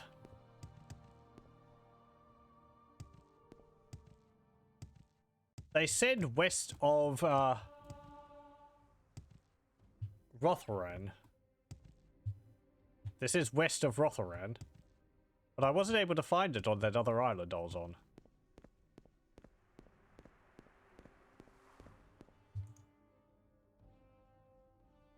Don't think it's over there.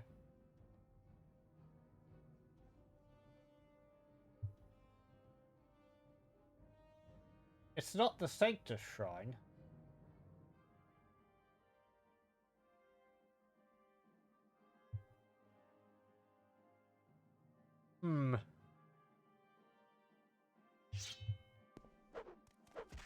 Here comes the Air Force. Okay, let me,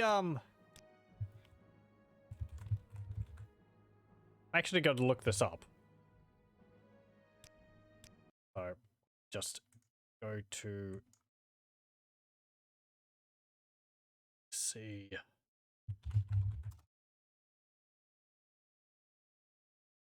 Yep, okay, here we go.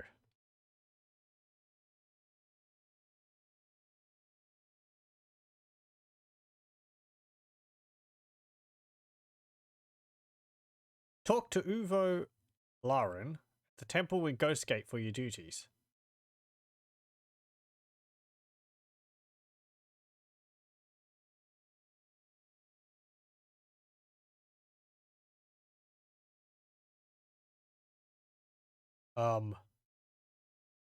Okay. Oh. Right. Apparently, we are looking for that little camp which I was at before. But I didn't see a Dunmer there. I'm pretty sure I didn't kill a Dunmer over there last time I was over here. I don't think he would have attacked me if that was the case. Maybe he ran off because there was an enemy nearby. I have to find him hiding somewhere.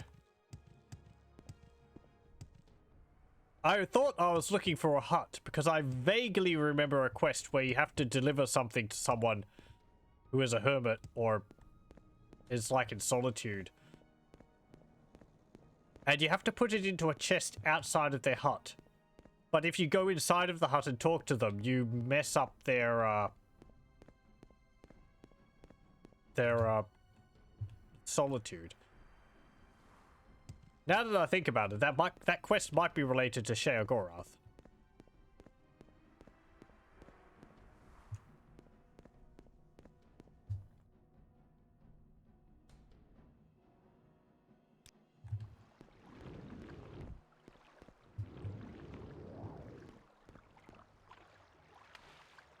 Okay, well, back over to that island, and let's go see whether we can find him. If not, I might have to spawn him via the menu, which I'll be fine doing.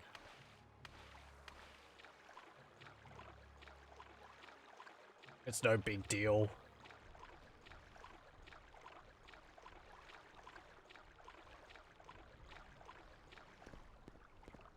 Okay. So. The thing is that it doesn't tell me this is the island I'm looking for. This island isn't listed as what's it called? Shuran Island anywhere. There's not like a signpost here saying that it's that.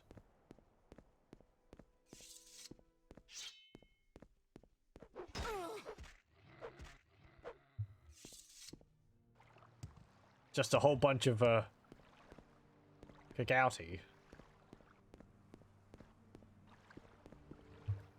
I mean, he could be like swimming in the water somewhere because he ran off.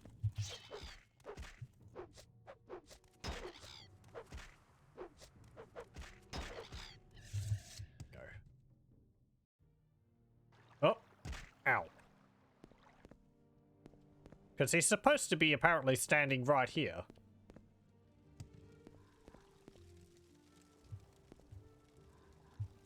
Did he turn into a bull edge?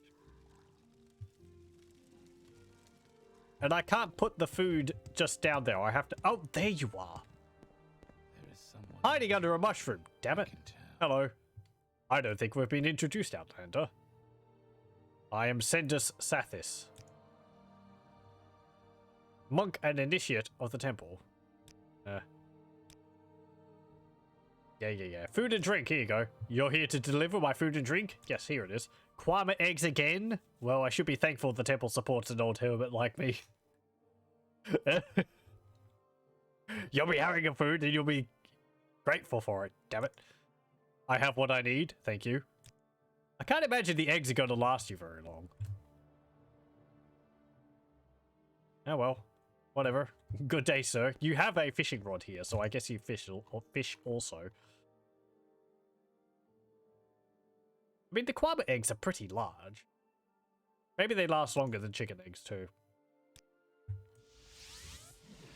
He just, like, cooks massive omelets and eats them.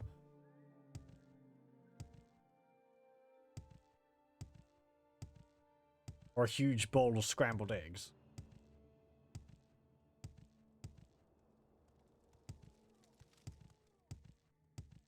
Okay, so we need to go back to the Ghost Gate.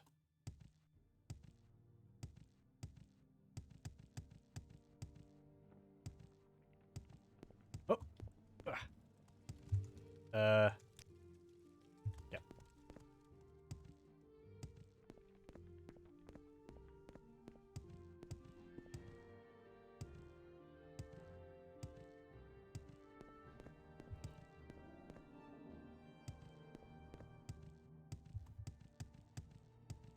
I remember one of the mods I used to play with for Morrowind. I think it was something like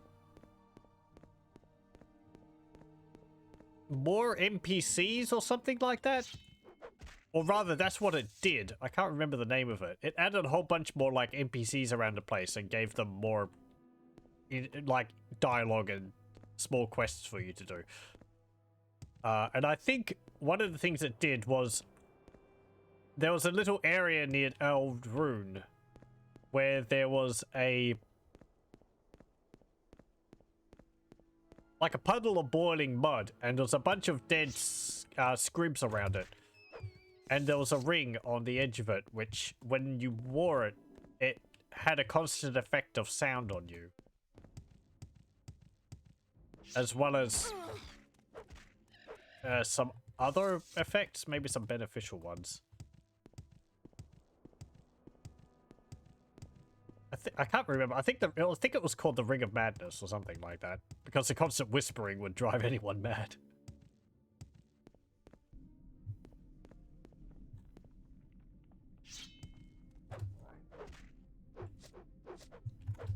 Get out of here. No. Damn it.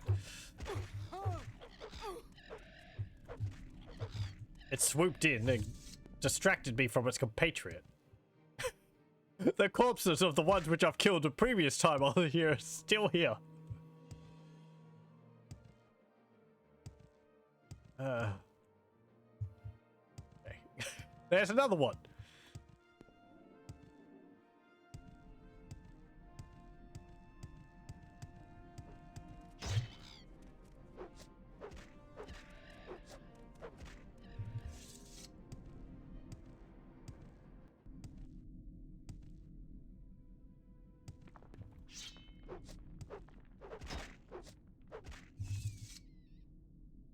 Oh.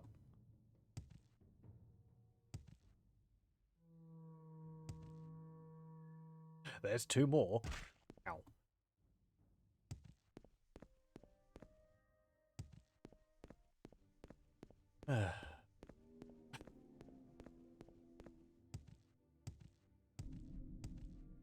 Okay, let's get in here. Go talk to Uvu. I don't know where to begin. Hello. It is such an honor Yep. to meet you. You deliver the food and good? Food and drink? Good. Senator Sassis should have enough supplies at the moment. Thank me for bringing food and drink. I didn't get anything for that, but yeah, well, whatever. It is the knowledge of a job well done, which will sustain me. Many sacred relics of the temple have been lost to the 6th house. I want you to recover a relic that I believe is in Lost Kogarun. I do not know where Lost Kogarun is. One of our valiant ordinators, Feral Selmin, wore the hair shirt of St. Aralor. He was searching for Lost Kogarun, but is now lost himself. He is presumed dead. But if you can find him alive, or recover the hair shirt of St. Aralor, the temple would be grateful. Okay.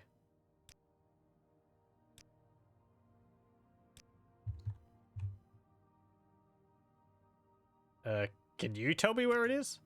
Lord Kogarun was somewhere north of the northern boundary of the Ghost Fence. It was closer to Margan than Ghostgate.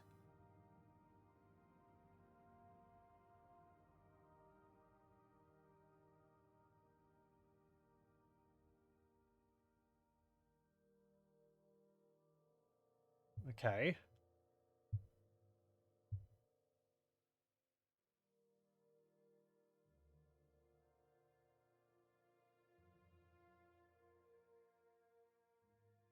I'm looking at my map currently. I don't know whether I'm looking for a 6th house May I help you out? fortress or...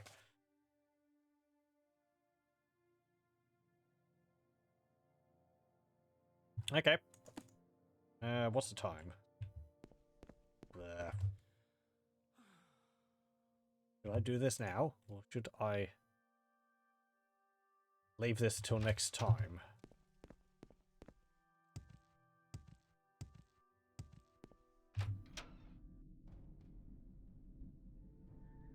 Let's see. So, I'm looking at it. There's my gun. The ghost fence sort of goes along here. If it's a... There's a little ruin here in the Foyada. There's a 6th house fortress here called Falas Mayon.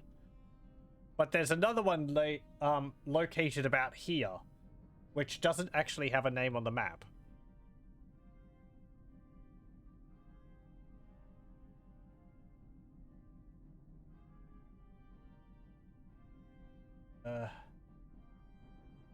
So assuming it's one of those. I mean, I don't have to go through the dungeon. Which would be good, because, something tells me in my memory that it might be a location where an ash vampire is. Gotta go do something not behind your PC. Thanks for the stream. Well, thank you very much for joining, Vami. And I will, talk to you later.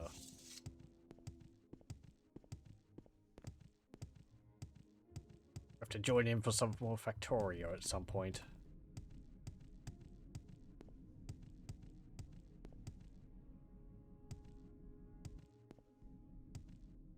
I hope you have a good day, or whichever. Let's see. Yeah, we'll go to Old Rune. We'll take a transport up to Margan. And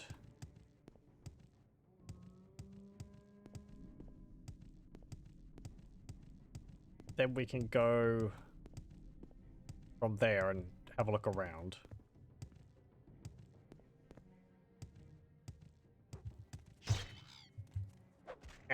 Get out of the sky, you bird. There we go. They're not really birds, are they? They're more like flying lizards.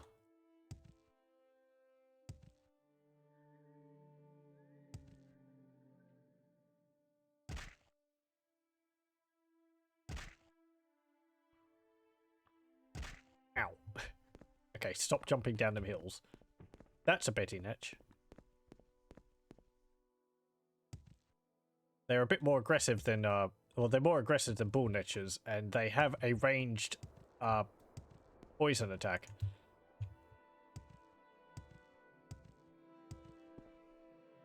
Okay.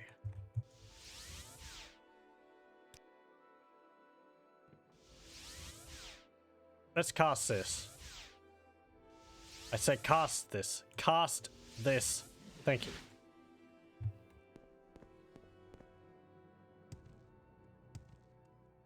We'll go to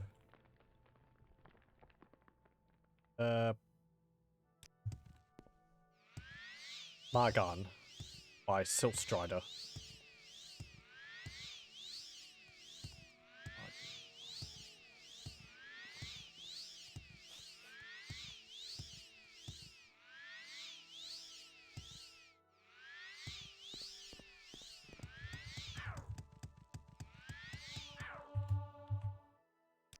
I want to go to Margan. Why walk when you can run? Thank you. Okay. So they said it was closer to Margan than the Ghost Gate.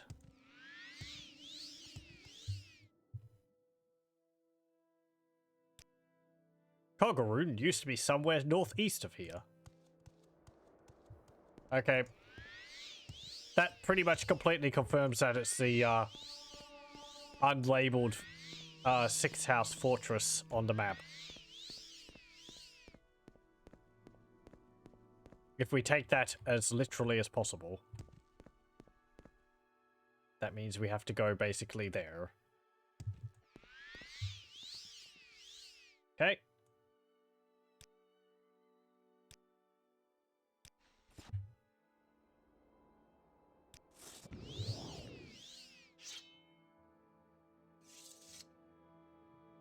We'll just levitate over these mountains.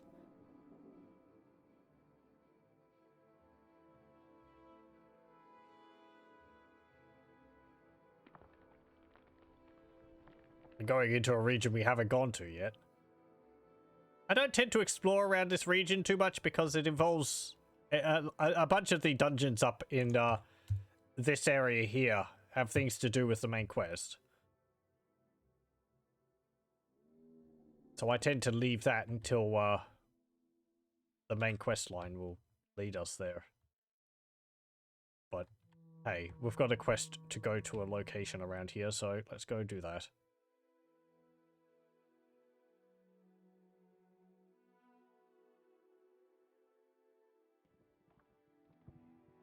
Let's see. Yep. Just that way.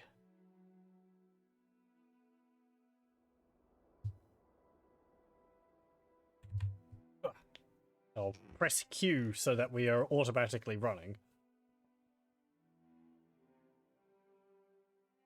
Or automatically moving. It'll save my hand for a moment.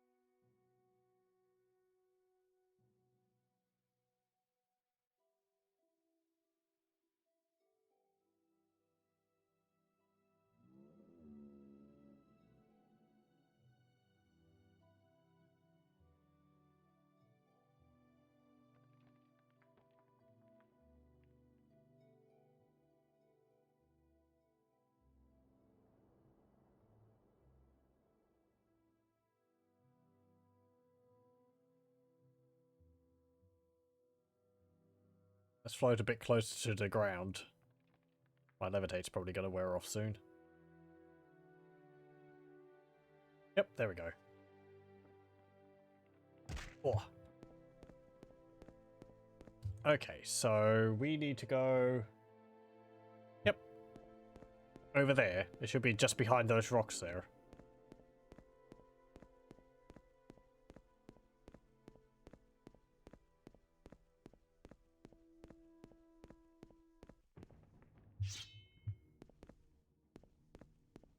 There we go.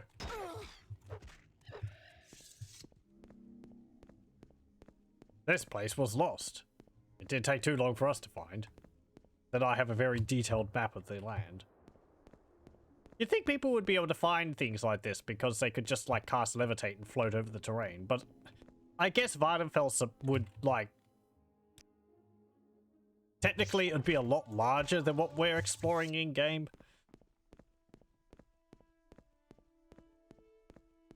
Yeah, here we go, Coggerun. It wouldn't be quite as easy as I've made it out to be. Hello, and there's the dude. I think I might have mentioned about this guy like 2 or 3 sessions ago. That there was a dead ordinator in one of these 6-house cults, which you could 6-house fortresses, which you could get a full suit of Indoril armor off of. This guy's a dreamer. He has a iron club and large wrapped corpus meat, which is quite frankly disgusting. It's not shown on the model, but these guys would be infected with corpus disease, which means that they end up getting horrible growths on their body. The wrapped corpus meat which we picked up, they would have carved off themselves. Yeah, pretty disgusting. Here we go. Feral Selmin's corpse. Has a full suit of Indoril armor. He has a steel broadsword and hair shirt of Saint Aralor. It's well, the interesting thing I saw looking through all of these artifacts from the Saints, because there's more than just this one, is that a lot of them, if not all of them, they're not really things you'd want to use. This one's got resist Magicka 10 points for 30 seconds on self, resist shock 10 to 20% for 30 seconds on self, and restore health 2 points for 30 seconds on self. However, it's also got damage health 2 to 6 points on self. I guess that's actually not too bad, because you'll take, like, what, 6 hit points of damage, but then you'll heal over time. But it's not something you necessarily want to, yeah, because it hurts you slightly, but then you heal the health back. That's actually one of the better ones. Some of the other... There's another one, and it's just like... It drains your health. And another stat. And the bonuses are really not worth it. Can I pick up all that? No. But it's so good. Might actually drop my... hang on. No.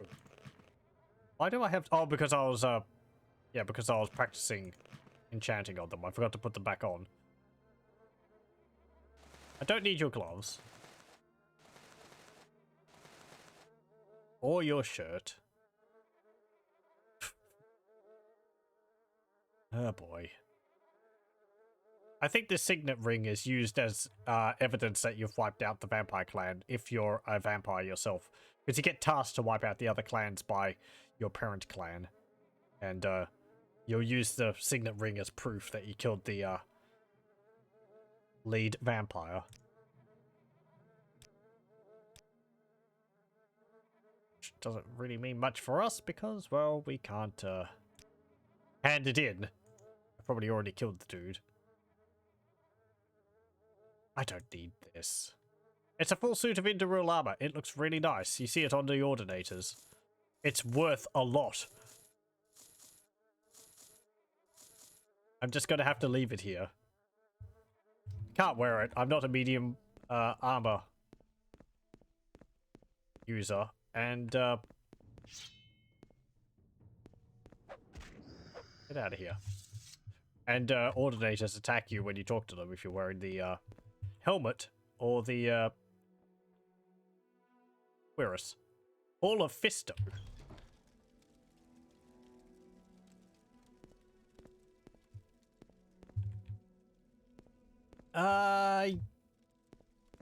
Yeah, I'm not going to explore this place.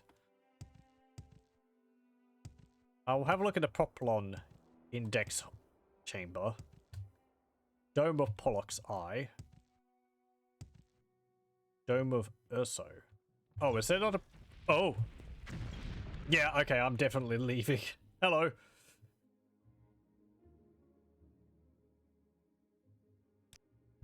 We might be able to deal with you.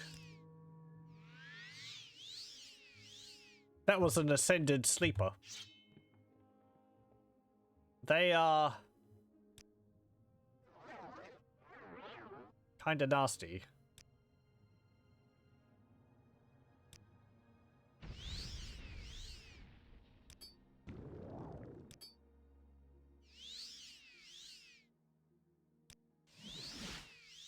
Also, you'll see that I can wear my breastplate, I can wear the shirt, and I can wear a robe at the same time. Morrowind's great if you like stacking magical items, because you can wear multiple layers of clothing at the same time.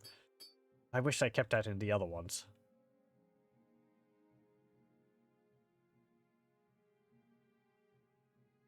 Okay. I'm buffed up a fair bit. Hello.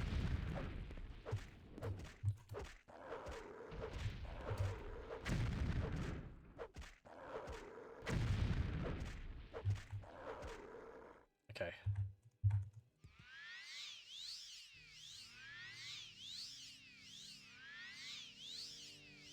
There we go. Dealt with him. His name was Dagoth Rella. 6th house amulet. Drain personality, 20 points for 5 seconds on self. Sells for 2,000. But that is an absolutely not useful enchantment. There's some scrawlings on the ground. Oh, right. Yeah. If you're able to sneak up on these guys and talk to them, they will actually say things. And I think they tend to say things about the furniture being all out of position and they're having to stack it up on top of each other. Well, that might be another variant of them. Anyway. The dreamer is awake. Is this Dune? Anything in there? Nope. Okay, well. Ascended Sleepers.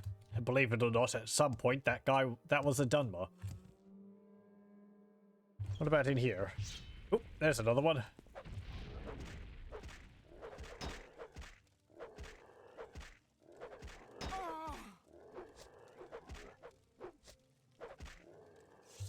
You are Dagoth Gira. Have another 6th house amulet. I forget what you are. Ash Servant, I think. There's a bowl. House Dagoth Cup. Take that. Yeah, and he's been stacking the furniture up on top of itself again.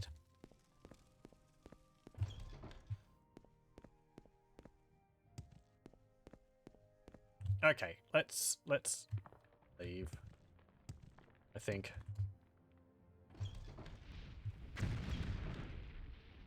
I can't help myself, can I?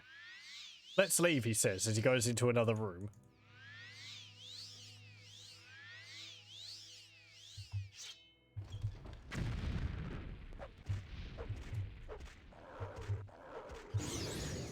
Oh, sod you. You're gonna kill me. Stupid! Yeah, it was stupid.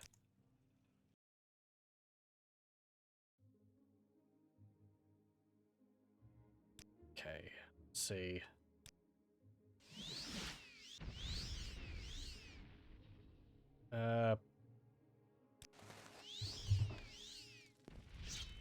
Oh, this is the other room. I didn't say it before I finished it.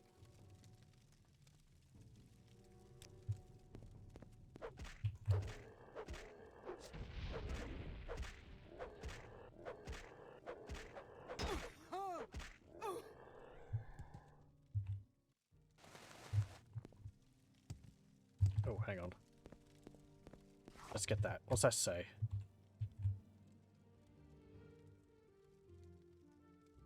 I think that says the dreamer is awake, but it's in Daedric script. Okay. Let's try this again.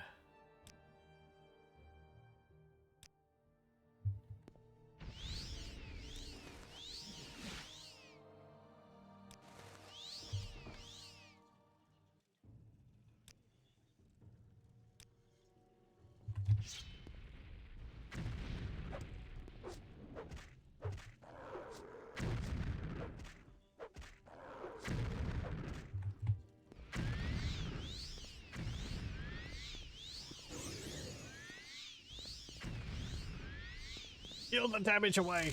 Ow.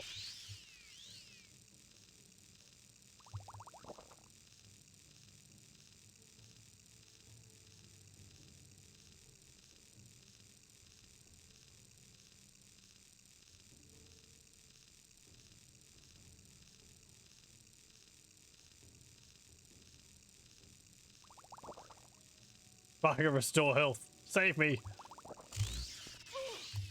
Damn it.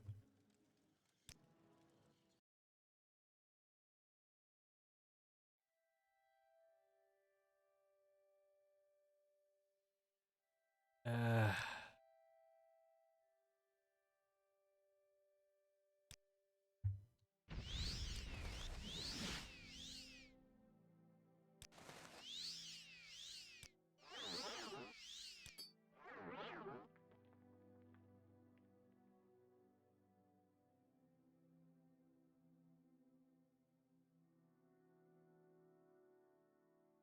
uh,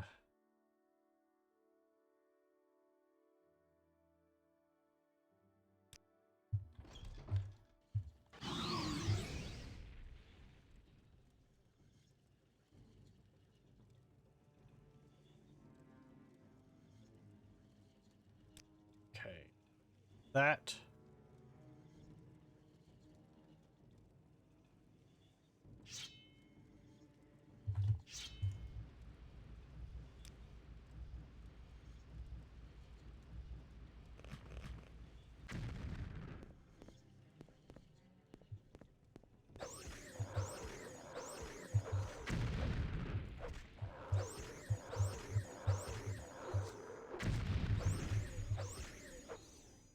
Okay.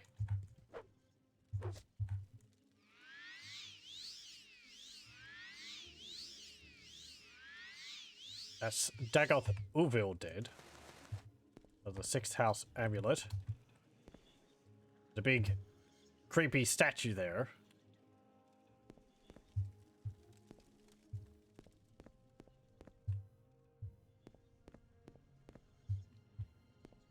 Big shrine. And there's this.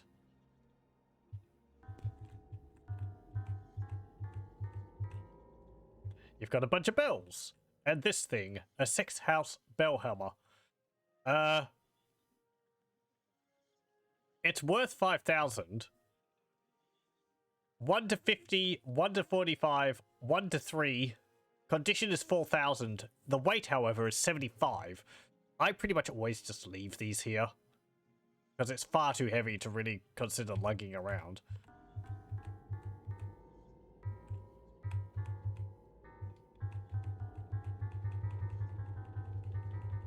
Way bells.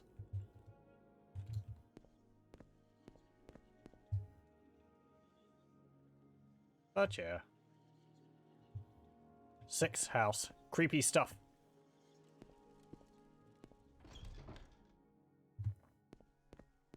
Okay. I will...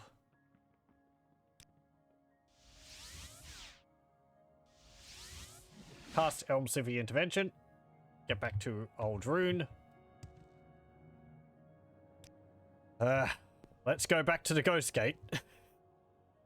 I'll hand in the quest and then we'll call it there. For reals. Because I am getting tired. Oh.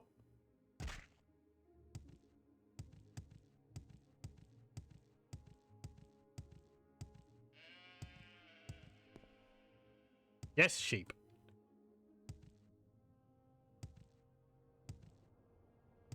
We've done quite a bit. We've actually managed to wipe out a lot of vampires in this session. Which I wasn't expecting, but we got some great loot out of it. Various robes, our Daedric boots, this Daedric shield.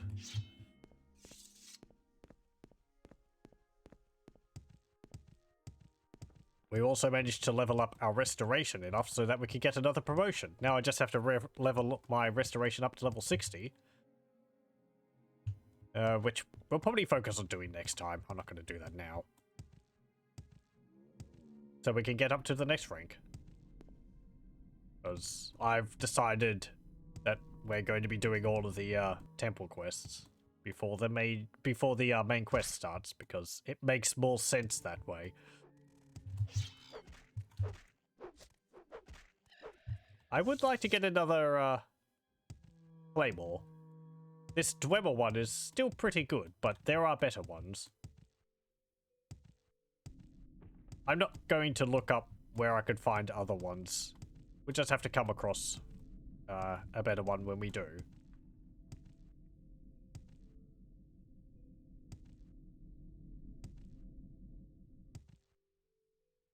Because otherwise I could just go find the list of where all the best items, or best items for us to use are in the game and just go through all the dungeons and get them right there. But then you don't have the sense of progression.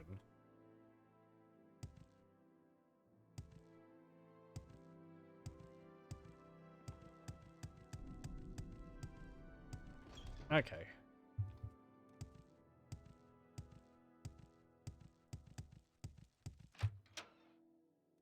Hello. I have done what you asked.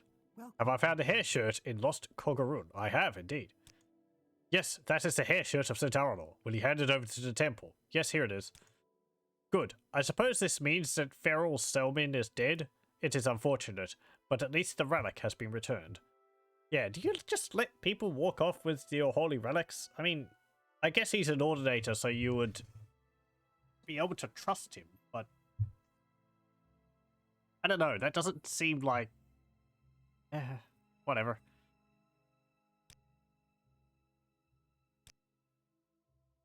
Another sacred relic, which has been lost to the temple, is the cleaver of St. Films. Mendel Eves carries the cleaver of St. Films the Bold. He was a brave and honourable buoyant armiger, but he fell fighting at the northeast slopes of Red Mountain in an ash vampire lair known as Turay Nulal. I need someone to recover the cleaver of St. Films. Perhaps you are not yet ready for this task. Train your body and your mind, Irala. When you feel you are ready, go to Turay Nulal.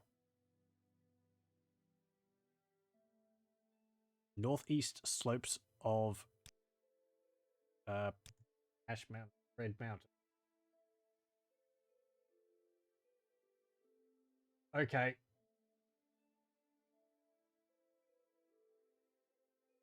That sounds like it's inside the ghost fence.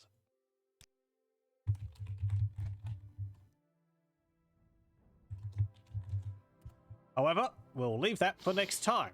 Yeah, thanks. Where's that someone watching? I cannot tell. So, save there, and we'll quit, and I'll thank you very much for joining, and I hope you'll join me again next time.